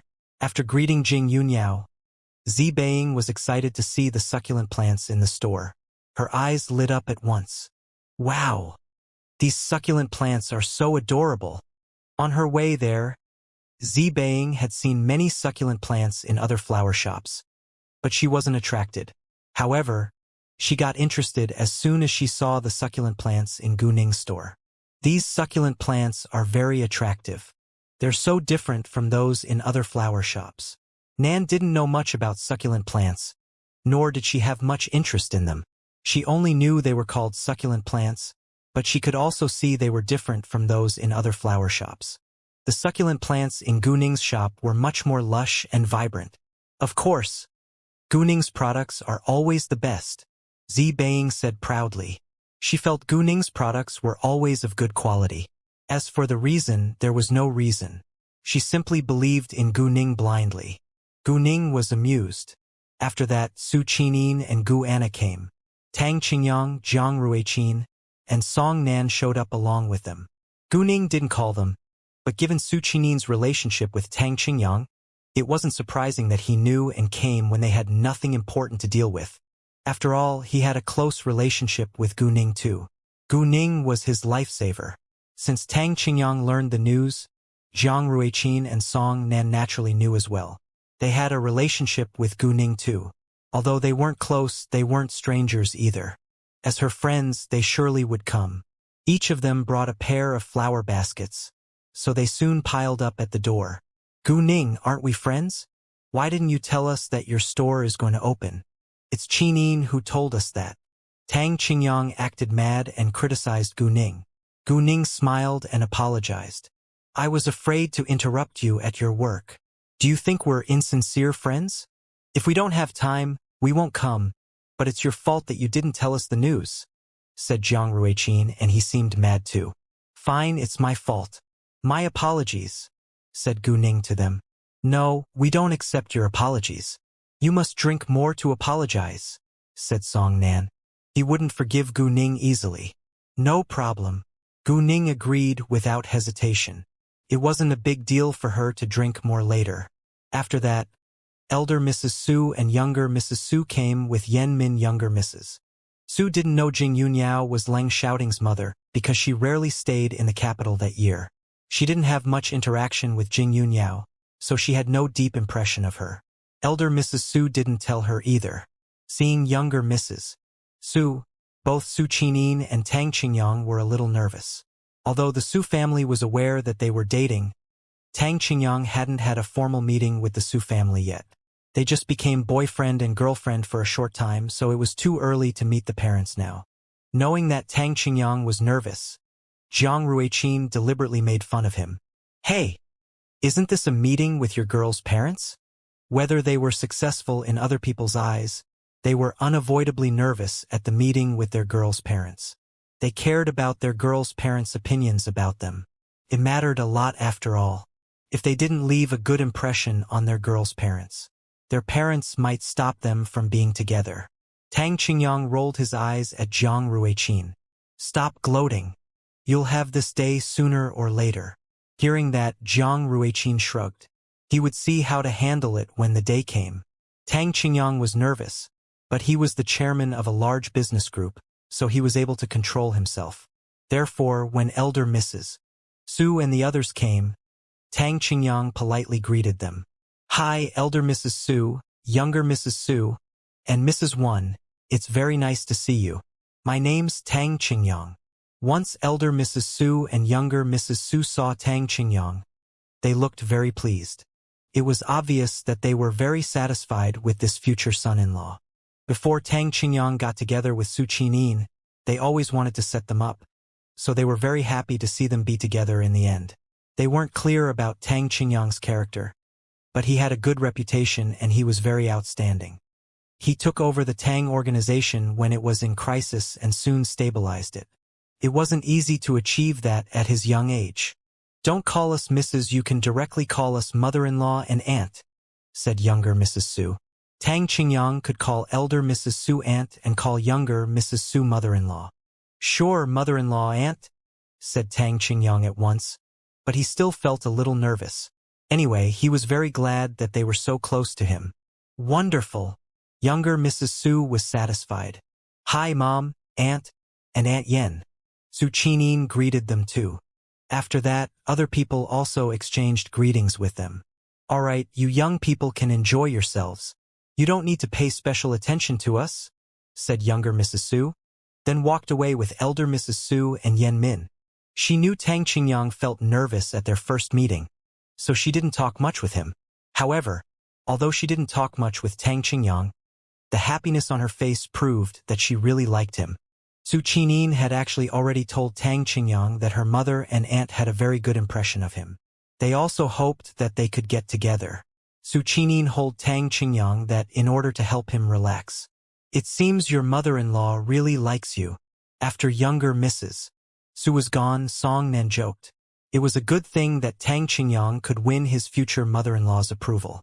Tang Qingyang used to have a girlfriend, but the girl's mother separated them because his ex-girlfriend's family was richer than his, and the girl's mother wanted her to marry a richer man. His ex-girlfriend indeed married a richer man and became a rich wife. However, the man had divorced once and didn't treat her sincerely. What was worse, the man played around all day and had countless mistresses. The man's ex-wife divorced him precisely because he had betrayed her, but the man told outsiders that they didn't get along well. Tang Qingyang knew the situation not because he paid special attention to them, but because one of his friends knew that man and told him the truth. He didn't know whether his ex-girlfriend was aware of her husband's behavior behind her back. It had nothing to do with him anyway. He had no intention of telling her because it was their family affair and he was an outsider. After they broke up for 2 years, they never contacted each other. They only met a few times and they treated each other like strangers. Since they already broke up, they were strangers and a long time had passed. He had already gotten over it. Gu Ning took a few photos and posted them on Weibo. Gu Ning, lively and vibrant. 3 pictures attached. She also posted the exact location of the Pavilion of Magic. Once she sent out the post, her fans read it and immediately reposted it. Wow! Goddess Goo finally sent out a post. So rare. There are so many beautiful succulent plants. Right, they are much more attractive than the succulent plants I've seen before. Kiss, kiss, Goddess Goo. They're indeed lively and vibrant. Are the pictures photoshopped? I don't think so. They should be original photos. Both the succulent plants and flowers are pretty. There were many positive comments on the succulent plants and flowers. Stop paying attention to the succulent plants. Goddess Goo is in the flower trading center in the city center. I'm not far from there. I'm gonna meet my goddess by chance. Oh, I'm so excited. Oh, I didn't notice that. I want to go there too, but it's too far from me. Goddess Goo should be gone when I arrive there. Is this store owned by Goddess Goo?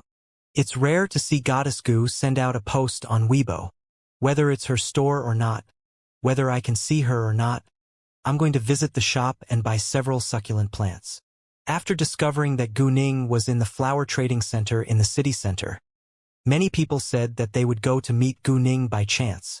Afterwards, the internet user who was close to the flower center in the city center arrived at the scene 10 minutes later. It was a girl and she got really excited when she saw Gu Ning in the flesh. Although she was excited, she felt nervous and slightly afraid too, so she cautiously greeted Gu Ning. Hi, Goddess Goo. It's so nice to see you. I'm your fan and I just saw your post on Weibo. I was nearby, so I came over. Facing friendly people, she was nice to them too and she was sincere instead of being hypocritical. Hi. Thank you so much for liking me, said Gu Ning with a gentle smile. Goddess Goo, can I take a photo with you? The girl asked. Although they were at the same age, the girl still looked up to Gu Ning. Sure, Gu Ning said with a smile. Seeing that Gu Ning agreed, the girl was very excited and took out her camera at once. She took a few photos with Gu Ning, then thanked her. Well then, Goddess Goo, I shouldn't bother you any longer. I'll look around by myself. The girl wanted to talk more with Gu Ning, but she was afraid she would bother her, so she decided to leave. Sure, said Gu Ning, and the girl walked away. As soon as you send out a post on Weibo, you have a fan come over. I bet you'll have more fans here in a short while. I'm afraid you'll have no place to stand then. After the girl left, Zi Bang approached and joked. Although she was joking, it was highly likely to happen. Perhaps. Well, since it's advertisement, I'm glad to see more and more people coming here, said Gu Ning. It was her plan, so she naturally hoped more and more people would come and quickly make the Pavilion of Magic popular. Within half an hour after Gu Ning sent out the post, Tang Xiaoxiao and other people also read and reposted it. Although they weren't sure whether this flower shop was owned by Gu Ning had posted it on Weibo and the plants in the pictures were indeed very beautiful. It wasn't a big deal that they reposted it and more people got to know about it afterwards. Many internet users were nearby, so a lot of them came over after reading it, so there were more and more people.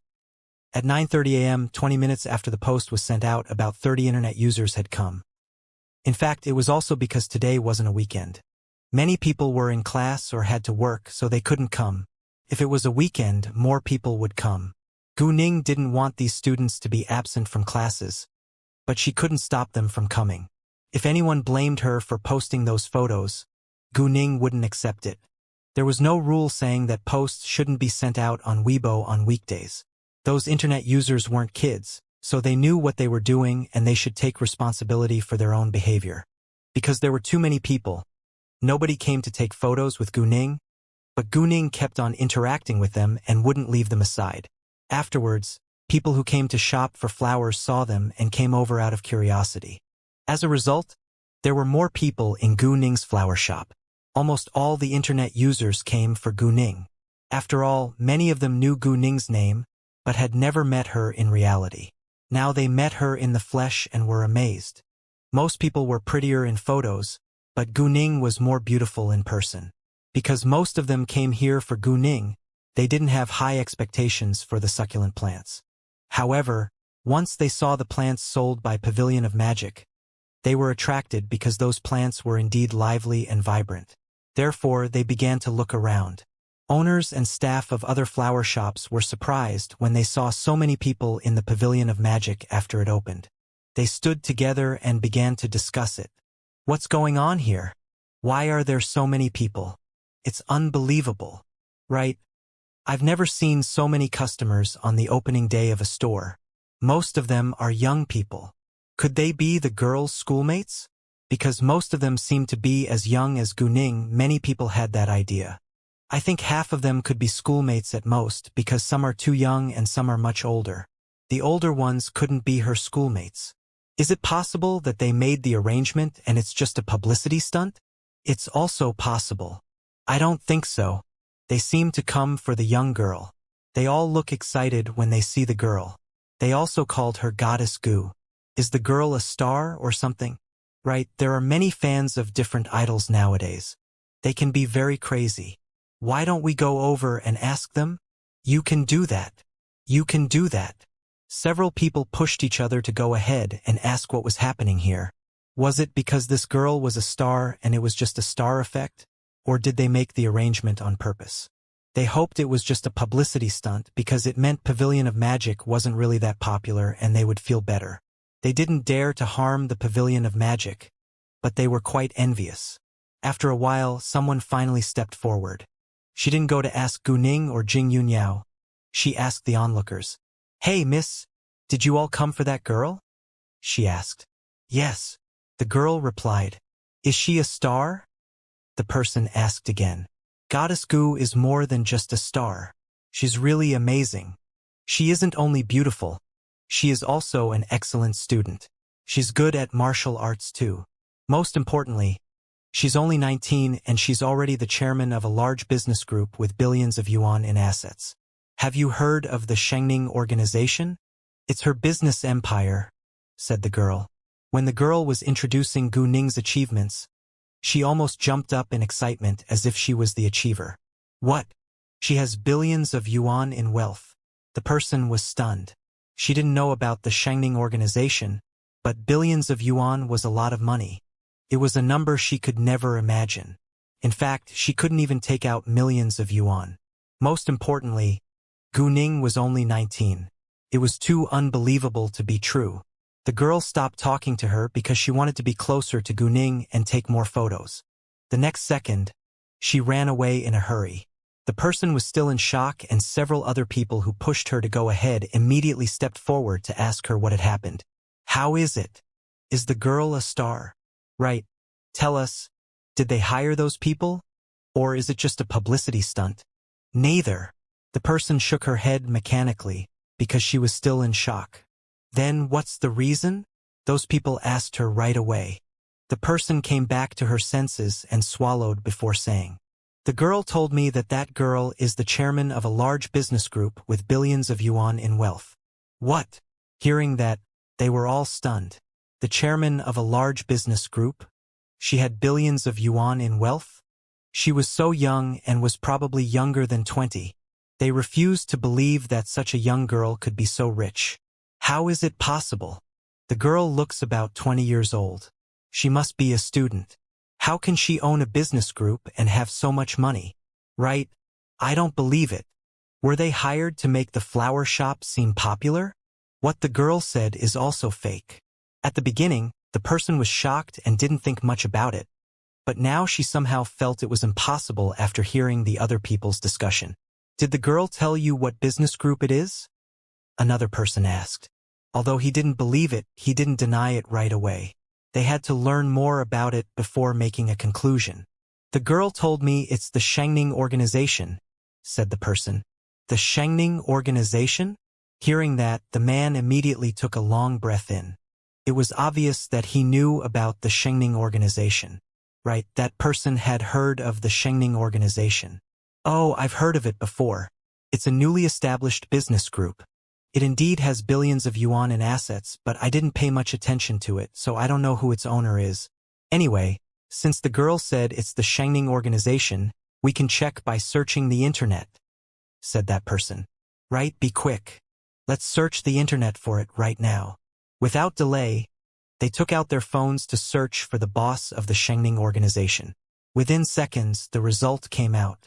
The owner of the Shengning organization was really a 19-year-old girl whose name was Gu Ning. There were also her photos, and they could see that it was precisely the girl they just saw.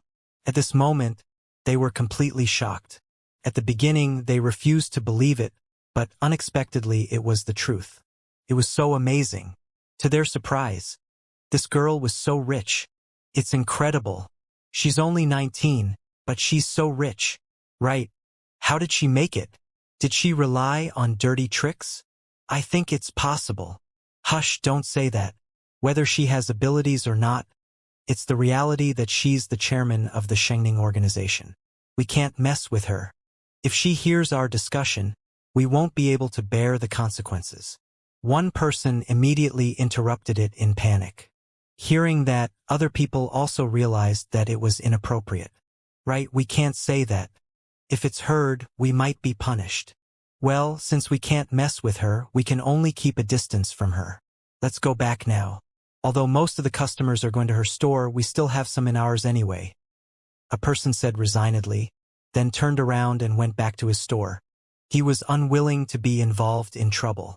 Other people had the same idea, so they all turned around and went back to their shops.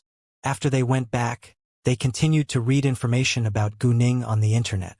Originally, they wondered whether Gu Ning relied on dirty tricks to achieve her success. But their doubt went away as they learned more and more about her. Many things proved that Gu Ning had abilities, especially her connections, which was quite amazing. When it was almost 10 a.m., it was already super crowded outside the Pavilion of Magic. People were standing in lines out of other shops. Gu Ning was one of the shareholders of Pavilion of Magic, but she had no intention of making it public. So she showed up today as a guest invited for the opening. At 10 a.m., the opening ceremony began. Because it was just the opening of a small shop, the opening ceremony was very simple. Jing Yuniao introduced herself and welcomed her guests, then cut a ribbon and set off a firework to announce the official opening of the Pavilion of Magic. Then it was finished. For 3 days after the opening, the plants in the Pavilion of Magic were all sold at a 20% discount. Although almost everyone thought that the plants in the Pavilion of Magic were much more expensive than those in other stores. The plants in the Pavilion of Magic were also much better than those in other stores, so they all thought the plants were worth the prices. Therefore, they were willing to pay for their favorite plants. Gu Ning and the others left after a while, because Gu Ning's presence there would cause the flow of people to become more congested, because more and more people were coming for her. Gu Ning took Tang Qingyang and the others to have breakfast. Jing Yuniao and Miao Jingjing wouldn't go with them because they were busy managing the store. But there were pots and pans in the store, so they could cook for themselves. Elder Mrs. Su and her companions didn't go with Gu Ning and the young people. Instead, they went back home. Yan Min brought many succulent plants home with her because she liked them very much. Even Elder Mrs. Su and younger Mrs. Su, who rarely raised plants, bought some. As for the plants they bought, Gu Ning and the others helped them move the plants into their car. After Gu Ning left, those people who came for her gradually left. Most of them bought some plants, especially succulent plants. As a result, Pavilion of Magic sold a lot of plants within a short time. After visiting the Pavilion of Magic and seeing Gu Ning, those internet users posted photos on Weibo as well, which aroused many people's envy and jealousy. They were especially envious of those internet users who had photos with Gu Ning. There were unkind comments, but they weren't noticeable at all on the internet. After buying a meal for Tang Qingyang and the others, they separated. Gu Ning was going to interrogate the 2 men who damaged the door of the Pavilion of Magic afterwards. In fact, Gao Yi and Xiao Ye were perfectly capable of doing the interrogation, but Gu Ning still wanted to do it herself. Gao Yi and Xiao Ye took them to a slightly remote place. So after getting the address, Gu Ning rushed over. They were all in the car. Gao Yi and Xiao Ye didn't tie them up, nor were they afraid of them running away, because they didn't dare. When they caught them, Gao Yi and Xiao Ye's skills already shocked them. Even if they said that they were from XX Gang, Gao Yi and Xiao Ye weren't afraid and beat them to the ground instead. Therefore, they knew that they couldn't escape and they dared not try. After Gao Yi and Xiao Ye caught them, they didn't interrogate them. They just guarded them and waited for Gu Ning to come over. The 2 people wondered whether they were caught because they had damaged the Pavilion of Magic yesterday. Although they did more bad things as gangsters and they also had many enemies, It happened that they had just damaged the Pavilion of Magic yesterday and were caught this morning. Therefore, they believed it must have something to do with the Pavilion of Magic. However, they thought that they had disguised themselves so well yesterday, so they shouldn't have been exposed right away. Therefore, they weren't really sure it was because of the Pavilion of Magic. Nevertheless, they were unwilling to admit their crimes, so they didn't ask about it. They did ask why Gao Yi and Xiaoya caught them, but Gao Yi and Xiaoya refused to tell them the reason and only told them to wait. In a while, there would be someone to interrogate them, so they wondered whether to tell the truth later. Facing that dilemma, the two men hesitated to make a decision. They valued professional ethics even in this illegal industry. They couldn't betray the person who hired them after they were caught, or nobody would dare to hire them in the future. However, they were just punks and didn't adhere to professional ethics. Besides, the people they met this time were so strong. If they didn't tell the truth, they could be beaten and disabled. And if they were beaten and disabled, they would be unable to do anything in the future. Therefore, they were scared and hesitated to make a decision. Before Guning came, the two men were suffering every moment. Finally, Guning arrived at 1:30 p.m. As soon as they saw Guning, the two men felt she looked familiar, but couldn't remember where they saw her, so they whispered to each other. "This girl looks a little familiar. I have the same feeling, but I can't remember where I saw her before. I don't know why, but I somehow feel panicked when I see her. Do you like her? Stop joking. I'm scared stiff right now. You can't. It's just a girl." The man who felt panicked didn't know why he had that feeling. Once Guning came, Xiaoya and Gao Yi got out of the car and opened the car's back door. As Guning walked closer, the man who panicked after seeing Guning started to get his memories back. He rounded his eyes in fear and shock. GGG. The man remembered Guning, because Guning was very popular on the internet these days, especially after the establishment of the Shengning organization. He had also read the news, but Guning looked different in the flesh from the photos, so he failed to recognize her at first glance. Right now, he recognized her, but he was terrified. When did they offend Guning? Who? Who is it? The other man felt scared after seeing the man's reaction. It seemed this girl was very influential, but he still couldn't recognize her. "It seems you know me." Guning gave the man an evil smile, then asked, "Tell me, who paid you to damage the Pavilion of Magic?" "The boss of the fairy flower shop paid us to damage the Pavilion of Magic." The man blurted it out. Since it was Guning who caught them here, he shouldn't hesitate to make the decision any longer, because they couldn't mess with Guning at all. Otherwise, they would be unable to bear the consequences of failure. The other man didn't know Guning's status, but he didn't hesitate to confess his crime after seeing that his companion was so frightened. He also realized this girl wasn't easy to deal with, so he didn't interrupt. "You're not lying to me, are you?" Guning asked, but it actually wasn't very likely in the current situation. No, I didn't. I promise." In case Guning didn't believe it, the man replied at once. He couldn't be more sincere. After that, he immediately apologized and begged. "Miss Gu, I'm sorry. We didn't know the Pavilion of Magic has a relationship with you. If we knew, we wouldn't have dared to damage it. Miss Gu, please forgive us this once." Miss Gu? Upon hearing that title, the other man connected Guning with the familiar person in his memories and almost peed himself.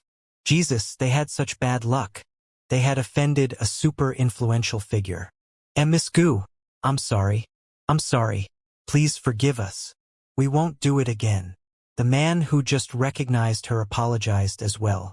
Although he didn't think it was useful because they had damaged her store after all, they wished it was useful. "Forgive you? If I let you go today, who should pay my loss?" Guning sneered. She was unwilling to let them go.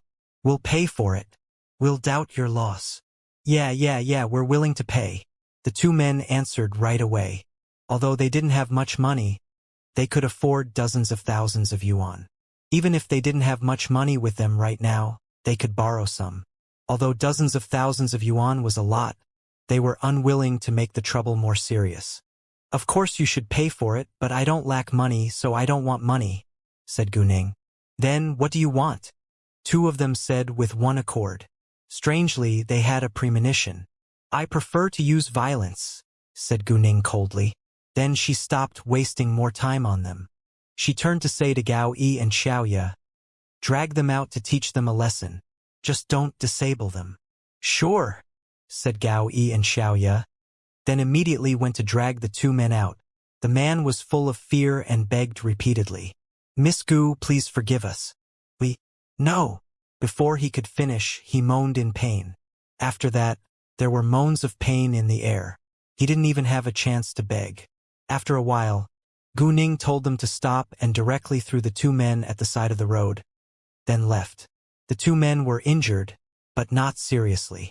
They weren't disabled either, but it would cost a lot for them to be healed. Guning assigned another task to Gao Yi and Xiaoya before going back to school. She told them to teach the boss of the fairy flower shop a lesson. They also only needed to beat the boss and give a warning. After all, Pavilion of Magic didn't suffer a great loss, so she didn't need to be very violent. Anyway, the boss of the fairy flower shop couldn't gain anything from it. In the afternoon, when their classes were over, Guning, Bailey Zongxue, and the others went to the canteen for dinner. Once Song Miaoga saw Guning.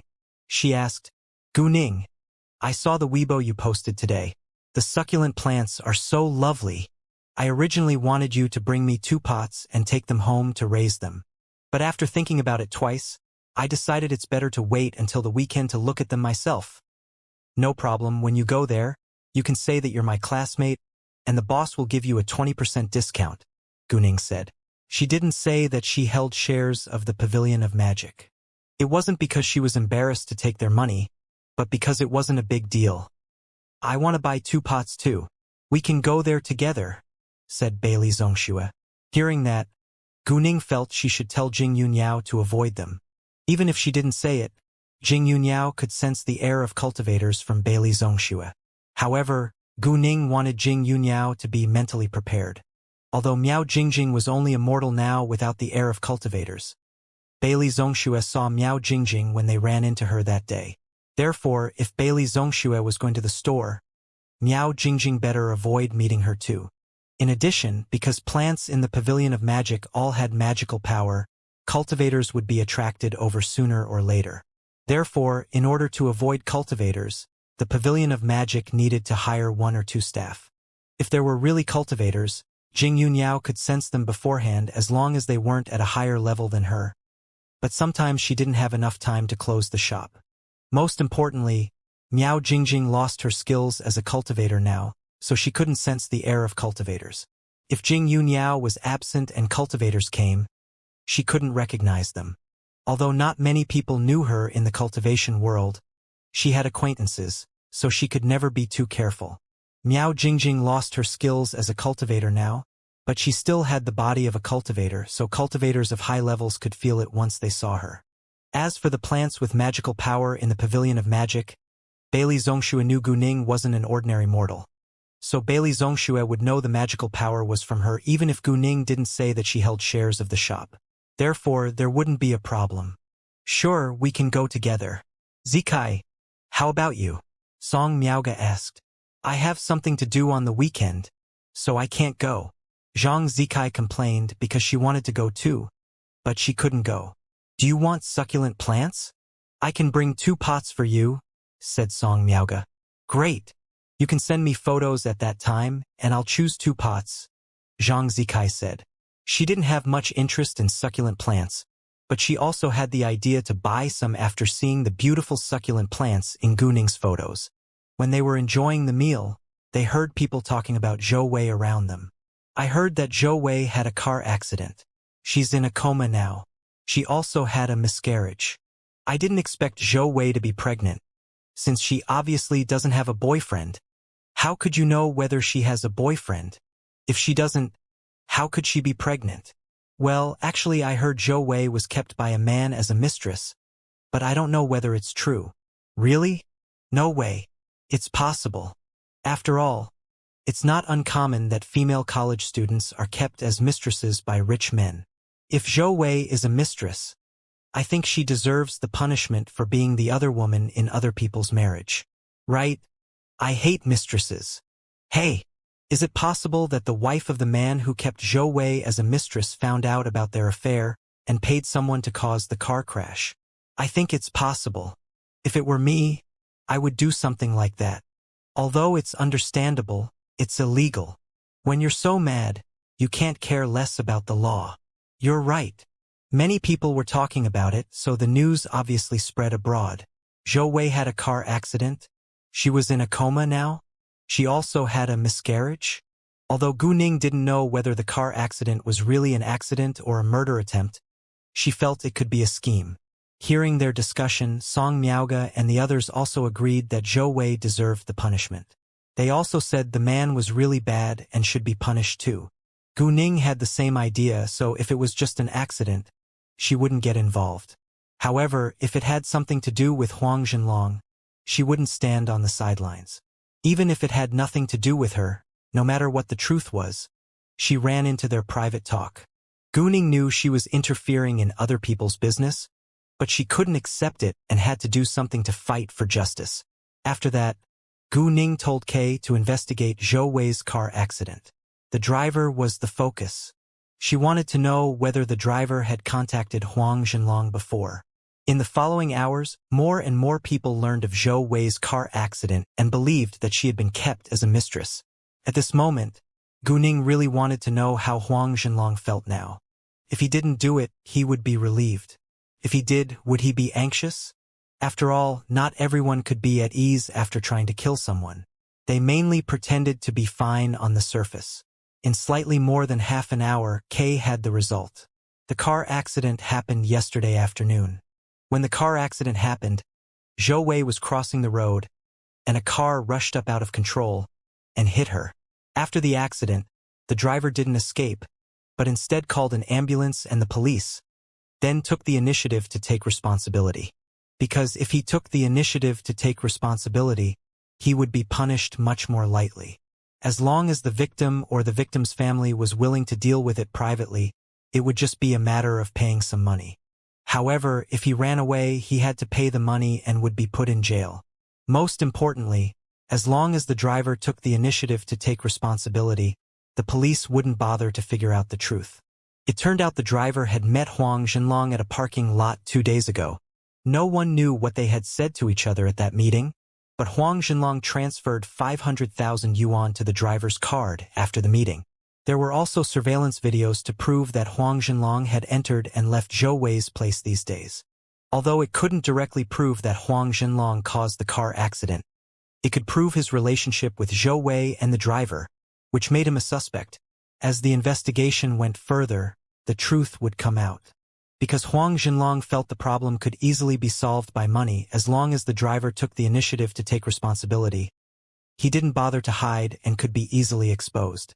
Although Gu Ning interfered, she had no intention of showing up, so she decided to print out those surveillance screenshots, copy Huang Zhenlong and Zhou Wei's voice recording, and send them anonymously to the Haiqing District Public Security Bureau.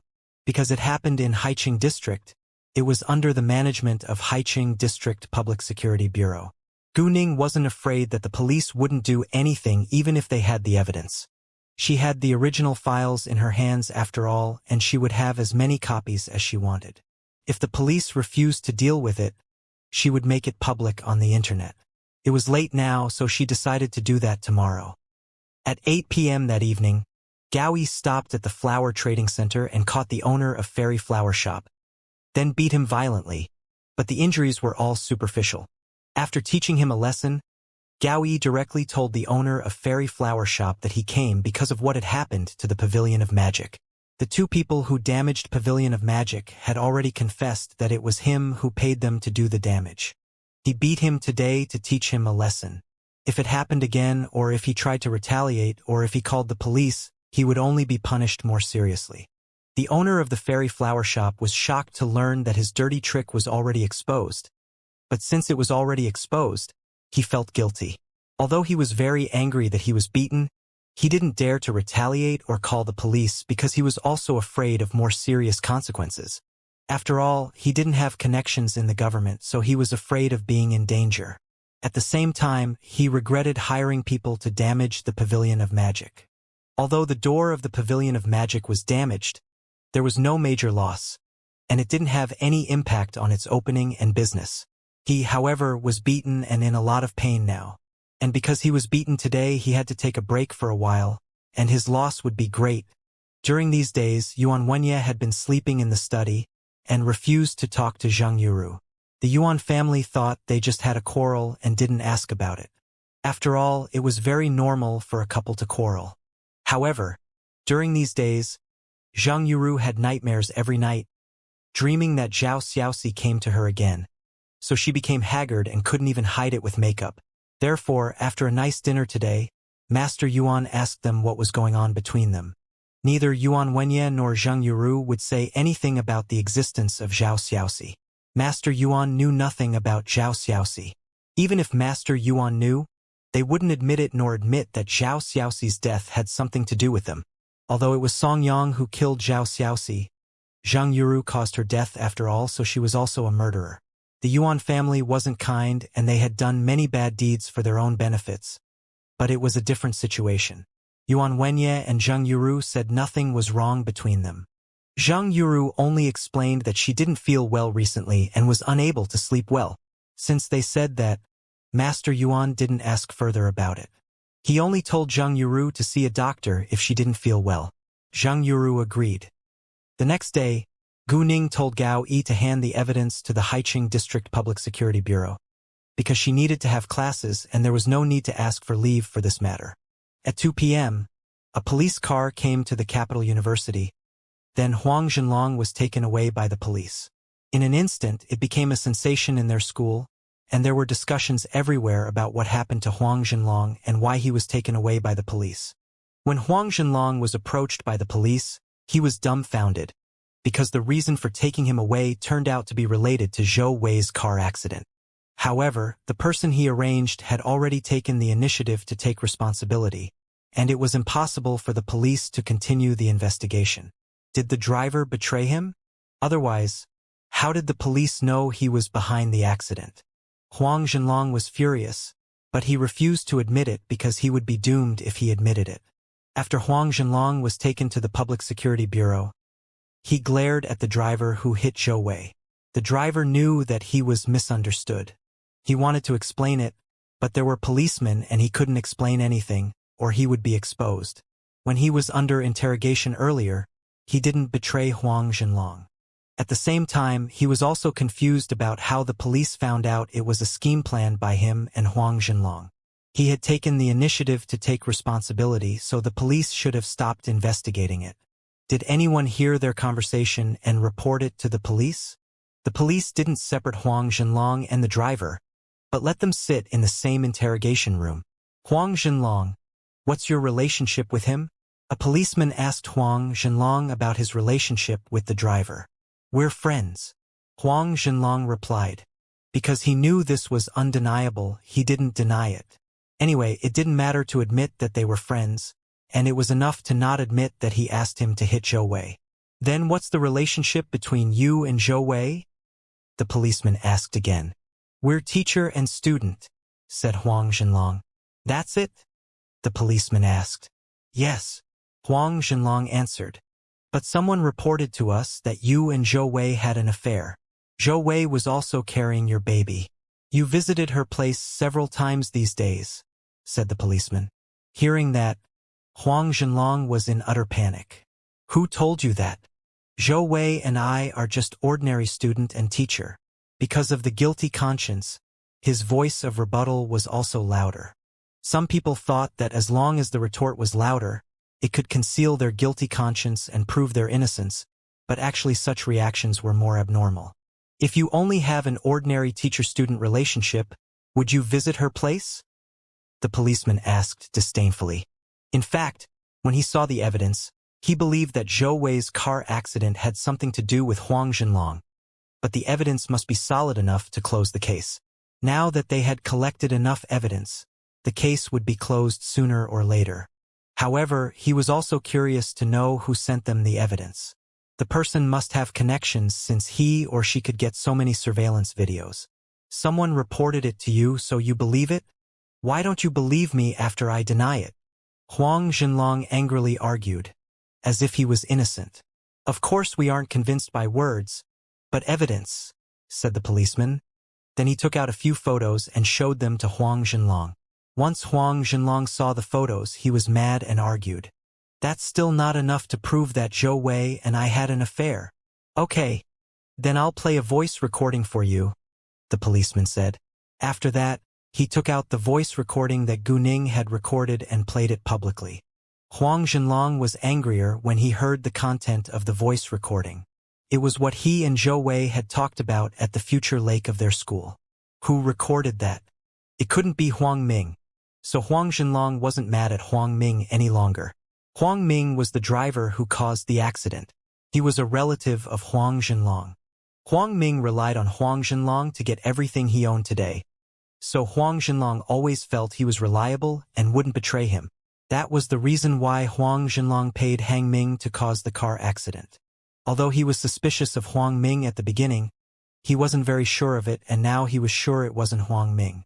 However, who did it? When he was talking with Zhou Wei that night, there was no one nearby. Did Zhou Wei record it herself, wanting to threaten him with it? Thinking of that, Huang Zhenlong believed it was the truth, because he couldn't think of another person and he had the impulse to kill Zhou Wei right now. Do you admit your affair with Zhou Wei now? The policeman asked. Huang Zhenlong chose to remain silent, and the policeman stopped asking further about it. You and Zhou Wei had an affair. Zhou Wei was pregnant and she wanted to give birth to the baby, but you didn't want it. It's impossible for you to divorce your wife for her. You were afraid she would cause you trouble and ruin your career, so you paid Huang Ming 500,000 yuan to hit Zhou Wei with a car. Huang Ming would take the initiative to carry the responsibility so that the police would stop investigating the case and close it as an accident, said the policeman. Then he asked, Am I right? No, I didn't pay Huang Ming to hit Zhou Wei. It's just an accident. Huang Zhenlong argued. No matter what, he wouldn't admit it. Huang Zhenlong did his best to curb his panic, since he didn't want anyone to see through him. But he failed. No? Then why did you transfer 500,000 yuan to Huang Ming? The policeman asked. Huang Ming was going to open a business, and I wanted to join him, said Huang Zhenlong. If so, there must be an agreement, right? The policeman asked. Not yet, we were going to do that in a few days, said Huang Zhenlong. Without a contract, how can you prove that you didn't pay Huang Ming to hit Zhou Wei? The policeman asked. Then do you have evidence to prove I gave Huang Ming the money to hit Zhou Wei? Huang Zhenlong argued. I don't have direct evidence to prove that, but you just transferred 500,000 yuan to Huang Ming, and Zhou Wei had an accident 2 days later. The money was used to pay compensation to Zhou Wei. Even if it could not be direct evidence, it's enough to make you a suspect, the policeman said. It's just a coincidence, said Huang Zhenlong. Huang Zhenlong, it's not as if you will be fine if you don't admit it. As long as the evidence is sufficient, even if you don't admit it, the conviction will still be handed out. The police said. Huang Zhenlong was silent again. He understood that he would be sentenced according to the law even if he refused to admit it when there was solid evidence. However, if he didn't plead guilty, there was still room for maneuvering. Although he had committed a crime in this realistic society, as long as he had connections, it would still be easy for him to get away with it. Therefore, he waited for his wife to help him out after his wife learned of the news. He was just worried that his wife would be unwilling to help him out because of his affair with Zhou Wei. Either way, he decided to wait. Both Huang Zhenlong and Huang Ming insisted that this was an accident, so the case couldn't be finalized for the time being. However, even if they didn't plead guilty, they were already suspects, so they needed to be detained temporarily. Huang Zhenlong's wife soon learned that Huang Zhenlong had been taken away by the police, but she didn't know the reason. She didn't know it until she came to the Public Security Bureau, and she immediately beat Huang Zhenlong with anger. Huang Zhenlong knew that it was his fault and that he had to rely on his wife, so he didn't resist and let her beat him, hoping that she would help him out after venting anger on him. Huang Zhenlong, I always thought you would be grateful since you rely on my family to gain everything, and you will respect me, but I didn't think that you didn't have any gratitude or respect at all. In that case, let's get a divorce. Anyway, the car and house belong to my family. You don't have anything. You'll leave with nothing. Huang Jinlong's wife turned around and left without hesitation. Huang Jinlong, however, was dumbfounded. Although he thought that his wife might not help him out because she was angry, the result now was obviously more serious than he thought. Gu Ning didn't expose the relationship between Zhou Wei and Huang Jinlong, but in the afternoon, someone exposed it on the school forum. In fact, Zhou Wei's affair with Huang Jinlong wasn't so well concealed. At least a few people knew about it, but they had never spoken about it. The person who exposed the relationship between Zhou Wei and Huang Jinlong obviously knew a lot about their affair. The original post, Huang Jinlong was taken away by the police because he has something to do with Zhou Wei's car accident. Zhou Wei had an affair with Huang Jinlong. They have been together for a year and a half, and Zhou Wei became pregnant. Huang Jinlong is already married, and he relies on his wife's family to get promoted in his career. Therefore, he's not willing to divorce his wife and marry Zhou Wei. In order to prevent Zhou Wei from causing trouble and affecting his future, Huang Jinlong paid someone to hit Zhou Wei deliberately. Although the result is just my guess, it is quite possible. This post caused a sensation on their school forum because everyone knew about Huang Jinlong being taken away by the police. Precisely because Huang Jinlong was taken away by the police, most people believed what the post said. Although some said that it might not be true, because they didn't know whether it was true or false, they all expressed neutrality, and there was no one who defended Huang Jinlong. Although they were disgusted with Huang Jinlong's behavior, they also disliked Zhou Wei. She was a student, but she chose to be a mistress. Therefore, they felt Huang Jinlong was too violent. But Zhou Wei deserved it, and they had no sympathy for her. As a result, people all cursed that both of them would be punished seriously. Zhou Wei was already dead, so Huang Jinlong would be next. Anyway, since he was already taken away by the police, he should be punished soon. The post was quickly blocked by the forum management. Even if it was true, it would have a bad impact on the school if it spread abroad on the forum. Therefore, the administrator wasn't protecting Huang Jinlong, but their school. However, it was useless now and it was already big news. Gu Ning left the case about Huang Jinlong to Gao Yi and waited to see the result. She would continue to have classes. However, she only had classes for 2 days before something serious happened. It was Leng Xiaoting who told her the news. Karaki Akemi and Kato Toya were involved. Leng Xiaoting arranged for someone to spy on Karaki Akemi and Kato Toya, but was discovered, and the person was beaten and injured by them. He was seriously injured and the doctor gave up on him. He was dying now. It happened yesterday. But Leng Xiaoting was carrying out a task and it wasn't easy to get through to him. Therefore, he didn't know until earlier. Once he learned the news, he called Gu Ning because only Gu Ning could save the person. Because the person worked for Leng Xiaoting and was seriously injured because of him, Leng Xiaoting definitely would do everything to save him. Where is he now? Gu Ning asked. She was in a bad mood after hearing the news. She originally thought that Karaki Akemi and Kato Toya hadn't done anything bad, and they were only trying to collect information about cultivators. It wasn't easy for them to do that, so she didn't care much about it. However, given what had happened right now, it was time to teach them a lesson. In the Military General Hospital. When can you get there? I'll send someone to wait for you at the gate of the hospital. I'll give you his number and you can directly call him when you arrive, Leng Xiaoting said. Sure, I'll go there right now, said Gu Ning. Ning, thank you so much. Leng Xiaoting felt he owed Gu Ning, but he didn't have another choice. Only Gu Ning had the ability, so he could only turn to her for help. It's not a big deal, Gu Ning said with a smile. She didn't think it was a big deal, but she still felt warm after hearing that from Leng Xiaoting.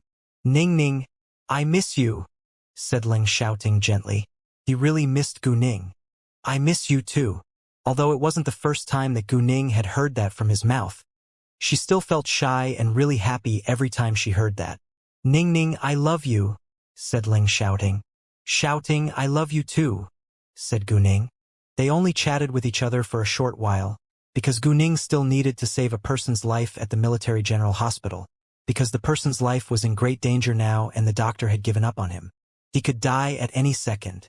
Because the Military General Hospital was in the Eastern District, it took a lot of time to get there from the capital university in a different district. Gu Ning sped up, but it still took her an hour.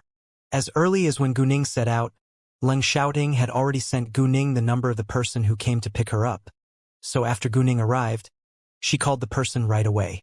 The person was already waiting at the hospital gate. The one who was waiting for Gu Ning was a soldier in military uniform. When he saw Gu Ning, he was a little surprised, but he didn't look down on her. He didn't think Gu Ning could save a person's life, but he trusted Leng Xiaoting. Leng Xiaoting was the leader of the Red Flame, but he wasn't only managing the Red Flame. There was an army under the management of the Red Flame, and teammates from the Red Flame were responsible for training it. There were about 100 people in the army. Among them, as elites, in addition to performing the tasks distributed by the Red Flame, they could also be substitutes for the Red Flame at any time. After all, the Red Flame was performing dangerous tasks, and their lives were in danger at any time. All of these soldiers respected Leng Xiaoting. They never doubted his words, so they believed that Gu Ning could help them as long as Leng Xiaoting said so. "Hi, nice to meet you. I'm Chen Sun. Our boss told me to wait for you here." Chen Sun politely greeted Gu Ning. He knew Gu Ning was Leng Xiaoting's fiancée. In order to set their mind at rest, Leng Xiaoting told them that Gu Ning was his fiancée. "Nice to meet you too," Gu Ning politely replied. After that, Chen Sun brought Gu Ning inside. On their way, he couldn't help giving Gu Ning a few more glances. He didn't have unkind thoughts about her, but he was surprised to know that Leng Xiaoting's fiancée was so young. However, although she was young, she was too confident to be ignored. What surprised him more was that she could save Zhou Xing's life. Zhou Xing was the person who was seriously injured and whose life was in danger. Even the doctor had given up. Gu Ning hadn't started treating Zhou Xiong yet, and there was no result. So Chen Sun couldn't be sure that she was able to save Zhou Xing's life. But since Leng Xiaoting said she could, she must be able to. Even if he didn't trust Gu Ning, he trusted Leng Xiaoting. Gu Ning knew that Chen Sun was looking at her, but she didn't mind. "Oh, Zhou Xing is injured. There are 2 medical experts in his ward. They didn't leave when they heard you were coming to treat Zhou Xing." Chen Sun suddenly said, "Don't worry. If you don't want them to be there, I'll chase them out." "Sure," said Gu Ning. She came to save the injured, so she would definitely chase those experts out. Chen Sun brought Gu Ning to the intensive care unit where Zhou Xing stayed. It was a single-bed ward. Although the doctor had already given up on Zhou Xing's comrades didn't give up. Zhou Xing was only seriously injured. He wasn't dead yet, so they couldn't see him dying. As long as he still had a breath, they would do their best to keep him alive. Although it was no different from being dead, they didn't want Zhou Xing to die because they gave up on him too. Once Chen Sun brought Gu Ning into the ward, the people inside turned to focus on her. There were 4 people in the ward. Zhou Xing was lying unconscious on the bed, and a soldier in a military uniform stayed by him. The other 2 people were doctors in their 40s. Seeing Chen Sun coming in with Gu Ning, the 2 doctors frowned in an instant. They were surprised and didn't think it was right. They knew someone would come to treat Zhou Xing, but they were surprised to see a girl about 20. Was it a prank? The other soldier was surprised too, but he had the same attitude as Chen Sun. He trusted Leng Xiaoting. Since Leng Xiaoting said the girl could save Zhou Xing's life, he was willing to believe it, although he still thought Gu Ning was too young. "Nice to meet you." The soldier greeted Gu Ning politely too. He didn't dare to slight her. "Is this young girl the person who can save his life?" One doctor asked Chen Sun with obvious disdain. He didn't believe Gu Ning could do it. "Yes. This?" Chen Sun answered and wanted to introduce Gu Ning, but another doctor interrupted before he could finish. "Nonsense. It's ridiculous. She's so young that she should still be studying in a university now. How could she treat the injured? He's about to die. Even we can't do anything about it. Can she do anything? She might kill him." Gu Ning understood that they didn't believe her because she was indeed very young. However, she couldn't let them waste time because the patient was in danger and could die at any second. Time was precious. "I'll take the responsibility no matter what happens," said Gu Ning. "You'll take the responsibility? Can you? Who do you think you are?" the doctor said disdainfully. He had no respect for Gu Ning. Gu Ning lost her patience and coldly stared at them. I told you I'll take the responsibility, and I can. You can't save his life because you don't have the ability. Don't judge other people with your ignorance. It's really stupid. He's my patient now. You two should go. Gu Ning spoke a little arrogantly because the two doctors had a very bad attitude. They refused to believe that other people could do what they couldn't. Gu Ning hated their attitude. There were always people who were better than others, but some people were always self-centered. As soon as Gu Ning deliberately put pressure on them, they were all amazed. To their astonishment, such a young girl was so powerful and they felt quite stressed. Even their leaders weren't so influential. Once Gu Ning finished, she ignored the two doctors and directly walked to the hospital bed. She knew that she should respect other people, but it was on the condition that other people deserved her respect. The two doctors, however, were arrogant just because they were old and experienced. Right after Gu Ning reached the edge of the patient bed, the two doctors came back to their senses. One of them immediately went forward to stop Gu Ning. You can't move him. What if he dies in our hospital? The doctor didn't think he was wrong, and was instead annoyed by Gu Ning's words.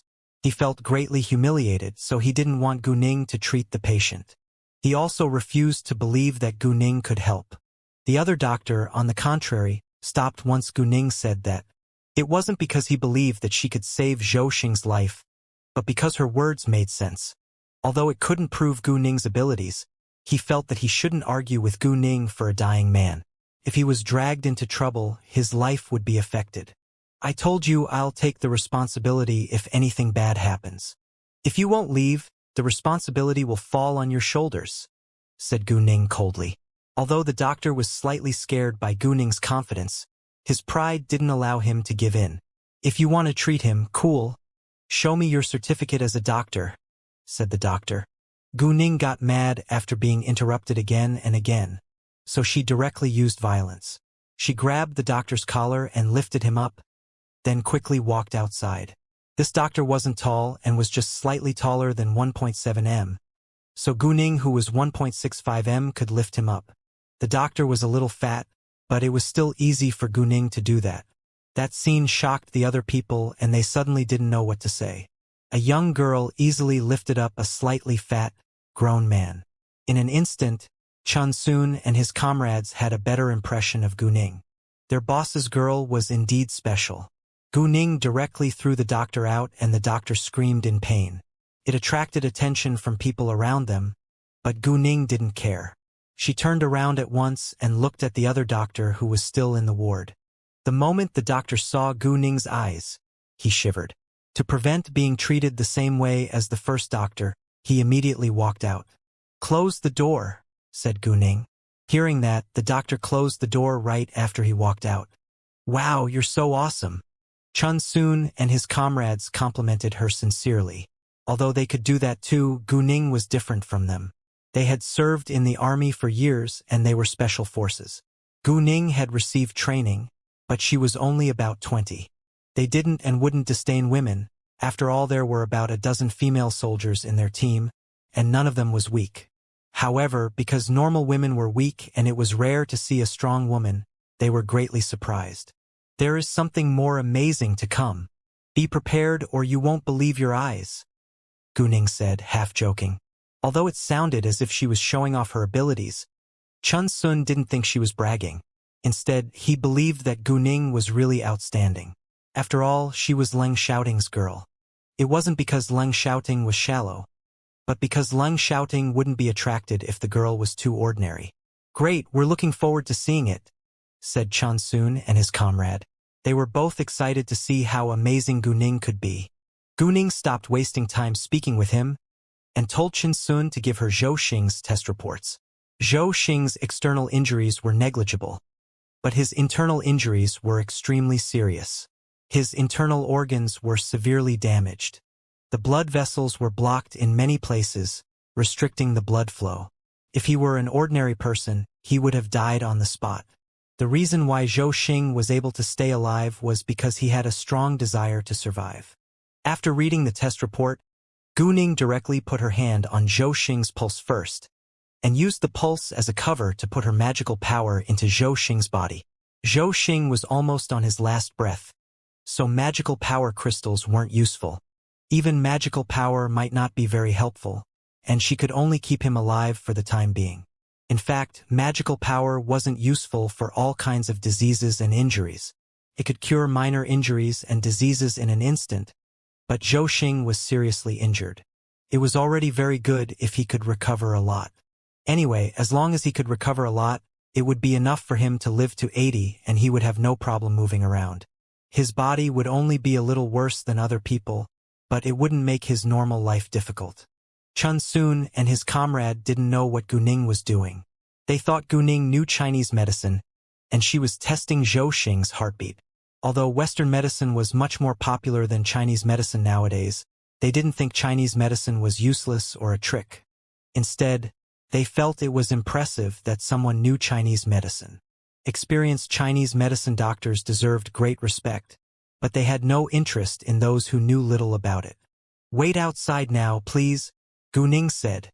She was going to do the treatment without them, otherwise they would be doubtful if she cured Zhou Xing by doing nothing. "Sure." Chun Sun and his comrade agreed at once, then walked out. Outside, the doctor who was thrown to the ground by Gu Ning was already gone, because he was in a lot of pain and had gone for a checkup. The other doctor was also scared by Gu Ning, so he walked away as well. However, the doctor who was thrown to the ground by Gu Ning wouldn't accept the result, so he called the deputy dean of the hospital at once.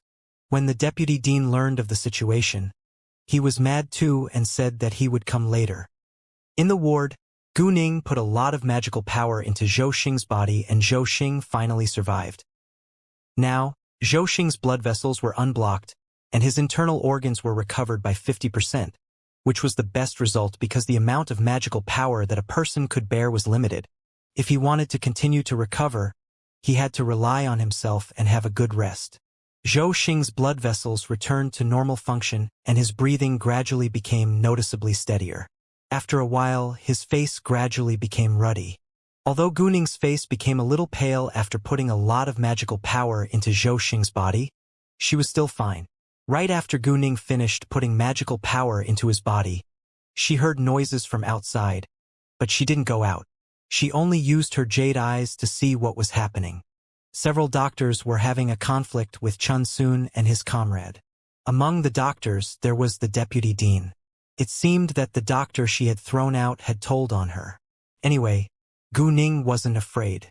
How can a person without a doctor's certificate treat the patient? It's also a young girl. What if anything bad happens? Can you take the responsibility? Other people might think our hospital has a problem.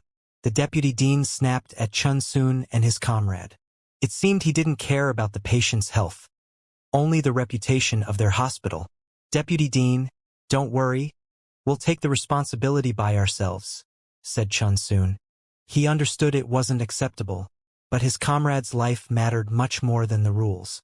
"You can take the responsibility? Can you? Who do you think you are? This is a hospital. If anything bad happens, other people will only blame us for bad management."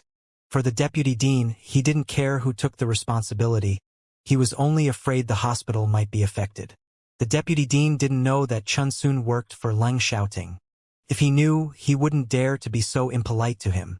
"Deputy dean, is the reputation of the hospital more important than a life in your eyes?" Chun Sun angrily questioned. Hearing that, the deputy dean was slightly surprised, but he wouldn't admit it in public. He wasn't dumb. "Did I say the reputation of our hospital matters more than life? Don't be so ridiculous. Don't damage the reputation of me and our hospital," the deputy dean argued. He kept on talking about the reputation of their hospital. Chun Sun felt disgusted. This deputy dean was really hypocritical, but he wouldn't stop hiding it. At this moment, the door of the ward opened and Gu Ning walked out.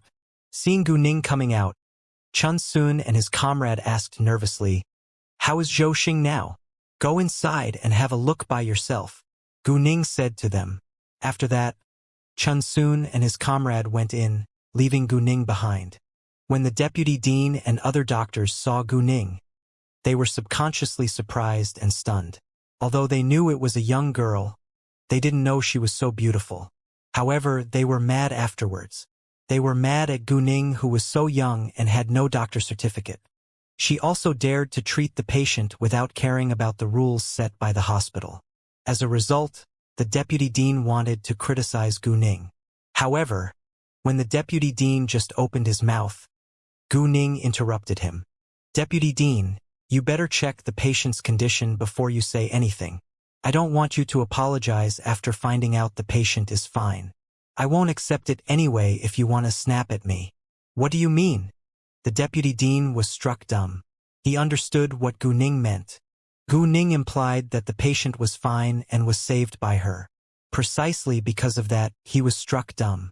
He couldn't believe that Gu Ning was able to save the patient's life and didn't think the patient could survive. Now, this girl, who was about 20, told him that she had saved the patient's life. "I mean, the patient who was given up on by your hospital was saved by me," said Gu Ning. She didn't disdain the hospital, because she was able to save the patient's life because of her magical power. She didn't have real skills. She was just a bit displeased, so she wanted to argue with him. Although the deputy dean felt it from Gu Ning's words earlier, he didn't come back to his senses until Gu Ning put it very straightforwardly. The deputy dean felt embarrassed and wanted to defend himself, but he would be more embarrassed if he found out that the patient was really saved. Thinking of that, the deputy dean had to swallow his anger and hurriedly walked inside with the other doctors for a check. The other doctors couldn't wait to do a check after hearing Gu Ning's words. They wanted to see whether this girl was really so unbelievable. After the check, they found that the patient was indeed much better and was also recovering, which amazed all of them. This girl really had abilities. Even though they felt it was unbelievable, it was the truth and they couldn't deny it. Chun Soon and his comrade were full of excitement. They trusted Gu Ning from the beginning, but they were anxious before the result was out. Now that the result was out, they were still shocked and thought it was amazing. At the same time, they were relieved too. The deputy dean was mad, but didn't dare to meet Gu Ning's eyes.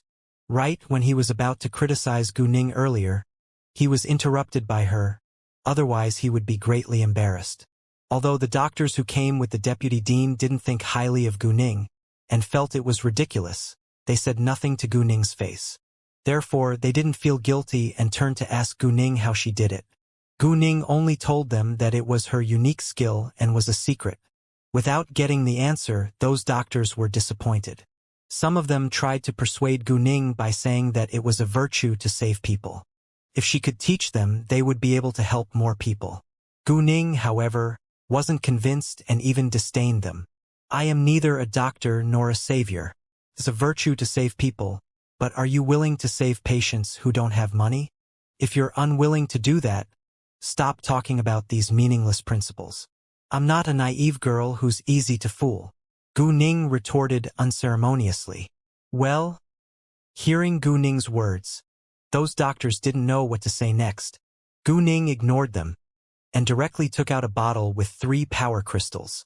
She handed it to Chun Soon and said, "There are 3 pills in it. Give him a pill every 3 days. His life isn't in danger now, but he still needs to rely on himself to recover.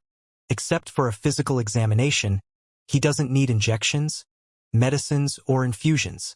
"Sure." Chun Soon took the medicine bottle, then thanked Gu Ning seriously. "Thank you so much." "Thank you." The other soldier thanked her sincerely as well. "My pleasure. If there is anything wrong with him, call me," said Gu Ning. "Thanks," said Chun Soon and his comrade. After that, Gu Ning left. Chun Soon wanted to walk her out, but she declined. The several doctors were still unwilling to accept the result, so they followed Gu Ning out, as did the deputy dean. Although he was biased against Gu Ning earlier, Gu Ning was very excellent at medicines, so he also hoped that she could help their hospital. Gu Ning didn't want to waste more time on them, so she sped up and they were unable to catch up with her. After Gu Ning left, Chun Soon shared the news with Leng Xiaoting. Because Leng Xiaoting knew Gu Ning's abilities very well, he wasn't surprised at all. Finishing the call with Chun Soon, Leng Xiaoting called Gu Ning and thanked her for saving his comrade. Although he didn't need to thank her because of their close relationship, he shouldn't take it for granted. In order to let Leng Xiaoting feel better, Gu Ning accepted his gratitude. Before long, The two doctors who had treated Zhou Xing also heard the news and were amazed too. However, the doctor who was thrown out by Gu Ning felt very surprised and angry because it was too humiliating. Therefore, he had an evil idea and hoped that Zhou Xing could die after the treatment. In that case, he wouldn't be humiliated and people would believe that he was right. He could criticize Gu Ning afterwards and make her apologize to him. Unfortunately, the reality was quite the opposite of what he wanted and he had to swallow the humiliation. What had happened to Zhou Xing soon spread abroad and all of the doctors were surprised. However, they didn't know this girl's status. The hospital had asked Chen Sun and his comrade about it, but they refused to tell. After Gu Ning left the hospital, she went to deal with Karaki Akemi and Kato Toya. On her way, Gu Ning told Kei to find out where they were so she could go to see them. Gu Ning called Kei and asked for the location of Karaki Akemi and Kato Toya. It was time for lunch, so Karaki Akemi and Kato Toya were dining in a restaurant now. Once Gu Ning heard that, she rushed over. When she arrived, they had almost finished eating, but didn't leave yet. Gu Ning didn't bother to avoid them and directly sat across them. When Gu Ning walked near, Karaki Akemi and Kato Toya saw her. Although they didn't have bitter grudges against Gu Ning had ruined their plan once, so they had a bad impression of her. They were unwilling to see her. However, they didn't go to cause her trouble either.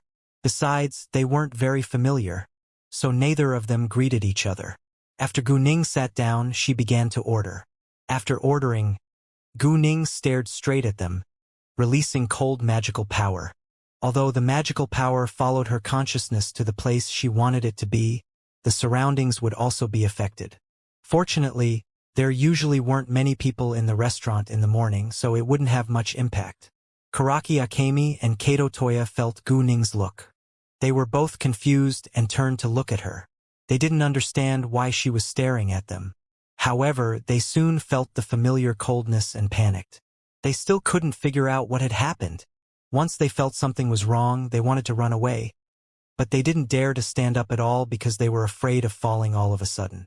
Seeing Gu Ning staring at them, they wondered whether it had something to do with Gu Ning. The moment they had that idea, they felt it was ridiculous. She was only staring at them and had done nothing. They didn't know that Gu Ning only needed to stare at them in order to achieve her goal. She didn't need to use violence. When they seemed unwell, Gu Ning deliberately asked them with concern, "What happened? Why do you look so uncomfortable?" They weren't familiar, but had met twice, so it wasn't inappropriate for her to ask them that question. Gu Ning asked them in order to keep on staring at them and so that they wouldn't be suspicious of her. "Call an ambulance?" Kato Toya uttered with difficulty, hoping Gu Ning could help them. "No problem." Gu Ning agreed with alacrity and took out her phone to call an ambulance. At the same time, she didn't stop putting icy magical power into their bodies. Even if they were sent to the hospital, no doctor could treat them. When the hospital couldn't help them, the hospital would call the police and send them back to their country. Gu Ning didn't plan to let them die here, or it might cause trouble, but she was determined to make them suffer. Therefore, she decided to disable them. They could still live for a while anyway. She didn't care whether they could stay alive or not after leaving her country. Before long, Karaki Akemi and Kato Toya completely lost their voices and senses. They sat still as if they were frozen. Some customers who sat near them were also slightly affected by the cold magical power, but it wasn't a big problem. They only stiffened a little and soon recovered. Therefore, they didn't pay much attention to it. They only discussed whether the air conditioning began to blow cold wind.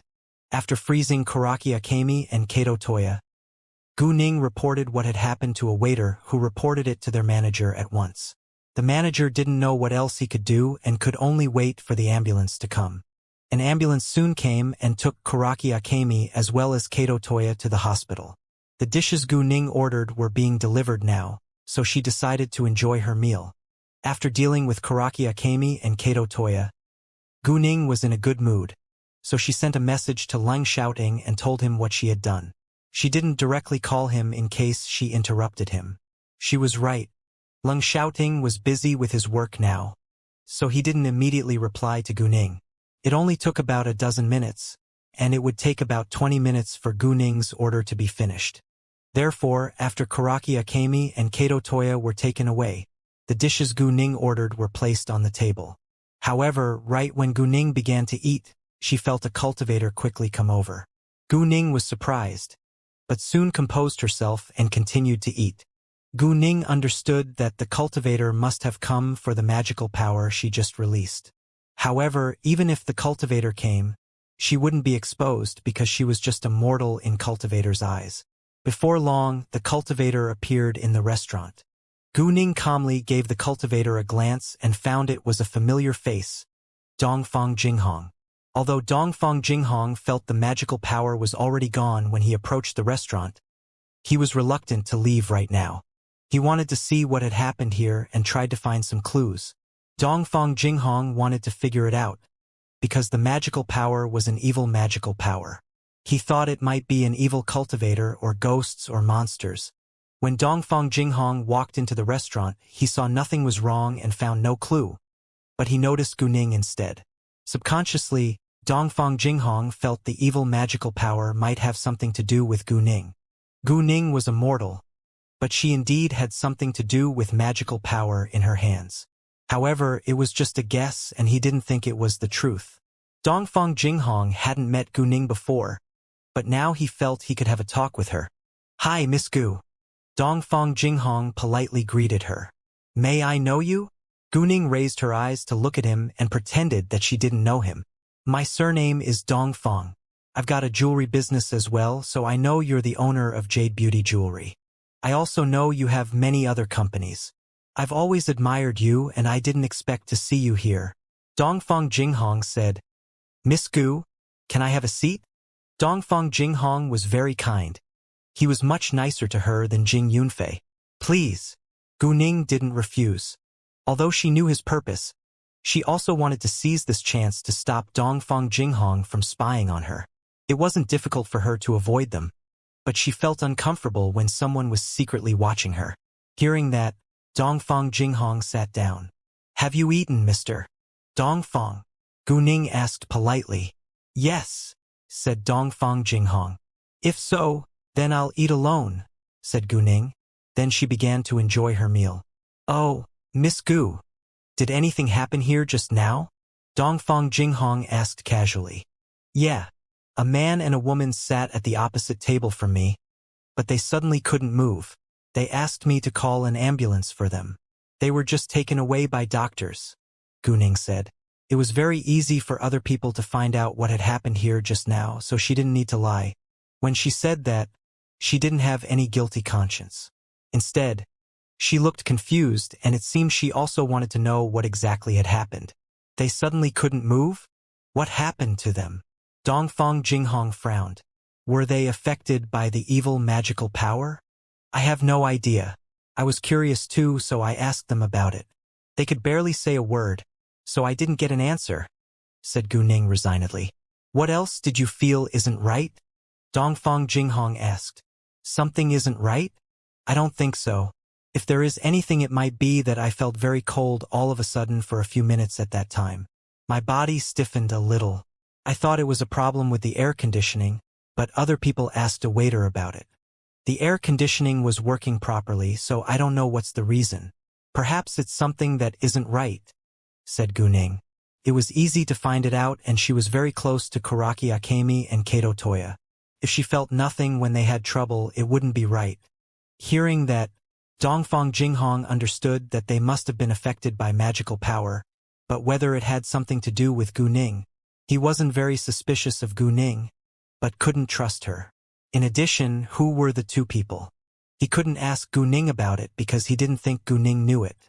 After that, Dongfang Jinghong tried to talk about Colane with Gu Ning, and Gu Ning made it very clear that Colane wouldn't have cooperation with other people. After that, she said the same words that she had used to threaten Jing Yunfei to Dongfang Jinghong, and he was indeed scared. Although Dongfang Jinghong had a good attitude, it didn't change his purpose. So Gu Ning didn't bother to care about his pride. Compared with Hong Yifeng and Jing Yunfei, he had a much better attitude and didn't use coercion and bribery. After being threatened by Gu Ning, Dongfang Jinghong left. Gu Ning also left once she finished her meal. She didn't go back to school, and instead went to the flower center to see Jing Yunniao and the others. She also told them that Bailey Zhongxue would come this weekend. Pavilion of Magic had hired a staff member yesterday. It was a woman about 40, whose surname was Lin. Because she had worked in a flower shop before, she knew everything about flowers, even better than Jing Yunniao and Miao Jingjing. That being the case, they didn't need to do much work. It was clear that they needed staff with experience. After Guning came, Jing Yunniao introduced the new staff, Lin, to Guning and told her that Guning was also a boss of the Pavilion of Magic. I know you. You're the popular goddess Gu on the internet recently, right? Lin was very surprised and excited to see Guning. Although Jing Yunniao already told her that it was Guning, she had to make sure because she couldn't believe it was true. Hi, Lin. Nice to meet you. I'm Guning, said Guning kindly. She didn't put on any airs. I can't believe I'm able to see you in real life. I'm so lucky. My daughter is a loyal fan of yours. She won't stop talking about you every day, said Lin. She learned about Guning precisely because her daughter was Guning's loyal fan, but she also admired Guning. Guning was a perfect kid in parents' eyes. She was good at everything, and might be the best kid Lin had ever seen. Miss Gu, can I take a photo with you? It can be a good souvenir for my daughter, said Lin with hesitation. Sure. Guning agreed. Afterwards, Guning took a few photos with Lin. When I'm free and come over on weekends, you can tell your daughter to come and have some fun, Guning said. Since Lin's daughter liked her, she could gain Lin's loyalty by having a close relationship with them. In that case, Lin wouldn't play cheap tricks when she worked for them in the future. Guning wasn't projecting her shortcomings on Lin. She simply took precautions. After all, they just met Lin. Although she wasn't sure whether it would work, she hoped that Lin would be nice to them when they treated her kindly. Sure. Lin was excited and agreed because she had the same idea, but felt embarrassed to say it aloud. After chatting with Lin for a while, Guning called Jing Yunniao and Miao Jingjing aside to talk about something. Guning told Jing Yunniao and Miao Jingjing that Bailey Zhongxue would come tomorrow because it was a weekend. She told them to avoid meeting Bailey Zhongxue. Tell Lin to pay more attention to that. If several girls about 18 come tomorrow or the day after tomorrow and mention my name, give them a 30% discount, said Guning. No problem. I'll tell her later, said Miao Jingjing. Their flower shop was very popular and one staff member wasn't enough to serve all the customers. So Guning and the others went to help Lin. Because of elder Mrs. Su and her friends, many other rich people came to the Pavilion of Magic to buy a large amount of plants as well. Almost every family raised plants now, and some had a lot of them at home. Therefore, after they had opened the shop for a few days, more than half of the first batch was sold. They needed to prepare another batch tomorrow morning. Mother, I'll tell Gao Yi and Xiao Ye to bring the plants over tomorrow, said Guning. Gao Yi and Xiao Ye were free now anyway. Thanks. Jing Yunniao accepted Guning's arrangement. It didn't become big news that some people had damaged the Pavilion of Magic, but what had happened to the fairy flower shop was known to a lot of people within a short time.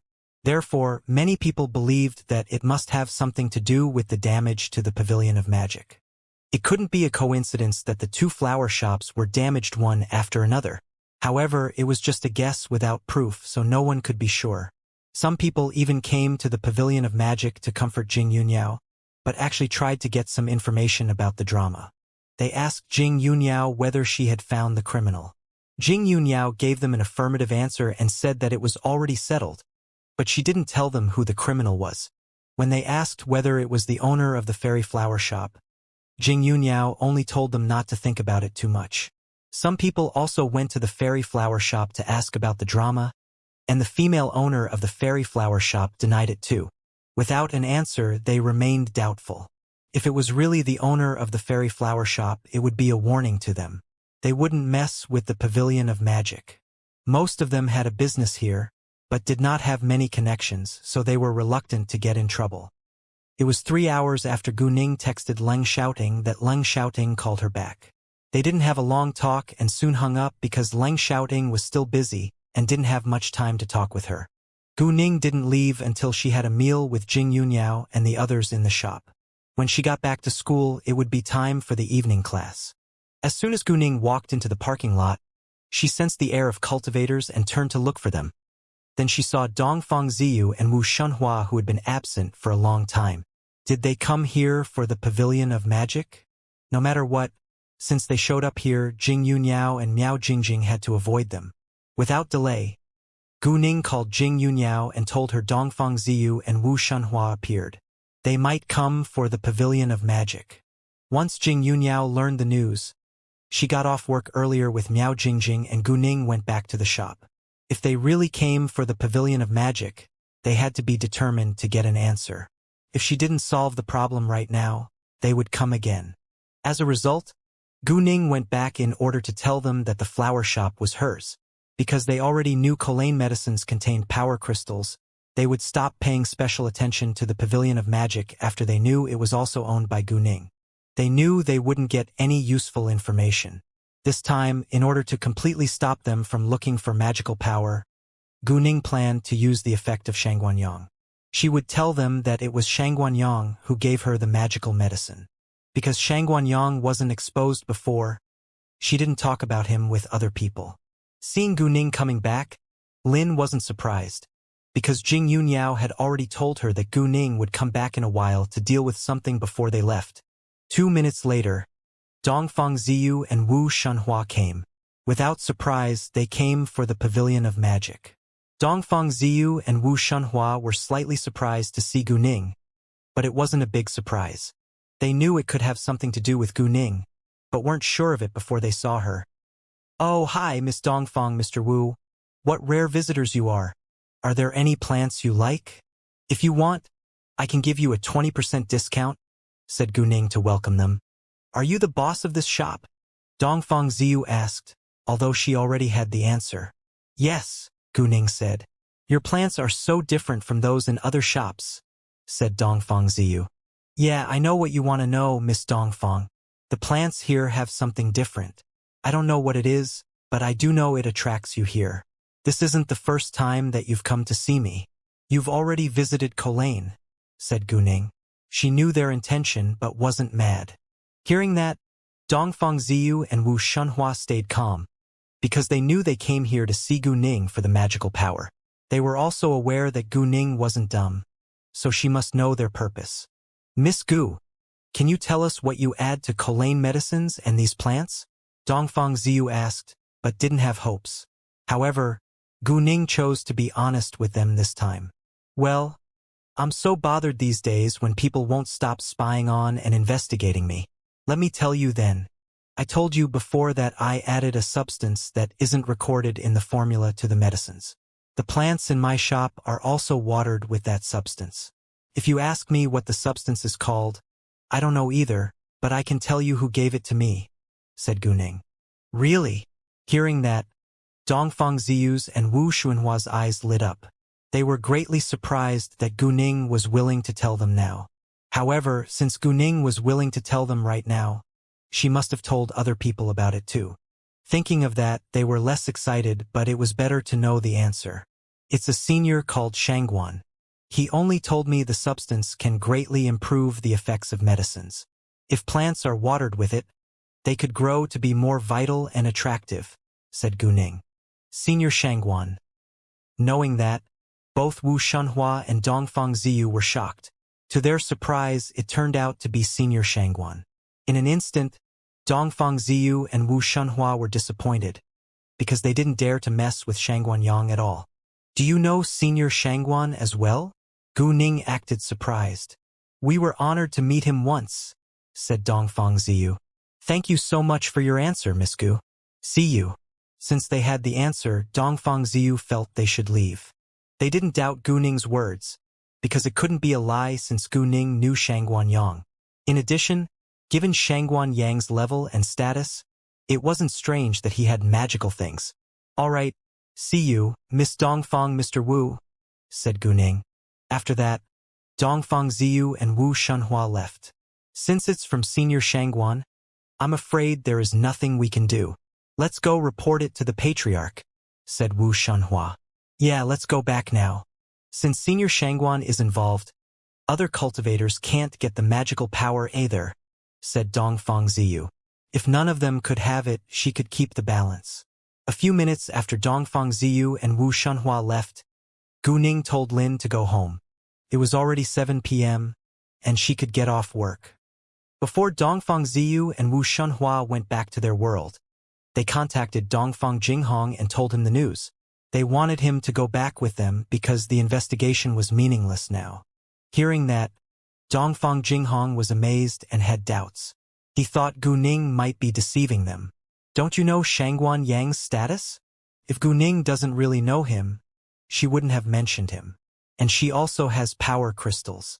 She can't be an ordinary mortal. If there is something like that in the cultivation world, we would have known about it, said Dongfang Ziyu. Hearing that, Dongfang Jinghong agreed and accepted that explanation. Therefore, Dongfang Jinghong met them and they went back to the cultivation world together. When they were back in the Dongfang family's house in the cultivation world, it was already 10 p.m. Once they were home, they talked to Dongfang He about it. Dongfang He didn't doubt it either. As Dongfang Ziyu had said to Dongfang Jinghong, if Gu Ning didn't really know Shangguan Yang, she wouldn't have mentioned him. In other words, even if it wasn't given to her by Shangguan Yang, she must have a relationship with Shangguan Yang to be able to mention him. Shangguan Yang must be aware that they had been secretly spying on Gu Ning for a long time, so he told Gu Ning to tell them the truth to stop them. If so, they should stop spying on Gu Ning for the sake of Shangguan Yang. They couldn't mess with Shangguan Yang, nor could they get anything they wanted from him. Other people didn't know it was Shangguan Yang who supported Gu Ning, so they continued to try to find out the truth. On the weekend, Gu Ning went to work at her company. They reached many deals with other companies, so Gu Ning went to help them when she was free. Although she didn't need to manage the company in person and Chun Songyi would do that for her, she would take it over sooner or later, so she had to learn as much as possible. Today, Bailey Zhongxue and Song Miaoge agreed to visit the Pavilion of Magic together. At 11 a.m., the two met at a nearby shopping mall. After having lunch, they went there. Once Bailey Zhongxue approached, Jing Yunyao felt the air of a cultivator. So she said to Lin that she needed to deal with something and quickly went out with Miao Jingjing. Therefore, when Bailey Zhongxue and Song Miaoge arrived, there was only Lin in the shop. Although there were many customers in the shop and Lin was busy, she could do her work well. Normally, people came in and looked around by themselves. If they found what they liked, they would ask for the price and pay for it if they wanted it. And for convenience, all the plants in the shop had a price tag, so normally they didn't bargain. They only offered a discount if a customer bought a lot. Walking into the Pavilion of Magic, Bailey Zhongxue realized why the plants here were so attractive. She felt the magical power in them. The two of them didn't stay inside for too long. After about a dozen minutes, Bailey Zhongxue bought 2 pots, while Song Miaoge bought 5. Because they said they were Gu Ning's friends, Lin, who was informed earlier, gave them a 30% discount. They didn't lack money, but they were happy to have a discount. At this moment, Bailey Zhongxue didn't think about Bailey Zhongyang's attitude if he saw her come home with 2 succulent plants. She didn't realize it would cause trouble until she was home and Bailey Zhongyang really saw them. She regretted bringing them home afterwards. However, she already brought them home, so she had to face the trouble. Anyway, it was easy to explain the situation. Where did you get these 2 pots of succulent plants? Bailey Zhongyang asked. He was free today, so he didn't go to work. A flower shop at the Flowers and Plants Trading Center, said Bailey Zhongxue. Was it opened by Gu Ning? Bailey Zhongyang asked. Gu Ning was the first name that appeared in his mind, because the medicines produced by her pharmaceutical company also contained the same magical power. Yeah, Bailey Zhongxue said. So you still found nothing till now? Bailey Zhongyang asked. Hearing that, Bailey Zhongxue panicked a little from a guilty conscience. But she wasn't sure why Bailey Zhongyang suddenly asked that. Was he simply asking her whether she had found anything unusual? Or did he know that she had found out something unusual but kept it a secret from him and now gave her a chance to be honest? Even if Bailey Zhongxue wasn't sure of it, she decided not to tell him since she promised Gu Ning that she would keep it a secret. No, not at all. Bailey Zhongyang, however, saw through Bailey Zhongxue and squinted at her. He actually just asked Bailey Zhongxue whether she had found out anything unusual, but he knew that she must have found something special after witnessing her guilty and uneasy reaction. However, she chose not to tell him. Bailey Zongyang became serious at once. Zongxue, your reaction already betrayed you. Do you think I'll believe you? Hearing that, Bailey Zongxue got nervous and was mad at her poor acting. Her older brother was sharp-eyed, and it was impossible for her to deceive him once the secret was exposed. However, even if she knew it was useless, Bailey Zongxue still refused to be honest. Forget it if you don't believe it. Once she finished, she hurriedly turned around and went upstairs to her room. She ran away, which proved she was guilty. Since Bailey Zongyang already noticed her strange reaction, Bailey Zongxue didn't bother to argue with him. Anyway, she would continue to play dumb. Bailey Zongyang didn't stop her, nor did he force her to tell him the truth. He understood that Bailey Zongxue was unwilling to tell him for a reason, and precisely because of that, he realized that Guning was much more complicated than he thought. After Bailey Zongxue was back in her room, she felt relieved, but it was only temporary. What if her older brother forced her to tell him everything? How should she handle it? After that, Bailey Zongxue sent Guning a message on WeChat and told her what had happened. Guning didn't expect it to be a secret for too long, so she actually didn't care if Bailey Zongyang found out. Moreover, she had already told other people that she had a relationship with Shangguan Yang. They simply didn't know she was Shangguan Yang's disciple. Qing He. Guning trusted Bailey Zongyang, so it didn't matter if he learned that she was Qing He. After he knew her identity, he wouldn't pay special attention to her any longer. Therefore, Guning replied to Bailey Zongxue and told her to be honest with her older brother if she failed to keep it a secret. But she couldn't tell other people, since it would do more harm than good. In fact, it wasn't easy for Bailey Zongxue to keep the secret during these days, especially when she faced Bailey Zongyang. She always felt guilty and uneasy. She knew the truth about Guning, but couldn't tell Bailey Zongyang because she had promised Guning not to do that. Therefore, Bailey Zongxue felt relieved when she read Guning's reply and she agreed with Guning. After having the call with Guning, Bailey Zongxue rushed out of her room and went to talk to Bailey Zongyang about Guning. Bailey Zongyang was still in the living room. He was enjoying tea and playing on the phone. Seeing Bailey Zongxue walk out, Bailey Zongyang only gave her a glance, then continued to play on his phone, as if nothing had happened earlier. Bailey Zongyang didn't bring it up simply because he didn't want to embarrass Bailey Zongxue. Zongyang, there is something I need to tell you, said Bailey Zongxue. What is it? You have my ears, said Bailey Zongyang. Because Bailey Zongxue seemed very determined not to tell him the secret about Guning earlier, Bailey Zongyang didn't connect her words with Guning right now. It's about Guning, but you must promise me not to tell anyone else, said Bailey Zongxue. She trusted her older brother, so she wasn't worried that he might tell other people as long as he agreed to keep it between them. Upon hearing that, Bailey Zongyang became serious. Sure, I promise. In fact, Guning is Shangguan Yang's female disciple, Qing He, said Bailey Zongxue. What? Hearing that, Bailey Zongyang stood up in surprise, because it was too shocking and he couldn't stay calm. Guning was Shangguan Yang's female disciple. Qing He?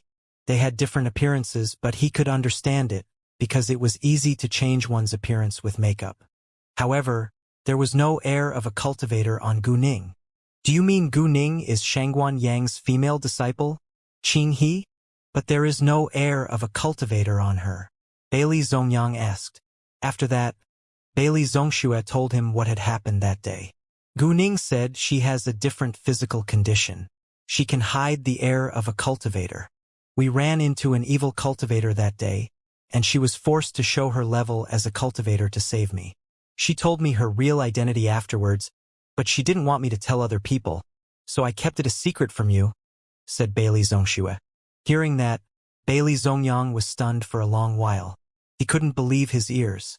He knew that Guning wasn't an ordinary girl, but he had never thought that she could be a cultivator too.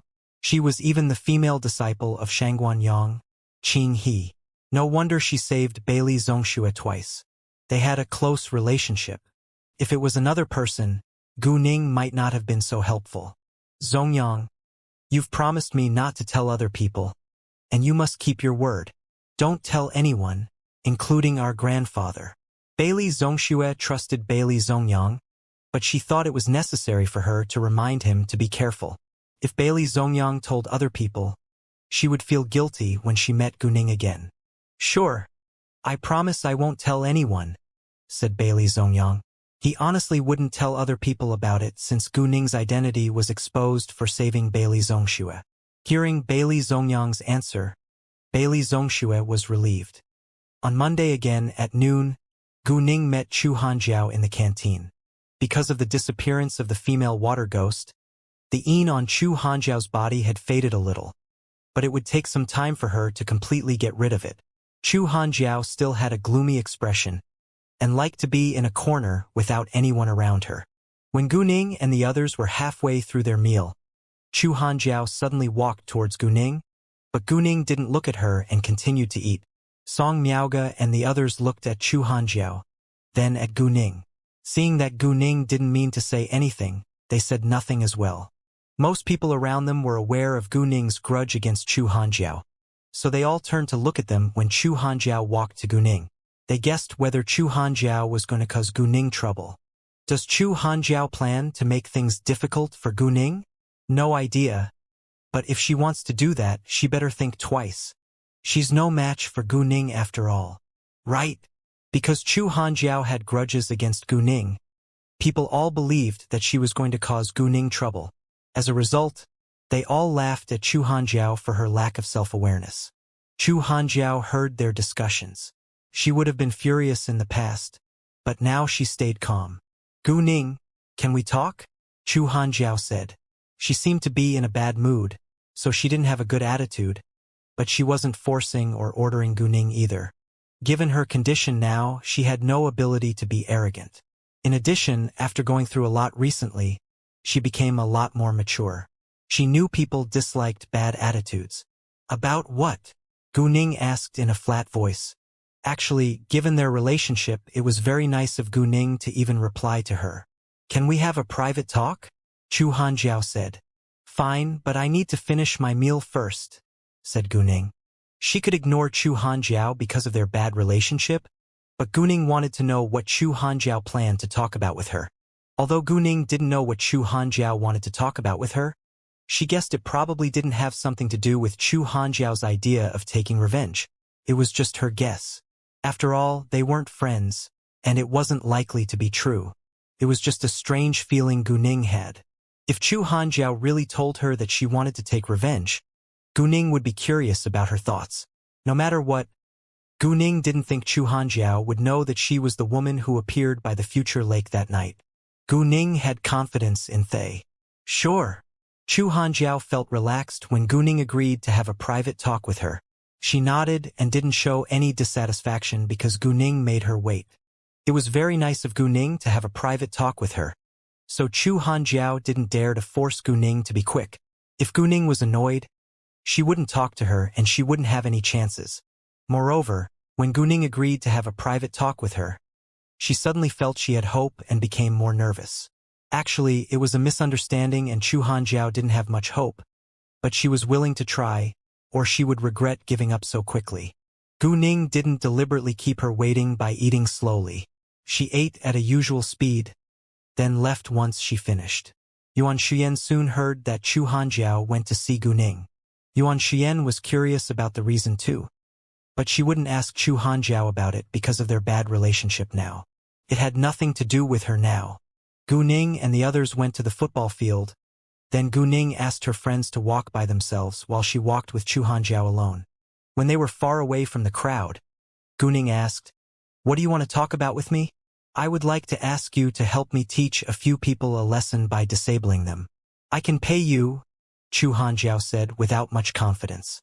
Given their bad relationship, if she were Guning, she would gloat over her enemy's bad luck and wouldn't help her enemy at all. However, she was left no choice now, so she had this stupid idea of turning to Guning for help. "Do you think I'll help you?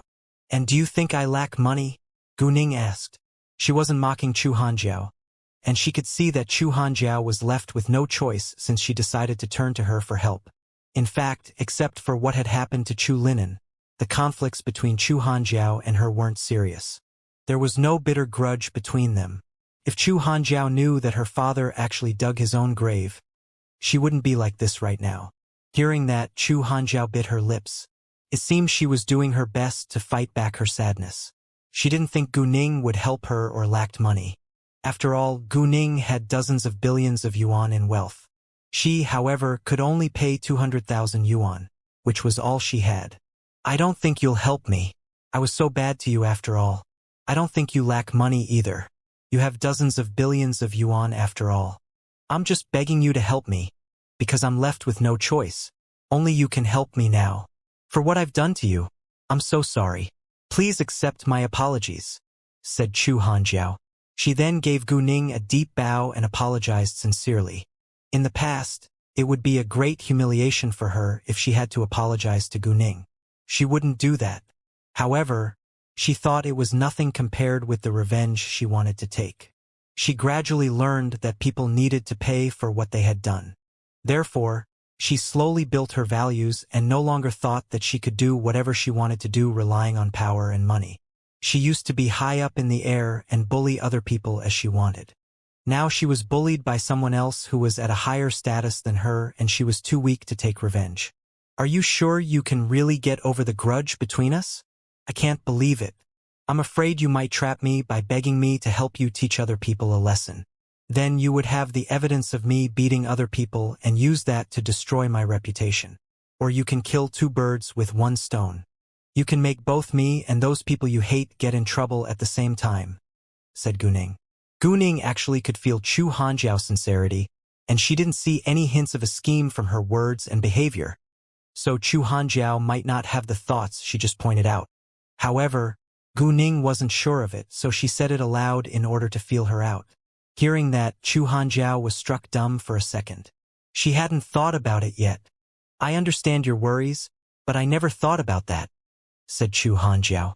She thought it was very normal that Gu Ning had that worry, so she wasn't mad when Gu Ning questioned her. Chu Hanjiao wasn't skilled at hiding her thoughts, and she basically showed everything on her face. So Gu Ning could see that she meant every word she said. Why are you turning to me for help? Gu Ning asked. She didn't say whether she believed Chu Hanjiao's explanation or not, but Chu Hanjiao understood that it wasn't easy for Gu Ning to trust her. After all, given their bad relationship, it was convincing that she tried to kill two birds with one stone. Because the person I want to pay back is very influential. After my father was caught, the Chu family is now under the control of my uncle. My family is helpless now without money and influence. I can't do anything to those who hurt me. I know you're strong, so I can only turn to you for help. I understand I was very bad to you, so you might refuse to help me, but I honestly don't know what to do now, said Chu Hanjiao, then cried squatting on the ground. Once Chu Hanjiao started crying, she attracted a lot of attention. People around them glanced at her, then at Gu Ning. It appeared as if they felt Gu Ning had bullied Chu Hanjiao. Gu Ning had the same feeling, so she was displeased and snapped. Be quiet. Hearing that, Chu Hanjiao stopped crying at once. She was scared of Gu Ning. If you cry without caring where you are, other people might think I bullied you, said Gu Ning in annoyance. Sorry, I didn't mean to. Chu Hanjiao realized she just lost her composure, so she apologized at once. She was most afraid of Gu Ning now. Who do you want to pay back? Gu Ning asked. She asked that because she agreed to help, but not out of kindness. She simply wanted to solve the problem caused by her. Because of her interference, Chu Hanjiao failed to take revenge. If it hadn't been for her, Chu Hanjiao might have successfully cooperated with Zhao Xiaoxi and taken revenge, even if she had to die in the end. Gu Ning's interference ruined her last chance to take revenge, but she saved her life, which was equal. However, the bad people got away with it. She didn't know Chu Hanjiao, but those bad people weren't punished. Therefore, Gu Ning felt it was better to solve the problem if it was possible. Hearing Gu Ning's question, Chu Hanjiao thought Gu Ning must be willing to help her. So her face lit up and she said, the people I want to pay back are called Yuan Yang, Zhao Jie, and Wang Fei. Yuan Yang is Yuan Shuyan's older cousin and Zhao Jie and Wang Fei are members of the Yuan family's faction. They raped me and caused my womb to tear and bleed. I can no longer become a mother. I hate them. I hate them to death. But I'm not able to kill them. I don't dare to hire other people to punish them. because I'm afraid they are not influential enough to punish them. They might hurt me again. Chu Hanjiao was born in a rich family after all, so she didn't have a large friend circle. She could only pay some gangsters to do things for her. But those gangsters were nobodies compared with people like Yuan Yang. The Yuan family. It was the Yuan family again. It seemed the Yuan family had done many bad deeds. Yuan Shuyan's older cousin, Yuan Yang, was Ji Wena's fiancé. Gu Ning wondered whether Ji Wena was aware that her fiancé was a rapist. Either way, it was none of her business. However, Chu Hanjiao was raped by them and her womb tore and bled and she couldn't be pregnant again, which was too cruel. How much can you pay? Gu Ning asked. She asked because she was willing to teach Yuan Yang and the others a lesson, but it wouldn't be free. I only have 150,000 yuan, said Chu Hanjiao. Because the Chu family's company was under the control of her uncle now, her family didn't have much money. She didn't dare to ask her mother and older brother for the money, because she didn't tell them yet. Her older brother spoiled her. So if he learned about it, he would surely go to kill Yuan Yang, but her older brother certainly wouldn't succeed. What was worse, her older brother would be seriously punished, and she would be the cause if he was injured. She was a lot more mature now, so she was unwilling to worry her family. Great, then you can donate 100,000 yuan to charity anonymously. When it's done, I'll arrange for people to teach those bad men a lesson for you. Well, it's impossible to kill them because I don't want to be a murderer, but I'll do an investigation. If they've committed other crimes and the crimes are serious, I will disable them and put them in jail. If not, I will only break their leg or arm. After all, they have no grudge against me, and I can't do too much, Gu Ning said. Sure. Chu Hanjiao was already satisfied that Gu Ning was willing to disable them, and she didn't dare to expect too much. If she could collect more evidence of their crimes, she would be able to punish them more seriously according to the law, which would be a better result. With Gu Ning's answer, Chu Hanjiao left school at once to donate money to a charity. She wanted to finish that sooner, so that Gu Ning could help her take revenge earlier. Thinking that Gu Ning didn't take her money and instead made her do charity, Chu Hanjiao couldn't help but feel ashamed. Gu Ning was outstanding and had a strong sense of justice. Chu Hanjiao even antagonized her before, misunderstanding and slandering her. Upon thinking about it, Chu Hanjiao regretted acting against Gu Ning. Once Chu Hanjiao was gone, Song Miaoge and the others came in a hurry and asked Gu Ning why Chu Hanjiao came to see her. She apologized to me for her bad behavior to me before, and she wants me to do her a favor, said Gu Ning. What favor? Song Miaoge asked curiously. It's a secret. Gu Ning didn't tell them, because she thought that she shouldn't tell other people about what Chu Hanjiao had been through. Since Gu Ning didn't want to tell them, they didn't ask again, because Gu Ning would let them know if it was possible. If Gu Ning didn't tell them, it meant they shouldn't know. When it was time for class, they went back to their own classrooms. At this time, Gu Ning called Kei and asked him to investigate Yuan Yang, Zhao Jie, and Wang Fei. After the investigation, it turned out that they had done a lot of bad things and they didn't even bother to hide it. They might be too arrogant and believed that no one could punish them, or they were too confident and thought that nobody would find out what they had done. Either way, they weren't smart. What exactly had they done? They hadn't only raped Chu Hanjiao, they also raped several other girls, but those girls were all born in ordinary families, so they could do nothing about it. As for those girls who had been raped by them, one of them left the capital, one committed suicide because she couldn't get over it, one stayed in the capital, but she failed in the National College entrance examination because of the traumatic rape and she could only go to an average college. The last girl was one of them. They often hung out together and she became a bad girl. In addition to that, they also did and sold drugs. Although the amount wasn't large, it was enough to put them in jail. Given what they had done, Gu Ning had enough reasons to teach them an unforgettable lesson. When classes were over in the afternoon, Gu Ning went to the canteen and saw Chu Hanjiao standing outside and looking around. Gu Ning knew that Chu Hanjiao was waiting for her. Seeing Gu Ning coming over, Chu Hanjiao ran towards her immediately, paying no attention to Song Miaoge and the others next to her. She said, "It's done. Great, wait for my news then. It won't be long," said Gu Ning. "Thanks." Chu Hanjiao thanked Gu Ning, then turned around and walked away. Song Miaoga and the others were very curious about it, but Guning told them it was a secret at noon, so they didn't ask about it. When Chu Hanjiao went to talk with Guning, Yuan Shuyan and Gu Qingqing came and saw them. Why is Chu Hanjiao talking with Guning? Gu Qingqing was very curious. Who knows? It has nothing to do with us anyway, said Yuan Shuyan with zero interest. However, she was quite curious about it too. Let me ask, said Gu Qingqing. Although Yuan Shuyan said she had no interest, Gu Qingqing understood that Yuan Shuyan must be curious as well. After all, Chu Hanjiao had grudges against Guning before, so it aroused their curiosity that Chu Hanjiao ran and talked to Guning now. She wanted to ask about it not because she knew Yuan Shuyan was also curious, but because she wanted to know it herself. Whatever, said Yuan Shuyan airily, but she actually supported Gu Qingqing. After that, they went to the second floor of the canteen. Right after occupying a seat, Gu Qingqing walked to Chu Hanjiao. Jiao Jiao, how are you doing recently? Gu Qingqing asked with concern. It was sincere.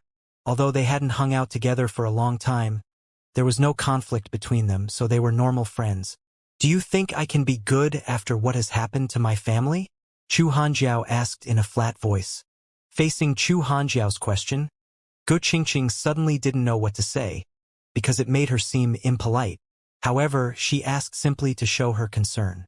Therefore, she was a little mad at Chu Hanjiao's question. Jiao Jiao, I just care about you, said Gu Qingqing.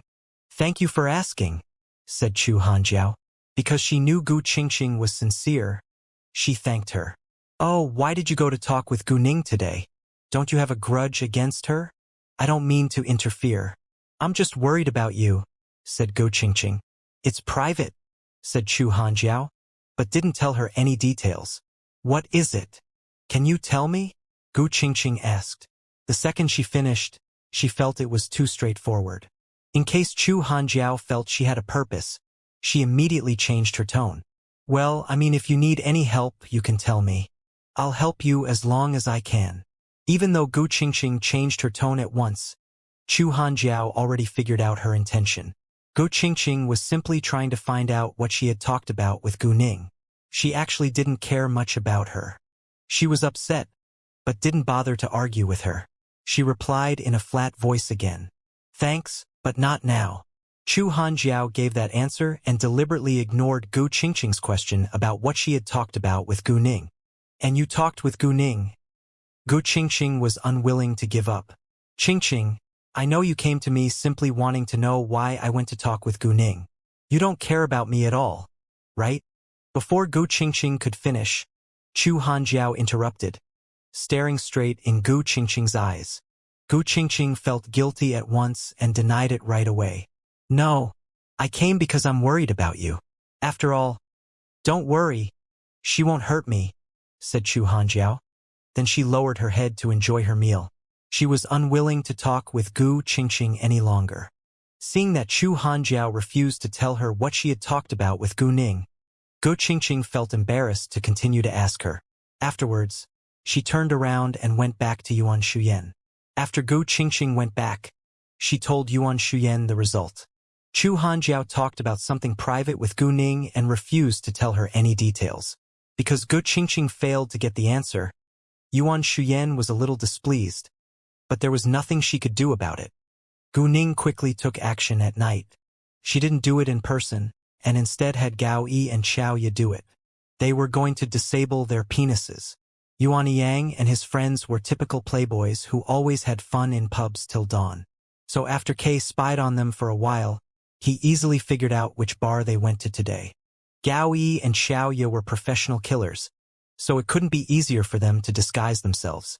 Although they couldn't become completely different people, they could get away with what they were going to do, unless they met top hackers like Kay or top core like Leng Xiaoting's team. Gao Yi and Xiao Ye went to the bar as normal customers, and they specially ordered a table next to Yuan Yang and his friends. After drinking for a while, they deliberately caused trouble and had a fight. During the fight, Gao Yi and Xiao Ye punched Yuan Yang and his friends many times and also heavily hit their penises. They would be useless for the rest of their lives. Even if it wasn't that serious, they had to wait for years to be able to have an erection again, and they would soon finish without sexual pleasure. The fight soon attracted the attention of security guards, but Gaoi and Xiaoya ran away before they came, and it was impossible for those security guards to catch them. They couldn't catch the criminals, so they could only call the police and send Yuan Yang and the others to the hospital. Because of Yuan Yang's status, the police soon arrived and carried out an investigation right away. However, the police failed to find anything useless. After Yuan Yang and the others had a medical check in the hospital, they found many problems inside their bodies. They weren't seriously superficially injured, but their penises was disabled. Besides, they carried drugs with them and there were drugs in their bodies too.